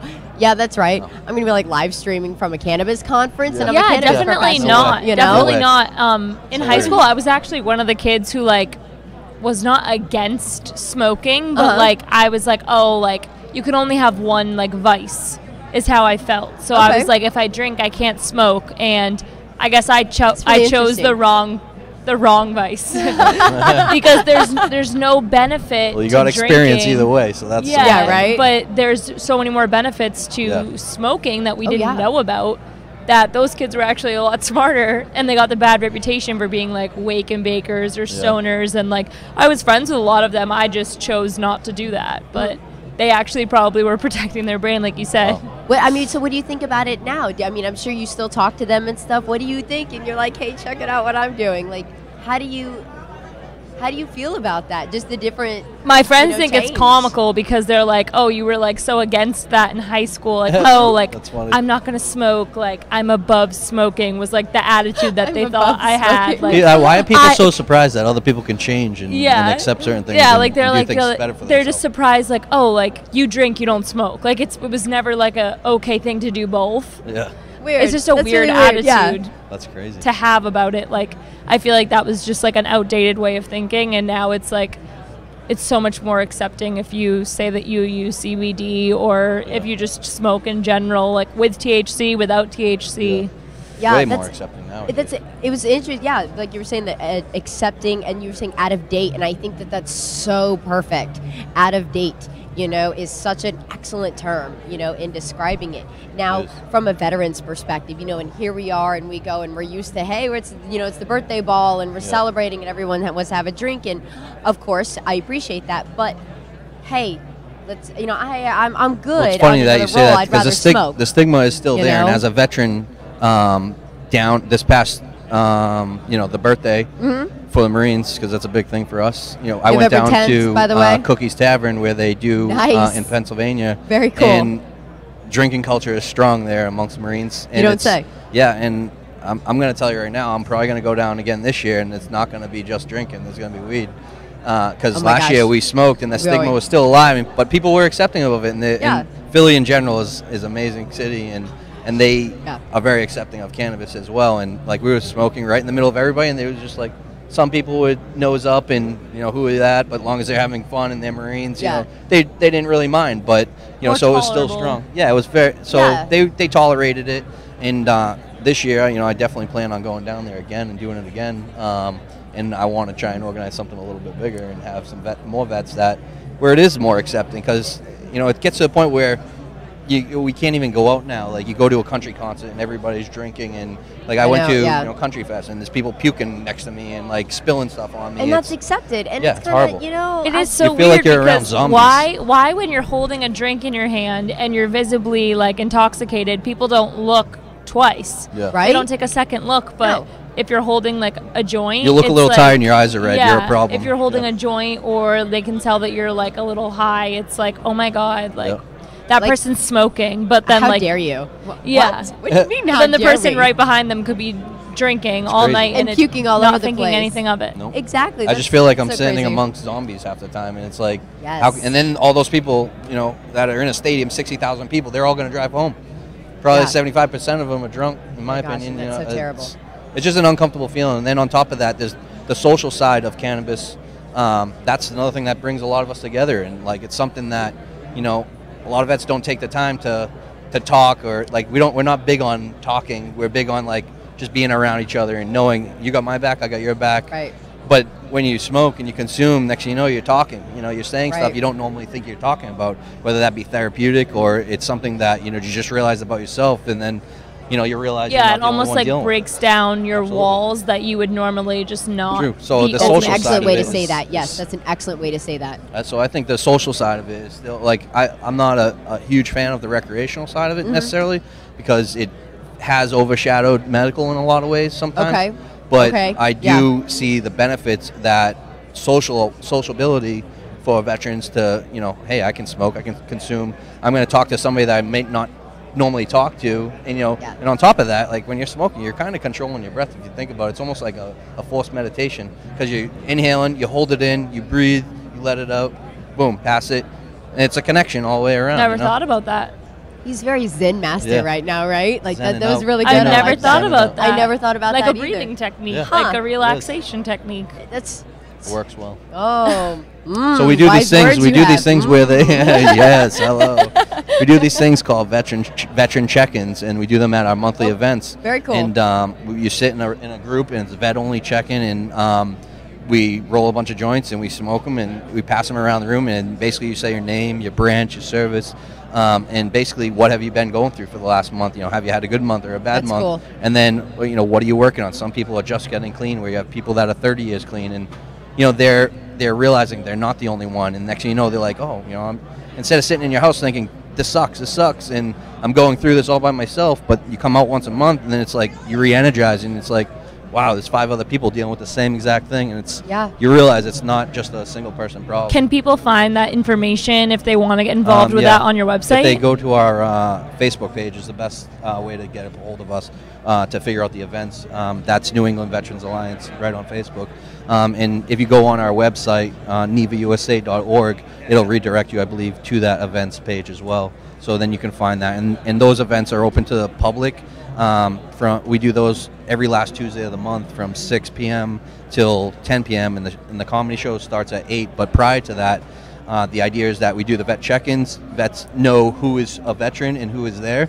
And then later on, when the general public comes in for the comedy show, they, you see somebody that is uncomfortable, I try to say, just reach out and say, make sure that they don't feel like they're by themselves. And it makes people feel way more comfortable because you have that little clique and niche that they're going around talking to each other and seeing that. That's awesome. And then the comedy That's so in general, awesome. it's hilarious because it is a smoking environment or a consumption friendly environment. And Yeah. it's like nothing else, especially when comedians are just getting secondhand smoke or high and they're spilling up on their skits, and it's just. And then on top of that, we've had veterans come out and kick off their comedy career by doing skits in front of other veterans. And That's so funny. So that's something That is it's giving a veteran another purpose through something completely alternative that adds purpose to their life. And it also negates the stereotype that they have to do a kind of career that's in line with True. being a veteran. Yeah. You Right. would never think Security. a veteran is going to become a comedian. Yeah. Yes. Because they're not lighthearted enough to do something like that. Is It's very the stereotype. stoic and it's very serious, and you're to the Yeah. point. Yeah, so they think, but the humor, they'll, the humor, though. they think they'll have to do something in construction Yeah. or something more durable and masculine protection or and Yeah. And I'm to really stay with those values. I'm so glad that you brought that up because it reminds me, and I'm sure we got some guys watching, and I'm sure that they would nod their heads in agreement that you have this, like you're saying, it's very stoic and it's very serious, and pain is weakness leaving the body, and we're not tough enough, especially as Marines, and you're not tough enough unless you're in this very rigorous career, and then you're excelling at it. True. So if you do have PTSD or you have some of these very stressful type of obstacles that you deal with, whether it's serious back pain or whether it's whatever kind of mental hurdle you might be going over, you're stressing yourself over this because that's what we are expected to live up to, and we push ourselves, and then we don't get a chance to just, like you're saying, check in with each other because that's too soft and it's too mushy, and it's what I'm saying. Yeah. But it's okay because if you read things and look into stuff like feelings. PTSD is something that it is something that people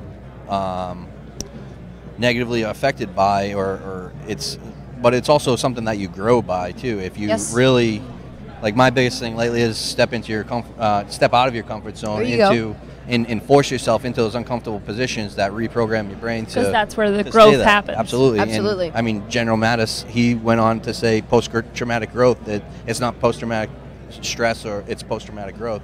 Yeah. And just the 12, He's I an think I've been amazing out 12 leader. years now, and just the amount of things that I've learned about myself, about the Marine Corps, about life, Yes. and those 12 years has been a very roller coaster ride, but it's growth. It's all growth, and It's all growth. that's another thing, is just trying to force veterans, or not force them, but encourage them to step out empower, of like that we were talking about comfort zone. yesterday. Yep, Empowerment, for sure. She brought up this great point. We were talking to Alyssa Merrill. Yep. And oh my gosh, and she was mentioning how just empowering women, Yep. just in this space is a little bit different, but it's really similar and almost It's about exactly empowering aligned with veterans. any minority. Exactly. So veterans, women. Yeah. A lot of people forget that veterans are technically considered a minority. You They have are, African American veterans, Asian veterans. Everybody. We have that, every class of it. But then on It's top anything of that, has a stigma surrounded around it. Stigma. and you that's have big. That's veterans so that big. get kicked out of the military. They got back from Iraq or Afghanistan. They tried the other medication that the VA or that the doc put them on, and Yes. it just wasn't working for them. And they go and try cannabis. Next thing you know, they're pissing hot for cannabis in the system. They get Yep. kicked out. What happens when you get kicked out? You lose your benefits. You lose Yep. career opportunities. You lose You're labeled friendships. as a very negative. Is a very negative thing, and that's part of being a disenfranchised group, in my opinion, because it encompasses everybody. Yeah. And a lot of people. And then on top of that, you have no medical, you have no job, you have no career, nothing, and it's No.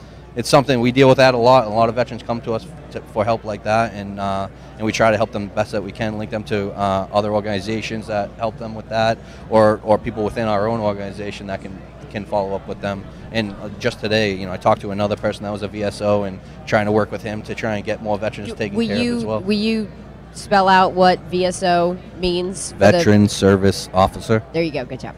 Good job. I was going to come up with a funny pun, but it's not that quick today. So we're coming to the close of our conversation. So if there's any last thoughts that you want to get out there, this would be a perfect time to say your piece. Speak fast, Marine. The biggest thing I would say is just reach out to your other veterans and do good in your community. Talk to your neighbor, and it's build your community, build the network, and that's getting out of your comfort zone. Try to force yourself out of those uncomfortable situations into something that might be fruitatious in the end, where you build a network, you build connections with people, and that's part of this plan. It's bringing people together, I believe. Absolutely, yeah. Well, thank you so much. Thank you both. Thank you both for your service, and thank you for chatting with us today. We are going to cut to a quick commercial break for Derek and Elizabeth. I am Nicole, and we will be back live shortly.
And with CBD pharmaceuticals, there is far less side effects, for example, as compared to Ritalin. Yes. In treatment of adolescents. I mean, the problem is there haven't been a lot of studies done. They couldn't legally do studies. So there's thousands and thousands of anecdotal reviews and success stories. I mean, I would say maybe millions. I mean, people, the industry, number 3 Googled word for 2018 was CBD gummies. Wow. I'm not surprised. That's a good little statistic to know. Yeah. Right? Yeah. So many fun little statistics. 40%, this is another thing that shocked me coming from Big Pharma, 40% of all adults have a hard time swallowing a pill. I was shocked. I had no actually idea. have a very hard time Really? swallowing a pill. I hate to admit, but I'm so glad that I'm with other people, who have the same thing. I don't want to take a multivitamin. I'm like, I really just can't swallow. I know. the amount I of find pills. myself, if I'm looking for a multivitamin in the store, leaning towards that gummy multivitamin because it's so much more attractive to me to chew a gummy bear than to swallow a pill in addition to whatever pills you're already taking for your daily pills. I mean, it's fun, right? Let's just call it what it is. It's And the so fun much fun to flavors. take a gummy. Candy right? in the morning, yeah. Yeah. Yeah. You feel good about taking your vitamin, and then if it's a natural product, you're like, I'm having fun. My body's getting nourished. Life is good. And it's also probably an easier transition if you can introduce that to your children. Oh my gosh. And yes. form that habit early on. Yes. You can carry that into your adult life because you have that option to. So why wouldn't you continue with that positive My kids habit? remind me every morning, Mom, we haven't had our vitamins yet. Yeah. Oh, okay. That's Yeah, amazing. okay, yeah. Every morning. You know what, though? What's scary, though, what I've learned, and this, I'm the type of person who I always believed that everything was what it says it was. You remember when we heard olive oil was really sunflower oil? Oh my gosh, that whole yes, thing, right? yes, Yeah, and you're like, it's not just olives. Right. And I choose to stay a little bit naive, but I mean, it's scary in an industry where people are really last ditch effort. They have a serious problem and they're they want to buy a product, and then they go to the gas station and they get a CBD product that literally has no product, no real medicine in it. Yeah. So that's where I've been getting frustrated. And the same is true with vitamins. I have to tell you, the gummies are delicious, but most have no clinical value. Yeah. And it's this was another statistic. In 2017, $972,000 were spent in 1 month on CBD products on Amazon. Wow. That were not CBD. They were hemp oil or, they just never contained any active CBD. So it's sad how much money.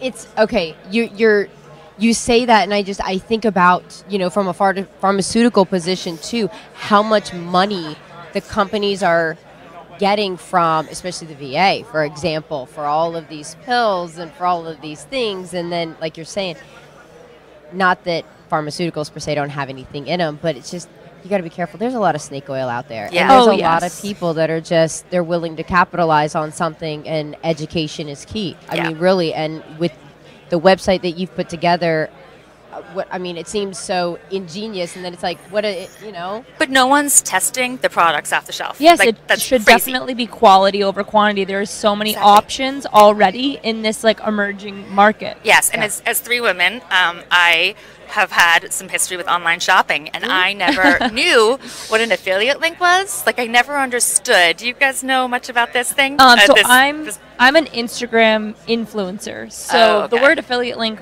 to me means something for someone to put out there and share so they can capitalize on the purchases made through that link. Correct. So they can gain a commission. So they're going to say whatever they can to encourage the most sales. What's going to encourage them to say that they like one product over another is the commission rate. So in the CBD industry, even some of the big name brands, when I looked at the list of the top 10 brands, I liked 2 out of the 10. 8 out of the 10 I thought either tasted horrible, didn't work, had some bad testing results. So unfortunately in this industry, some of the bigger brands are being built on who was out first and who gave the best, business to business or commission, affiliate commission, and it's a little disappointing. I think we still have a chance to get the best products highlighted. And Yeah, out it's there. just like with anything else out there on any market, really. You have to go through a trial and error process to see what works for you. Like, you might like the ingredients in one CBD product, but the taste might bother you. And there's just so many factors that go into it that you really have to know what you're putting into your body. Absolutely. Yeah, it's what you just said right there is exactly what I was thinking when I'm reading products, and even my kids know, we buy non-GMO. We look for things that don't have sodium benzoate or potassium sorbate in them, so it's about what you're putting into your body. But again, some of the chemicals that we are using to make these gummies, to make these vitamins, to make these pills are known poisons. They're known carcinogens. And it's really disheartening, and I'm sorry, it's just personal for me because definitely it destroys your body. Absolutely. And to see something so beautiful and so natural, like this cannabis plant, to be taken and to be just adulterated, in a way so somebody can make a buck, and it's like To why? capitalize on the industry. Yeah, I mean, it's just, look, there's a lot of education, there's a lot of science, there's a lot of research still needed, because I want people to make informed decisions. You want people to make informed decisions. Absolutely. I mean, you know what I'm saying? So it's just, I'm with you. Especially, I'll get off my soapbox, but I'm with you. Oh no, get right on your soapbox. Get on it, yeah. Because I get passionate about it, because when you finally have that conversation, you convince that baby boomer, like my neighbor's mom who has MS, which I'm so CVS. I don't know if you guys know this, but CVS is now, there was a bulletin. It came out, I guess, a little bit prematurely, but in 8 states they're going to be carrying CBD products. Oh, I didn't hear that. That's amazing. I was reading that this morning, actually. Yeah. Yeah, I mean, they're conservative. Media, conglomerate. Very conservative industry. Very conservative, and a little, so 8 states, and I think they picked some great, well, I'm not sure. I'm pretty familiar with some of the brands, but they picked some really good products. I mean, some of the products out there, I have to say, they're focusing on the topicals and the skincare products. Mm-hmm. That's where because I'm not a believer, I was kind of the last one to believe in the non-GMO, I just really, so I even from the pharmaceutical industry was so I just didn't believe in, and I still have it. Organic, to me, I don't know, really, I don't believe I feel it. like organic has definitely lost its meaning as a word by being overused. So many people can get away with using the word organic by having 0.03% of a product that's organic inside of their ingredient That's a good point. list. Yeah. So let me. It grows on you, and you just. We are live back, and I am here with Lori, who does so much in the cannabis industry and just for humanity in general, and with Elizabeth, who we how you had doing? on earlier today. Lori, do you want to just tell us everything that you do and are involved with in the cannabis industry, because it is really extensive? Right, I do a lot. So one of the main things that I do, and I think one of the projects that I'm most proud of, is that I am the CEO of Greenlight Business Solutions, which is a company that was designed to help social equity, economic empowerment applicants, and individuals who've been marginalized access great professional services in this space. We love a woman CEO. Right. That's what I was just thinking. Hashtag girl boss, yes, right? So that's one of the projects. We also were recently licensed in California for our edibles company. Very cool. We're on the verge of being licensed Congrats. in Massachusetts. Thank you. Licensed in Massachusetts for a vertically integrated model here. I also teach cannabis law at my alma mater, Suffolk Law. And what? She's just getting started. You know what I'm saying? My goodness, this is crazy. My booth is here. I am an owner of Chill Hill Bean Co., which provides some of the best exotic genetics from California. Wow. And the last thing that I do is I teach martial arts. So I teach martial arts on the weekends. What I don't do, tolerate bullshit. That's what I'm talking about. That's what I'm talking about, right? Yeah, I'm allergic to it. Honestly, it's a medical issue. Maybe you can treat that with cannabis. I think cannabis works for that, right? That's true. Maybe the source of it. Oh, God. So what is probably the biggest struggle with being wearing so many hats and being involved in so many different things at once? The biggest struggle obviously is time management. and desiring to excel in everything. So it's the perfection mentality that I have to really eliminate myself of. Because when you're trying to wear so many hats and there are only 24 hours in a day, it's really difficult to maintain a level of perfection that's literally unnatural. So you kind of have to be really open with everyone that you're with and be authentic. When if I'm overwhelmed, I'll tell my client, look, I'm overwhelmed right now and I'm not going to pretend that I'm not. Let's figure out a way to work this out. And I do the same thing to them. I do not force them to push themselves to be on all the time, because that's unnatural, and that's not the type of business that I want to run, and that's not the type of environment I want my clients to feel that they have to be subjected to. Yeah, that's amazing. I love how you use authentic. You know, we've heard it a couple times, and I feel like it's such an essential part of what cannabis is, not just as an industry, but just what it does in its healing power, what it does for people. It really, truly, it seems like it brings out the authenticity that people have. And this, you know, this push for blockchain technology and transparency and, you know, bringing the authenticity out brings out the transparency, you know, and like you're saying, it's a solid business model. You know, you don't have to hide behind stoic and stuffy and serious and driven and a-hole and all that. It's cool. It's cool. Let's go with the flow, you know? It's okay to go with the flow. And I think that's kind of what I want to represent too, and that's honoring yourself in every space that you're in. So your body is telling you things about itself. So when you're tired or your brain is not even working maximally, it's your job to honor that and give your body rest. If you push it too far, I consider it deducting from your life force. And so you're going to pay for that later in having dis-ease in your body. You know what I mean? Right. So that's the way I honor myself, and it's about self-love. It's about loving myself more than any amount of money I can possibly make. And so having that amount of self-love, there's a lot of things I won't do either. Like I won't let my clients make decisions or that I find to be detrimental to them in terms of some of the deals that they're signing, some of the people they're approaching with, because that wouldn't sit well with me, and I wouldn't have peace, which would be a deduction from my life force, and I would have dis-ease in the future, and I'm not down with that. I like to be comfortable. You know what I'm saying? I'm an Instagram influencer, and one of the things that I preach is like self-love and woman empowerment and women supporting other women. So I definitely understand where you're coming from with that. And self-love is so important, because if you're not okay with yourself and you're not putting 100% of yourself into your everyday, and you can only give that 80%, that's going to reflect in your work. No, absolutely. And it goes down to what is the your that you're talking about? Is it the avatar that you created, like the human perception that you have of yourself that you're trying to hold up to, like I'm perfect, or is it the individual sometimes who gets sad? Is it the individual who's sometimes overwhelmed that's blocked out? So it's also which self are you honoring? So that's very important too. So it's so incredible that you have that. I mean, the amount of energy that is behind something like that, you know. So I'm a veteran, and thank you so much. It's what you're touching on is so important to the healing process. You know, we were just talking, we did a great interview, you know, with the New England's Veterans Alliance, and they're great guys. And some of the things that we kind of touched on is exactly what you're saying, is just embracing that. And it's something that we're not taught.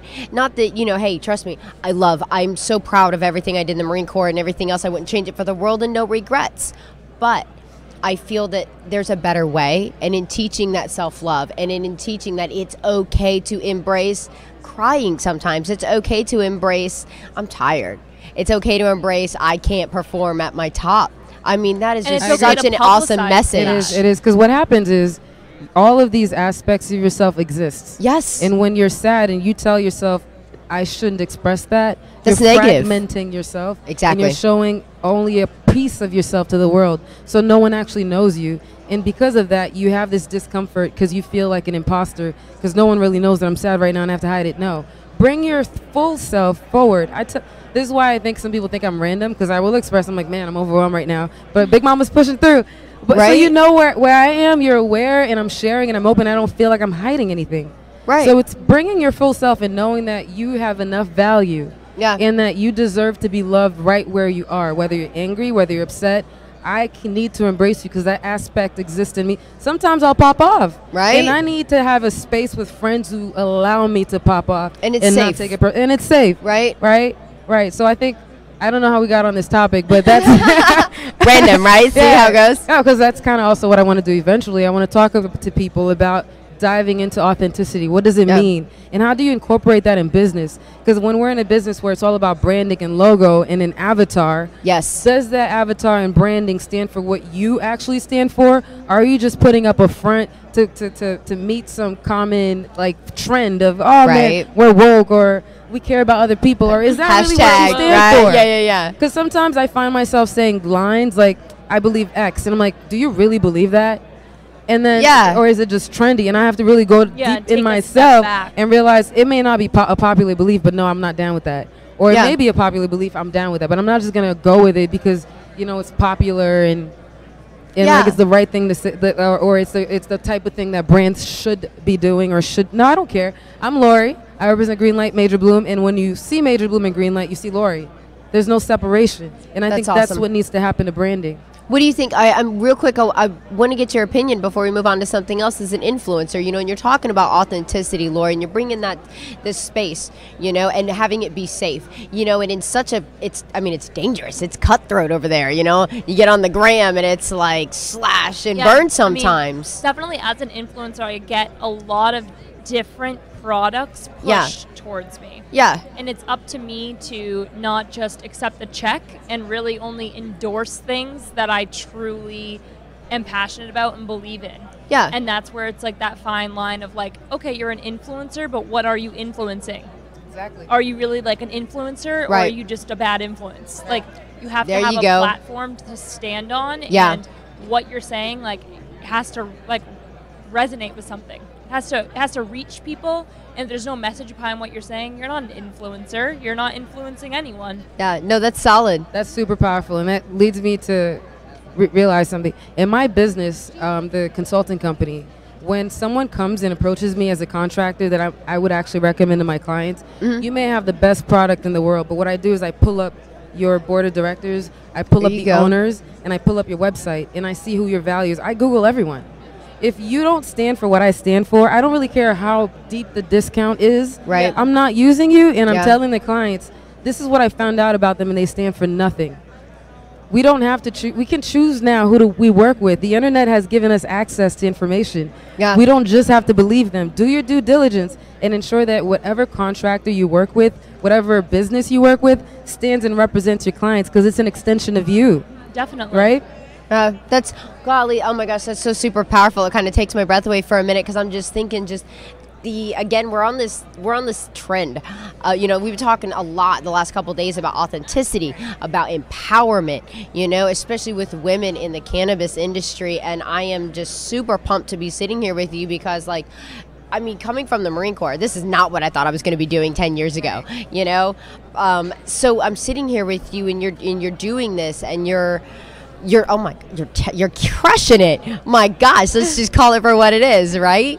But you're so authentic and you maintain this. You know, how? I mean, how do you, and I know you want to get into consulting and stuff like that, but I'm just, how do I do it? Let me get a preview here. How do you maintain? It's because I understand that all spectrums of humanity exists in me. Yeah. Does that make sense? That makes total sense. So everything that's in here is inside of me too. I'm good, I'm bad, I'm light, I'm dark, I'm everything. So balance, right? To balance. So how can I be superior and inferior to anything? Okay? So the fact that I can see myself in all the spaces, it allows me to be in all spaces comfortably. Wow.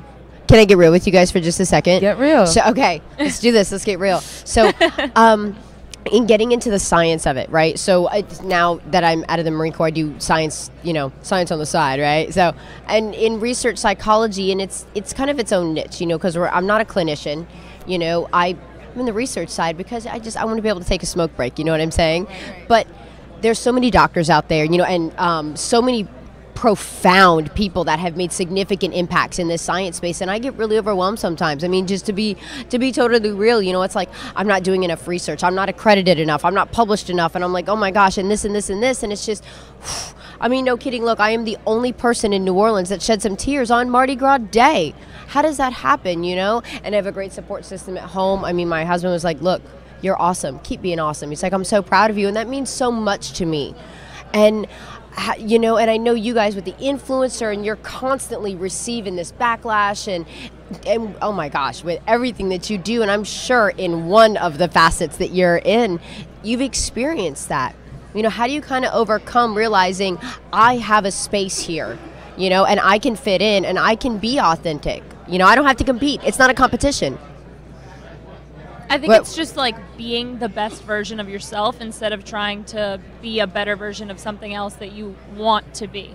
Okay, so yeah. You might not be able to be who you want to be if you're not meant to fulfill that. Like your that ideal role. self, you know? Yeah, you Okay. might think I'm supposed to be a certain way, but really you should just take a step back and be like, who do I naturally like want to be? Who do I gravitate to? What are the things that I'm truly like passionate about and interested in, and why? I think the why is almost more important. Like, why do I gravitate towards this over this, or why am I not supposed to gravitate towards that, but I do anyways? Right. Yeah. I also think everything you're saying is judgmental. Yeah. And you have to identify the individuals who live in your head, because they have different voices and they have different things that they say to you. Everything you're saying, I'm doing this, I'm not that imposter syndrome. Yeah. That's just in my mind. Life is like a video game that we've designed. This is true. It's a simulation. We have like these monsters that we have to overcome and beat. Yeah. One of our monsters is that imposter syndrome. It's designed to produce resistance. What happens when you lift resistance? You develop strength, emotional strength.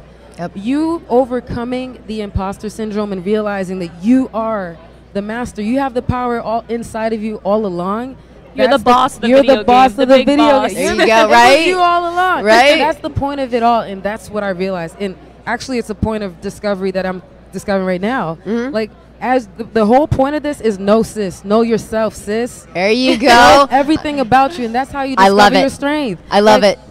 Somebody said I was volatile the other day. Oh, You know oh what I yeah? said? I have to be volatile. You think somebody who can't pop off immediately can fight for justice? No. You can't like I wouldn't it. want someone who's not volatile in my corner. You can't Right? like me fighting for justice, and you don't like it when I'm fighting for my own self-respect. Okay? So you have to embrace your darkness and your light, because it's all great, and it's about how do you use it. It's like the video game. Am I going to pull out this tool and use it now? No. Right. I'm going to pull back the angry Lori because she's not needed now, but when she's needed, I'm going to Stand pull by, it out. My back right? pocket. See, Yeah. And I have no judgment against it, because in this society, we're taught to judge our anger, We judge are. ourselves. Oh, you're a bad person. I don't care if I'm a bad person. Who's making this decision about what's good or bad, and where does good begin and bad begin? They're all relative. Okay, You're right. I think we're all a villain to another person. I'm a villain. This sounds crazy. I'm a villain to a chicken or a pig where I'm eating bacon, and you're a villain. So it goes on and on and on. In my perspective, as long as you're honoring yourself, that voice inside of you, that's your conscious. Yeah. That's all that matters. Yeah. And the problem is, are people tapping into that conscious, or are they tapping into the illusion of who they think they should be and what they should do? Because that's where we get into problematic situations. You're so right. I'm just thinking, She's so wise. I know, right? Deciphering the gnosis from the noises. Right. And just really embracing that, like you're saying. And it is hard and it is difficult, and we are influenced by so much. And I think that, at least from my experience, my transition from the Marine Corps and from this very regulated and very regimented society, and now I have the freedom and the colors have never been brighter and more beautiful. Excuse me.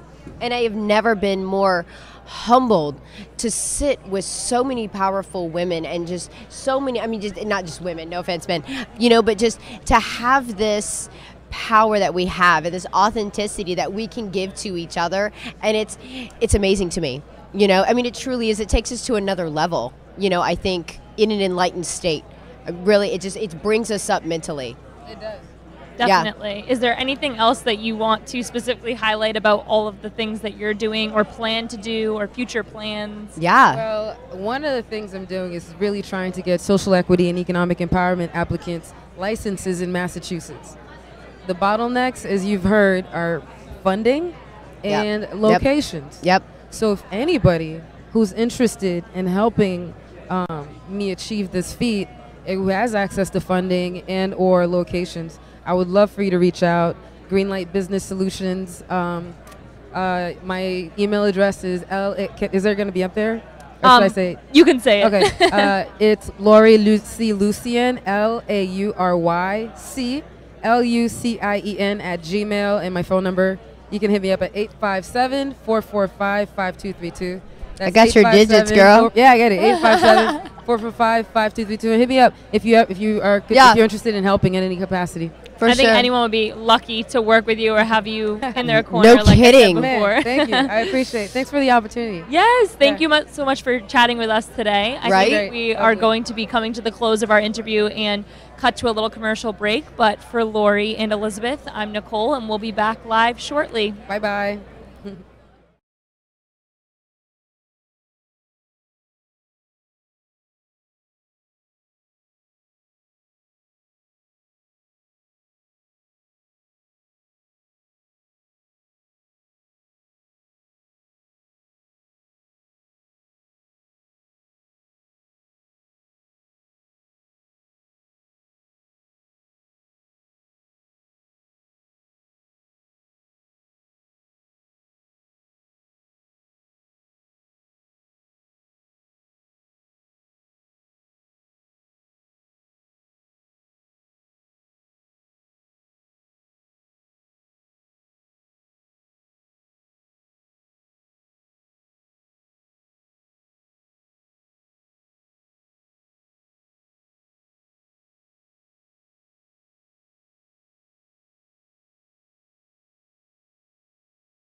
Hi, it's Nicole, and we're back live, and I'm sitting down with Chelsea, the CEO of Puff Cards.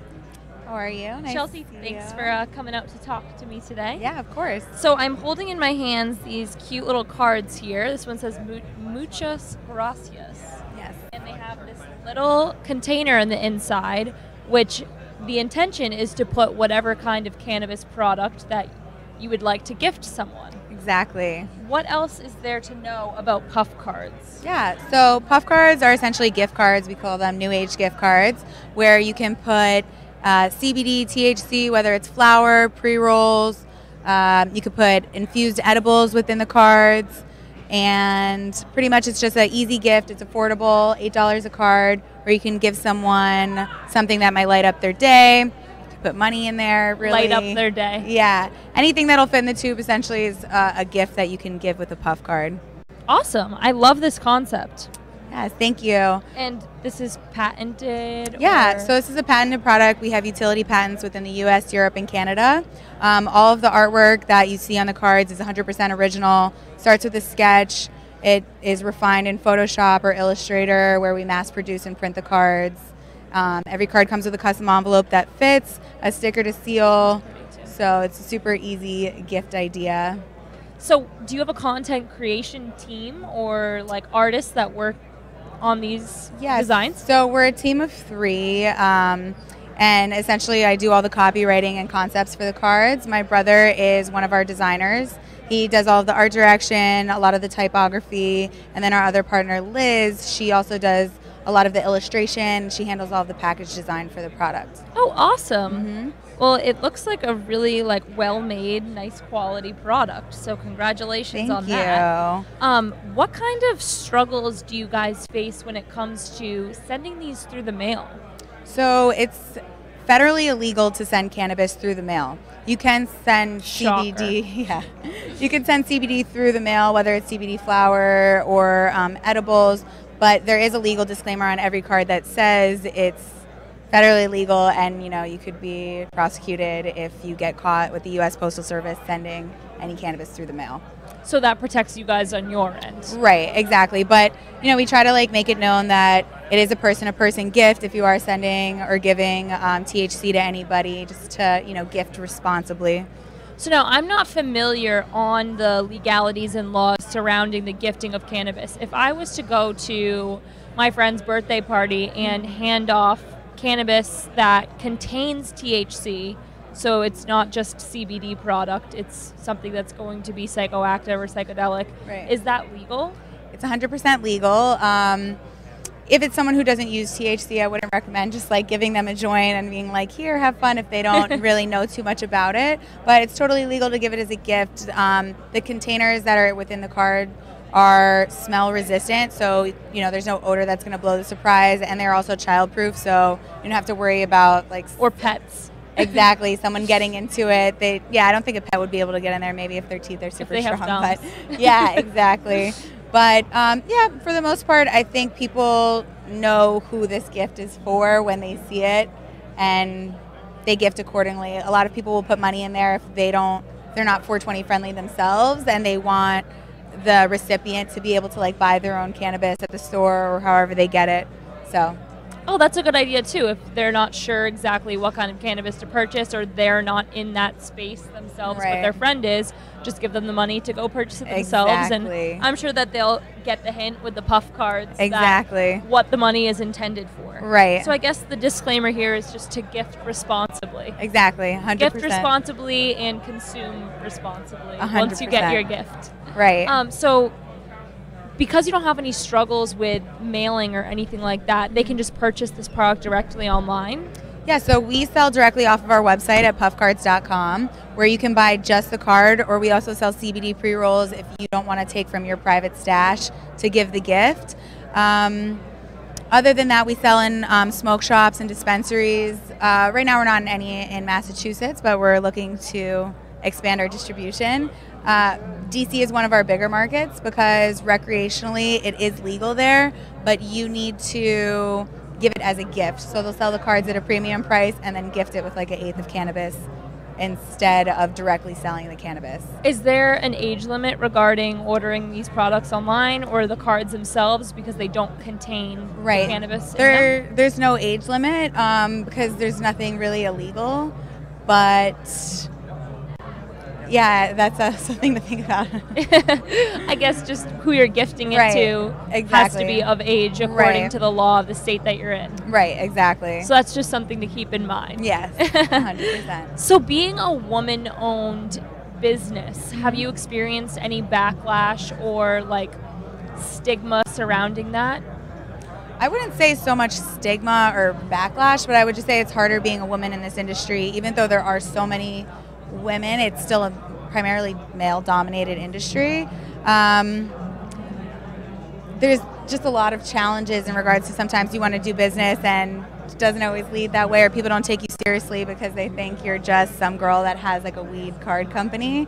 So there's like stigmas associated with that, but I will say this time with where the industry is at is like the most receptive it's been. Been doing this since like about 2015, and it was a lot harder a few years ago than it is now to get the business leads.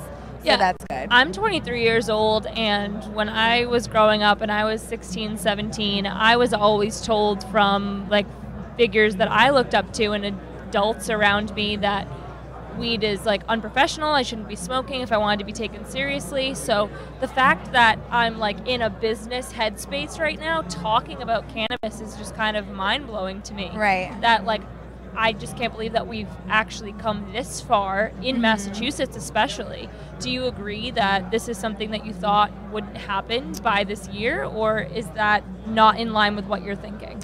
Well, I'm based in New York City, and I think New York is super far behind in comparison to other states on the East Coast. But there are just a ton of stigmas still associated with cannabis use in general. That, oh, if you use cannabis throughout your day, you're probably not very productive, and maybe you're not getting as much done, or you could accomplish more if you don't. But I actually argue that. I think that if you know what you're consuming and what you're putting into your body, and you're aware of the effects that you're trying to have as a result from medicating with cannabis, then you can have the results that you're looking to achieve. Yeah, I've actually been educated a lot today and yesterday because, like I said, like I'm very transparent. I don't have a lot of knowledge on the cannabis industry itself and the different strains and terpenes, and I discovered from talking to people that are more knowledgeable about the industry than I am that you have to use trial and error to figure out what is the exact like symptom that I'm trying to treat and what strain of cannabis and terpenes are going to combat that. Right, and I think bud tenders, that's really where they come in because they have so much knowledge about the products usually that they're selling, and they can really help people. It's just total transparency, being honest about what you're looking for, how this can help you, whether it's you can't sleep at night and you're trying to battle insomnia, or you're looking for something to boost you up during the day or boost your creativity.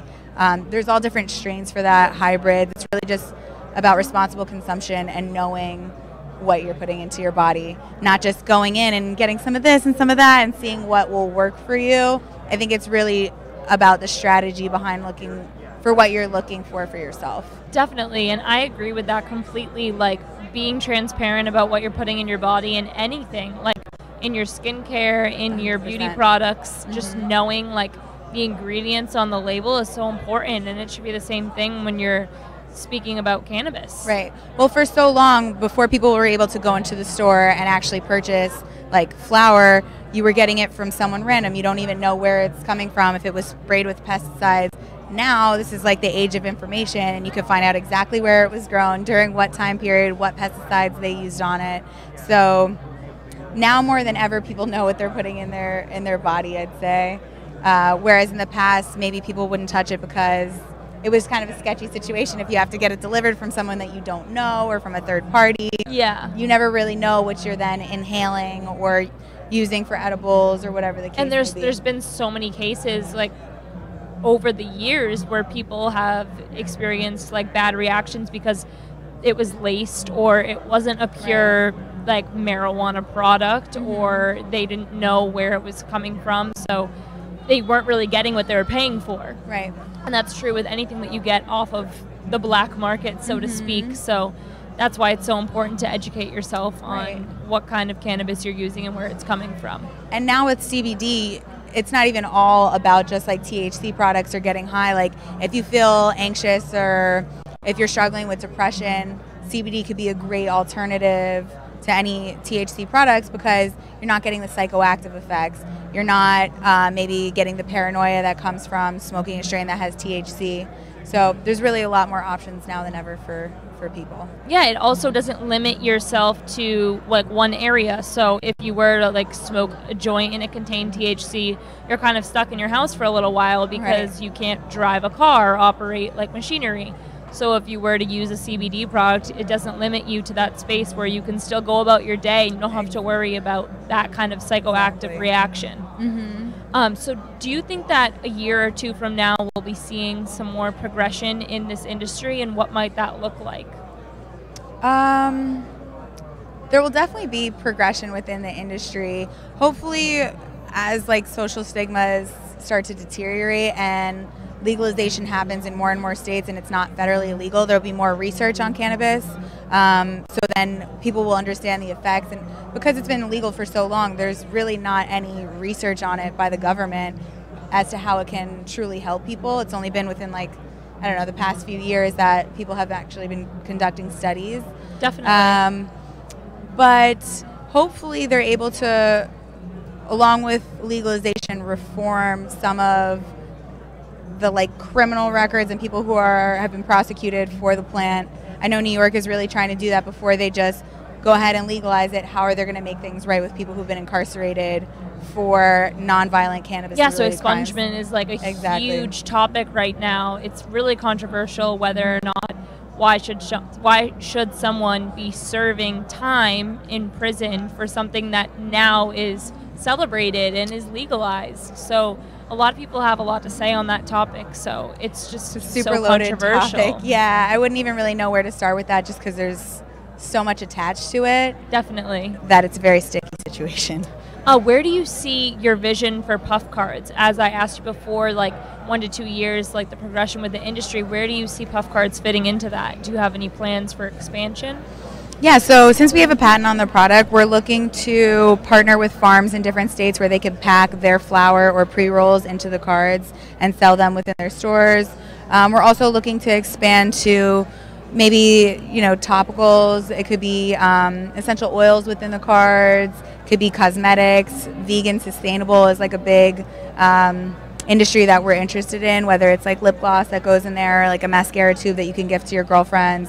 Something like that. I was just gonna say like a CBD like lip balm or something. Exactly. I could totally picture that. Like, oh, like you deserve it. Like, here's a lip balm. So the goal is to have these cards available in as many distribution outlets as possible. It would be really cool to have these in like a CVS in a recreationally legal state where you could just buy them more easily and they're easily accessible. That would be the goal for expansion. That would definitely be really amazing. And you've already had so much success, so hopefully you can get there within the 1 to 2 years that the industry will catch up with and progress with puff cards. Hopefully. Is there anything else that you want to touch on before we come to the close of the interview? I guess that's could we show the product? Could we just show it really quick? Okay, cool. So I'll just show the product for anyone who hasn't seen it. These are cute little cards, and on the inside, there's the tube that you can gift the pre-rolls or concentrates. We're going to do a little zoom in action. Yeah. So every card, like I said, comes with a custom envelope and a sticker to seal. Super easy way to gift THC and put your friends on to the plant. Thank you. Well, thank you so much for chatting with me, Chelsea. Thank you for having me. I'm definitely going to head over to Puff Cards and check out my options. Yes, thank you so much. Yes, thank you. And for Chelsea, I am Nicole. We will take a commercial break and be back live again shortly. Thank you.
Love Dan So McCarthy. is a lot of the content that's in Scentsy magazine like user-generated content? Like No, people it's can you're submit? looking at the user-generated content. So I write the you- magazine, The whole magazine. Yeah. So what we do is, I cover and write the entire local market. What we do is, because Scentsy is based out of Colorado, it's got multiple different markets, coast to coast. The actual production is done in Colorado.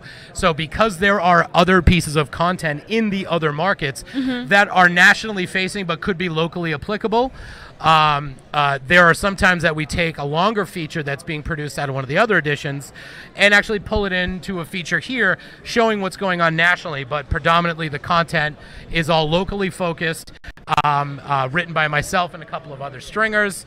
But ultimately what I try to do is give a real broad stroke of what's going on in the community. Like, there is a place for hardcore green scene cannabis journalism. There is a place for wonky state house, the real politics that's going on, whether it's aggregation coming from groups like MRCC or looking at Talking Joints Memo and the Dig Media Group of the Boston Institute of Nonprofit Journalism, doing a lot more of the wonky political stuff.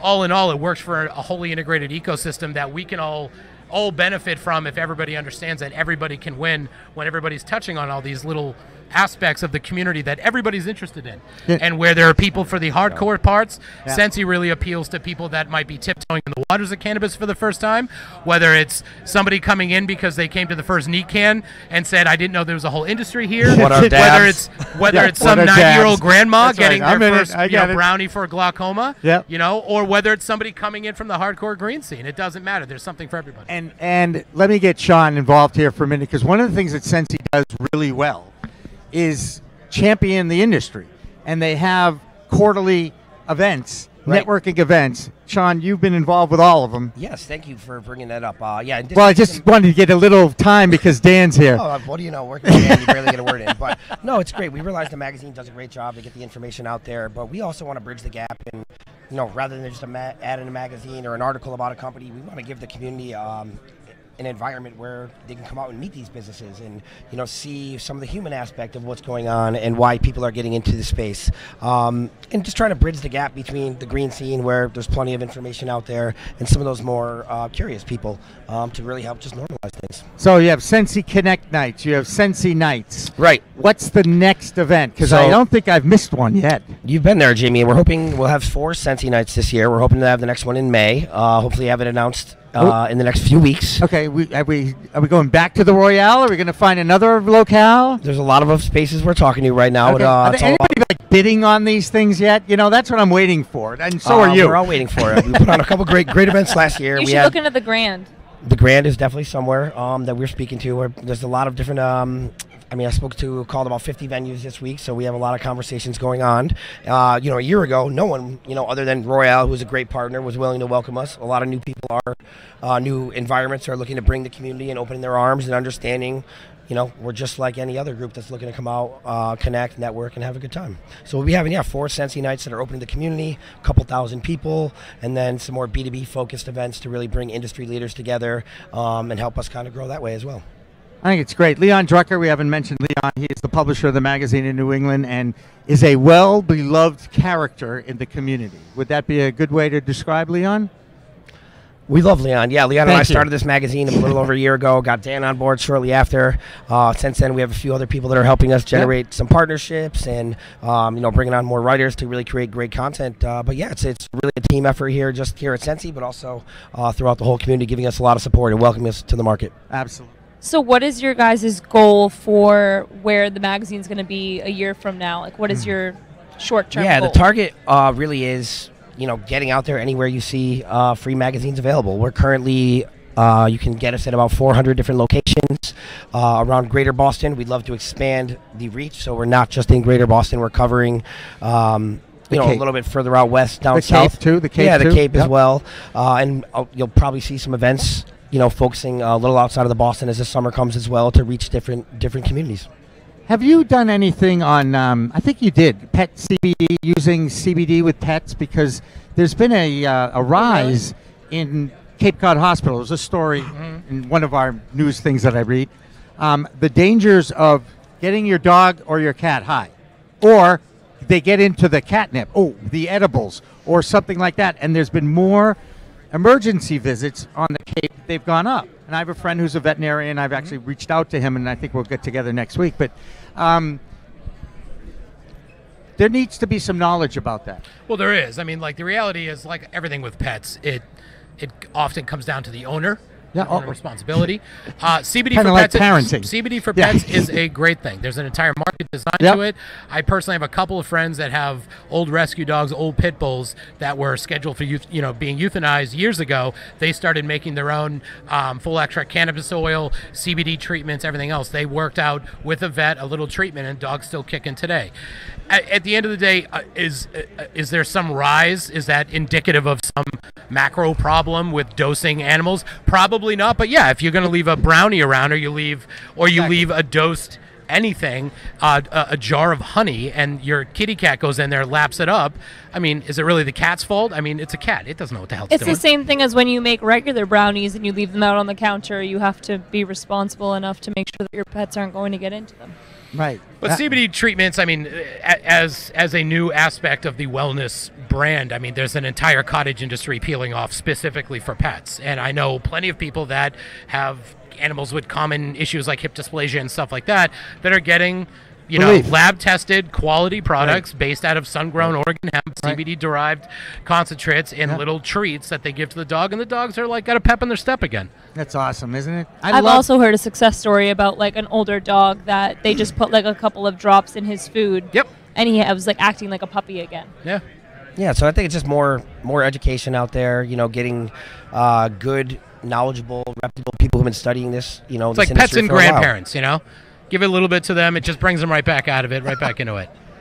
I'm not a grandparent. I'm not really in a hurry. I'd actually like to give you a moment of props, because I don't know if your fine viewers out there understand, but back at the recent Boston Freedom Rally. Oh yeah, well, we were talking about this. Oh, have you already brought this No, up? you urged me, really twisted my arm hard. Go ahead, tell the story. So because Jimmy is new to the industry and new to different consumption methods, and it's all a bright new world, and I'm just happy to be here. He really gets excited.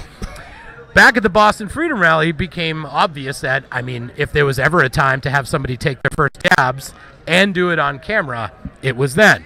So we set Jimmy up in the blazing 90-degree balmy air sun of the Boston Common in the middle of a gorgeous summer day. It was medical nothing. Extracts. It was 3 different. It was we were working with medical extracts and some of them. Right. Just at their so we had location. their concentrates. We had 3 different kinds: a shatter, a dab, a hash press rosin, something like that. And instead of just doing your first dab ever, you did your first 3 in succession. And it showed a lot of grit. And managed to speak before and after to the camera. My favorite was how you closed right at that tail end before it was time to take a 10-minute breather with talking to anybody. You just sort of sat there after like finishing a sentence. You just went, whew. This is wild. Haven't been here for a while. Yeah, and it was nice, but you showed a lot of grit, and Thank you. that also gave you a way to experience sort of the more extreme end of walking your way into consumption habits and why, and self-medicating, that sort of thing. It was really an educational experience. It was. You got to know what you're talking about. That's right. And I think I can say it. I actually use a dab now, a single one, and it's fantastic. It's really easy to do, and I do that, and I get in my hot tub, and I'm a happy man at So night, the dab does contain THC. Oh yeah, it's the most concentrated. concentrated form of cannabis you can get.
Hi, it's Nicole. Welcome back. We are live, and I'm sitting down with Nadir, the founder of the SMART organization. Yes. So Nadir Pearson, I'm from New Jersey, founder of SMART, which is the Student Marijuana Alliance for Research and Transparency. So we're a college cannabis organization, really just trying to bridge the gap for the next generation. So because you're taking on such a big feat, you probably have to make small footsteps towards your ultimate goal of having this worldwide acceptance of marijuana on campuses. What are some of the struggles that you face in going for that big goal? Well, there's the obvious one, right? The stigma. So that's something that all students are still kind of skeptical about. But I think for us, the main goal has been to go ahead and show them examples of success through action and being here at the conventions and showing them, giving them a peek into what it's about through our social media, through things that, our generation, looks forward to. So being able to do that has been a really key way for us to say, hey, we know what, fears you might have. You've been taught growing up as we've, been young, but we can really make a difference now, and there's an industry here that's ready for us. So definitely. As I was saying earlier, like, I'm 23 years old, so when I was 16, 17, I was always told from adult figures and people that I looked up to that weed was unprofessional and that I should never talk about it or like do that in like a professional space or anything like that. So the fact that I'm like in a business headspace talking about cannabis is just crazy to me. Yeah, I mean, I think for us, like, we're trying to find a balance, right, of having it involved in the professional realm, but also knowing that, at certain times we just need to do work and we need to focus. And I think that's something that we've done well, but definitely we're working on it. So what do you think is the main benefits of trying to spread this awareness to campuses? Well, when you think about it, when you think about research and education, these are immediately the places that you think about, are college campuses. So we definitely need to be able to empower these places to learn, and because of the federal illegality of it right now, we haven't been able to have schools really delve into the research and funding like we need them to. So being able to do that will allow us to really answer a lot of our questions and the skepticism that we have, because we'll be able to have research backed by students and universities that we all trust. Research is definitely important, and just knowing like where the cannabis you're consuming is coming from. Definitely. Because if you're not educated, then you could be consuming things that you really don't know, and that's how people get drugs that are laced and cut with other things. And I feel like that's just a common theme among any college campus, where if it's not accessible legally, they're going to find a way to do it illegally anyways. Yeah. So it's just safer and smarter for everyone involved to just make sure everyone's educated, and that's kind of what you're doing in your organization. Definitely. Is making sure that people are making empowered decisions for themselves. Definitely, like you said, it's smart. It's smarter to be able to go ahead and say, hey, we know what this is about because we're educated. For myself, having consumed the first time when I was 15, right? That's not at a point in time where I was educated on what the effects of cannabis were before I consumed, but I did it anyway, and I learned afterwards, and from that experience really opened my eyes to what this plant could offer. But ultimately, that was something that I had to learn for on my own. And so we have the opportunity to really bring students a platform and education that will allow them to know and give everybody a certainty and the protection and the security that we all want, right? And that's really the big concern, is not that this plant is bad. I think we're at a point now where we've seen the benefits. We've seen enough studies that we can go ahead and say, hey, if we can do this in a responsible manner, then this is something that we can all enjoy and it can benefit our lives. And it's just like anything else that you have to use responsibly. I mean, alcohol is legal, but there's still people that abuse that drug, because that's really what it is 100%. It's a drug. And when you're talking about anything in the vice industry, it's just like you have to know the pros and cons of using it irresponsibly, 100%. and you should perform like an adult and carry yourself in a way that you should be able to indulge in these things wisely. And when you're educated, you're able to do that a lot more often than if you weren't.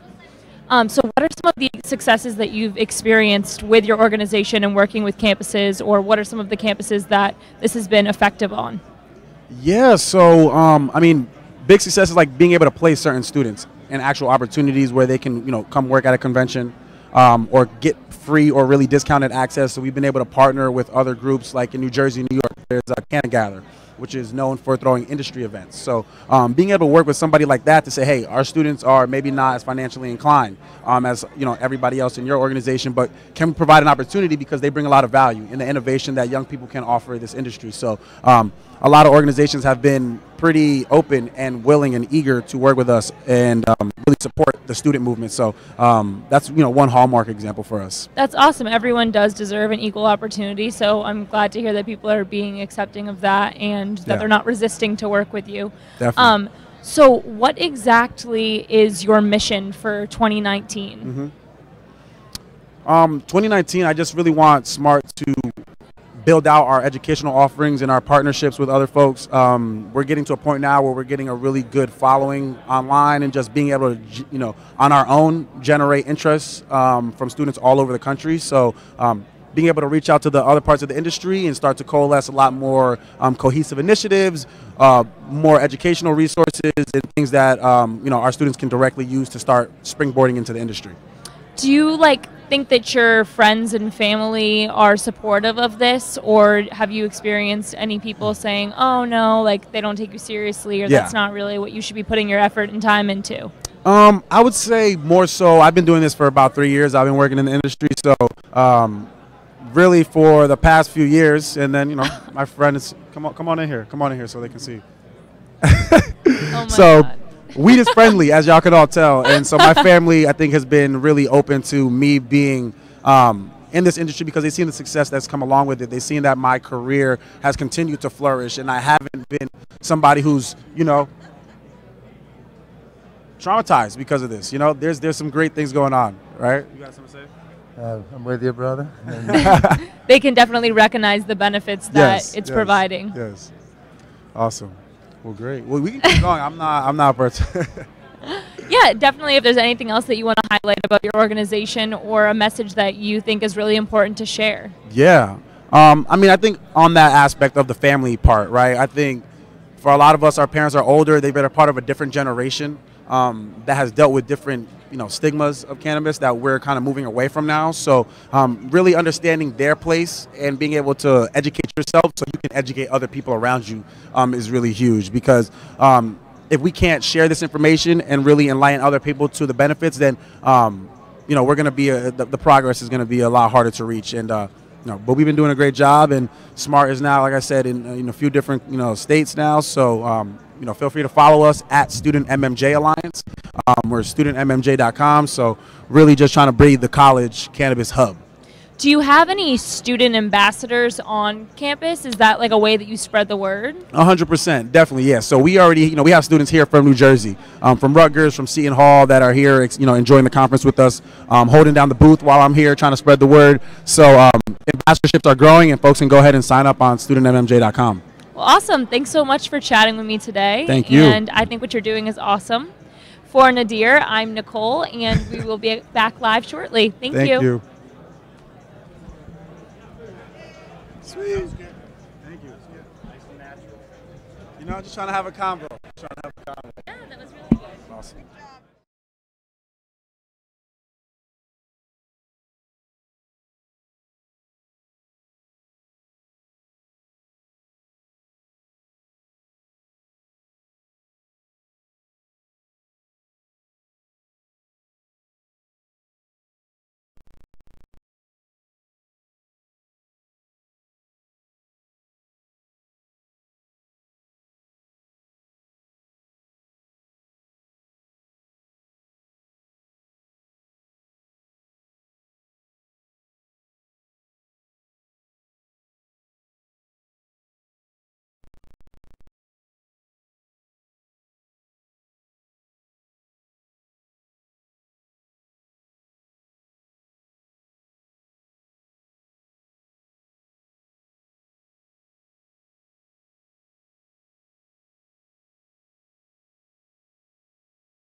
my advocacy in cannabis goes back much further than 2015.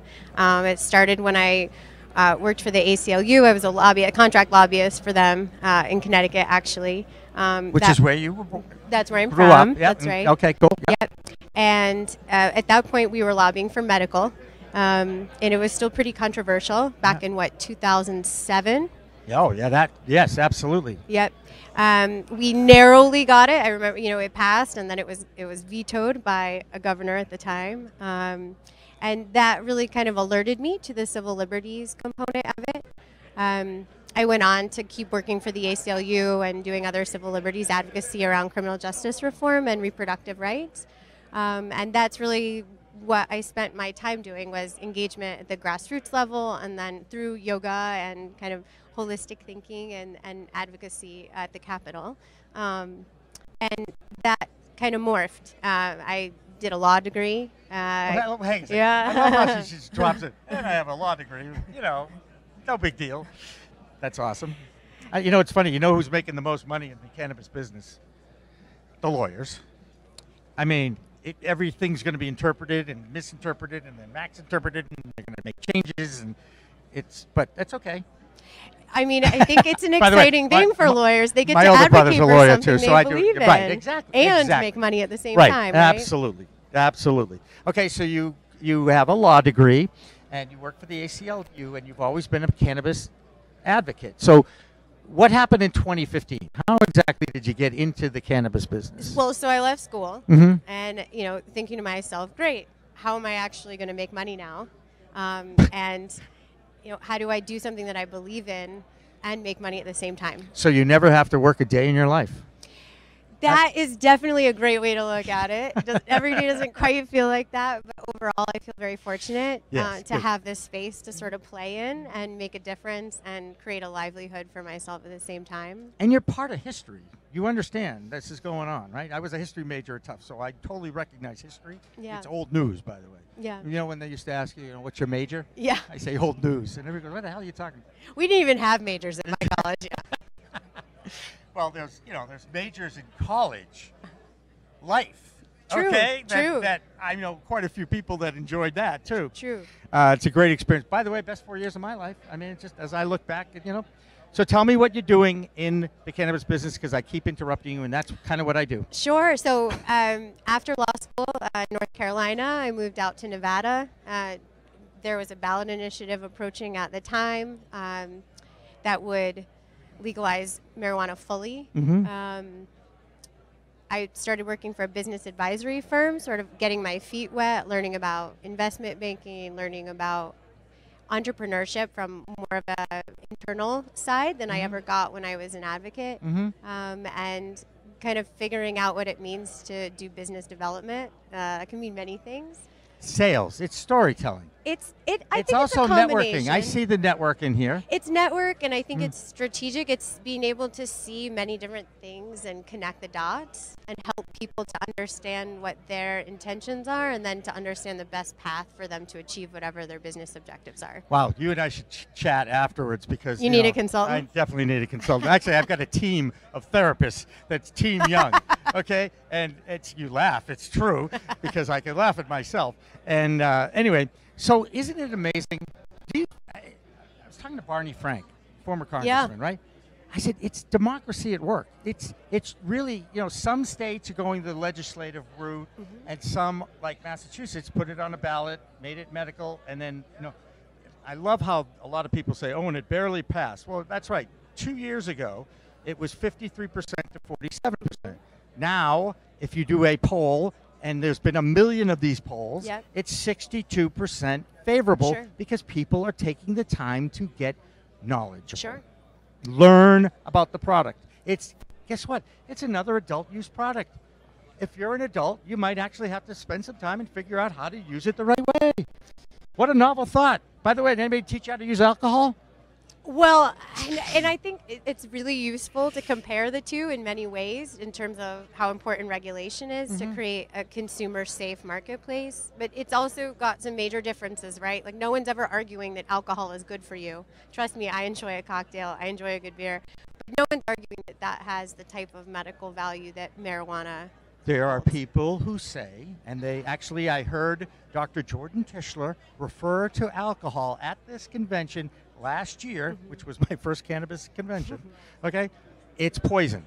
And when I heard him say that, I went, holy mackerel, I've been describing that to teenagers that way for years because they drink to get drunk. And that doesn't make any sense. I've never understood that. And then, of course, you ask the old, you talk to teenagers and say, well, why else would I drink it? Okay, how about just to feel better? Or to enjoy whatever it is that you're enjoy consuming. Right. Yes. Right. And not overdo it. I mean, moderation that's why it's an adult use product. Right.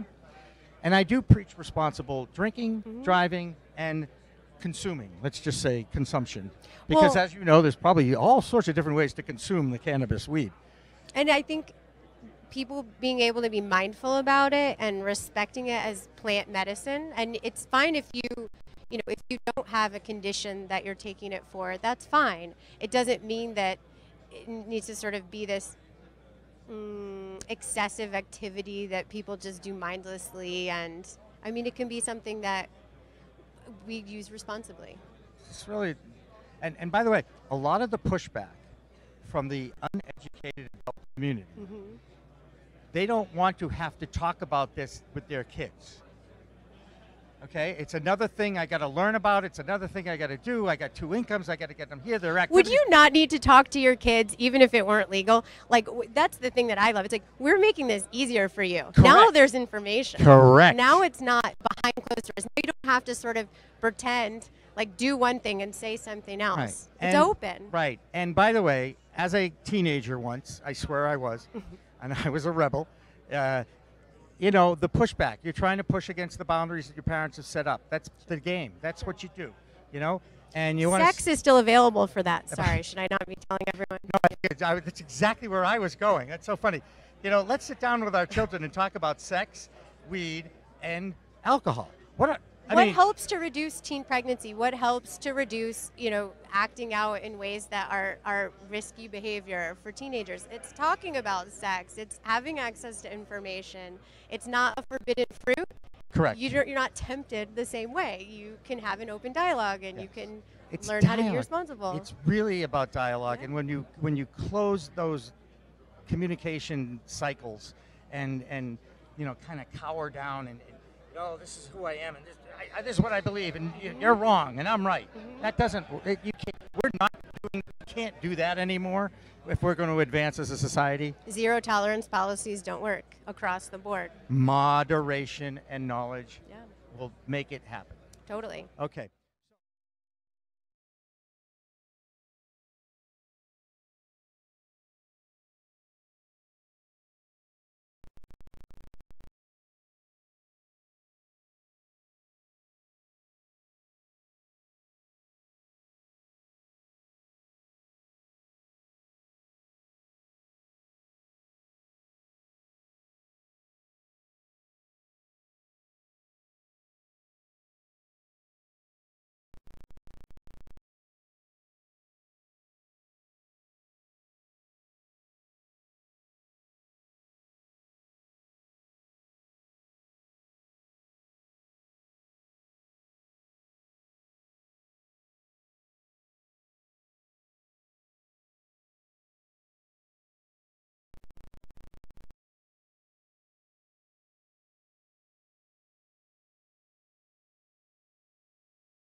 I think I just set a world speed record at the Heinz Auditorium, running over here from Route 104 to get here to Dr. Uma Dhanabalan at the New England Cannabis Convention. Hi, everybody. It's Jimmy Young again. We're back live. We'll be here again tomorrow from 10 to 4, live streaming from the convention here.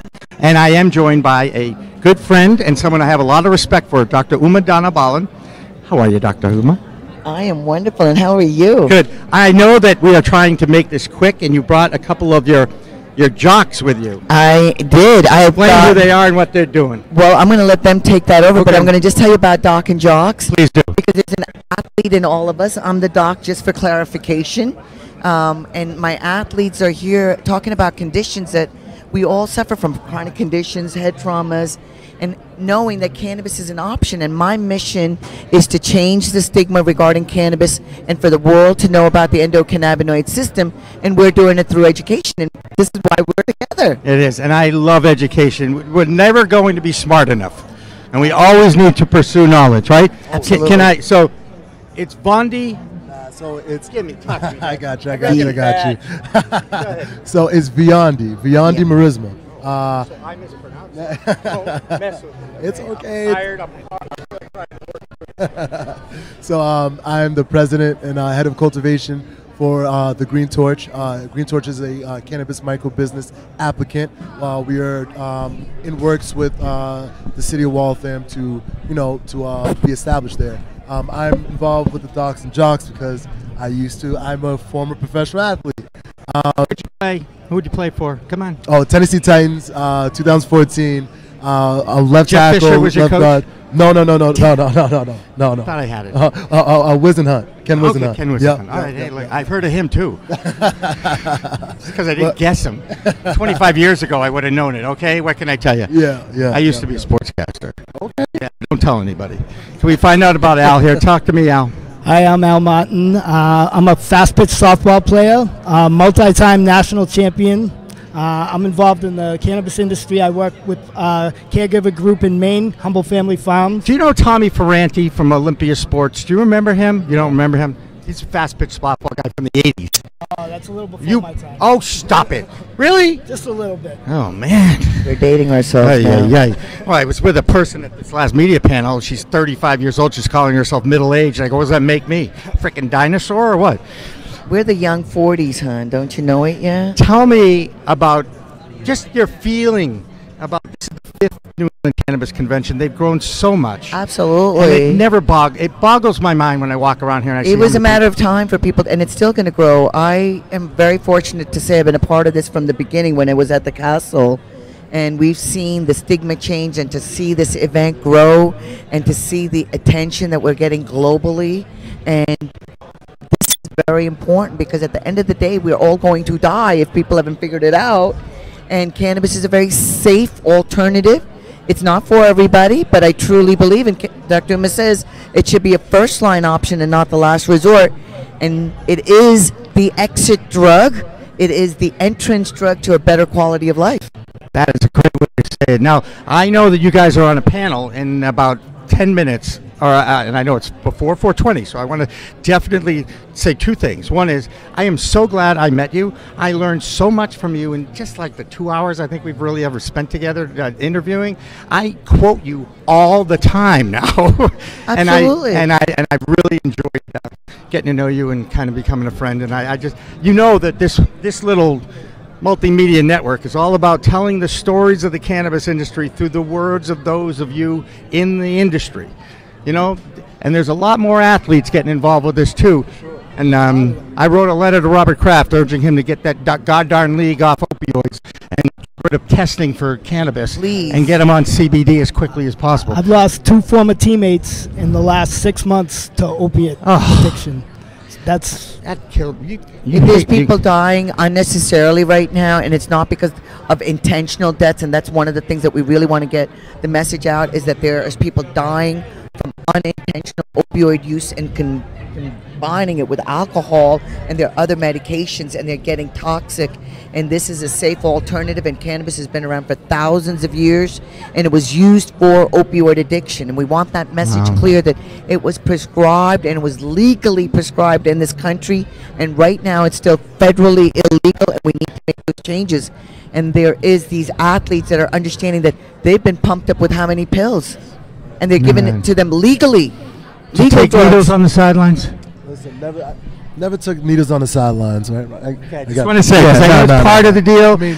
Ted Johnson's an old friend of mine, too, and I know that you know who Ted Johnson is. He's going into sports talk radio. It's kind of funny, actually. But anyway, look.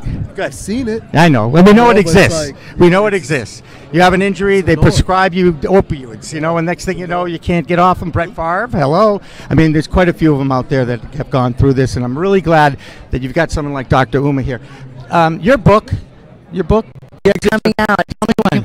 We are trying to get it down ASAP. We're in final edition. Good. Of getting it edited. Good. And we are very excited. We want to get it translated, and the message is clear that this is out there. It's a worldwide message that we're sending out.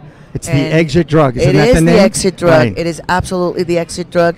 And we are noticing that this is impacting all ages. The youngest in my clinic is 18. The oldest is 98. And this is helping communities, and this is helping all ages. So it definitely should be a first-line option. First line option it is. And by the way, we at the Cannabis Multimedia Network want to know that we want to be your first option. If you want to learn about this, I get as many experts as possible in my studio to talk and learn, because we all are in this together. We're going to create the new normal. I've lived to see the day that the drug is legal in my home state. I've seen 4 World Series, 6 freaking Super Bowls. I didn't think I'd see any of this stuff happening. So love and live every day as if it's your last. Absolutely. Thank you so much for what you're doing. Thank you, Dr. We love you guys. We'll see you tomorrow back here at the New England Cannabis 5 o'clock. Convention. For everybody on my staff, they did such a great job. I won't cry this time. We'll see you tomorrow. Thank you. Thank you, guys.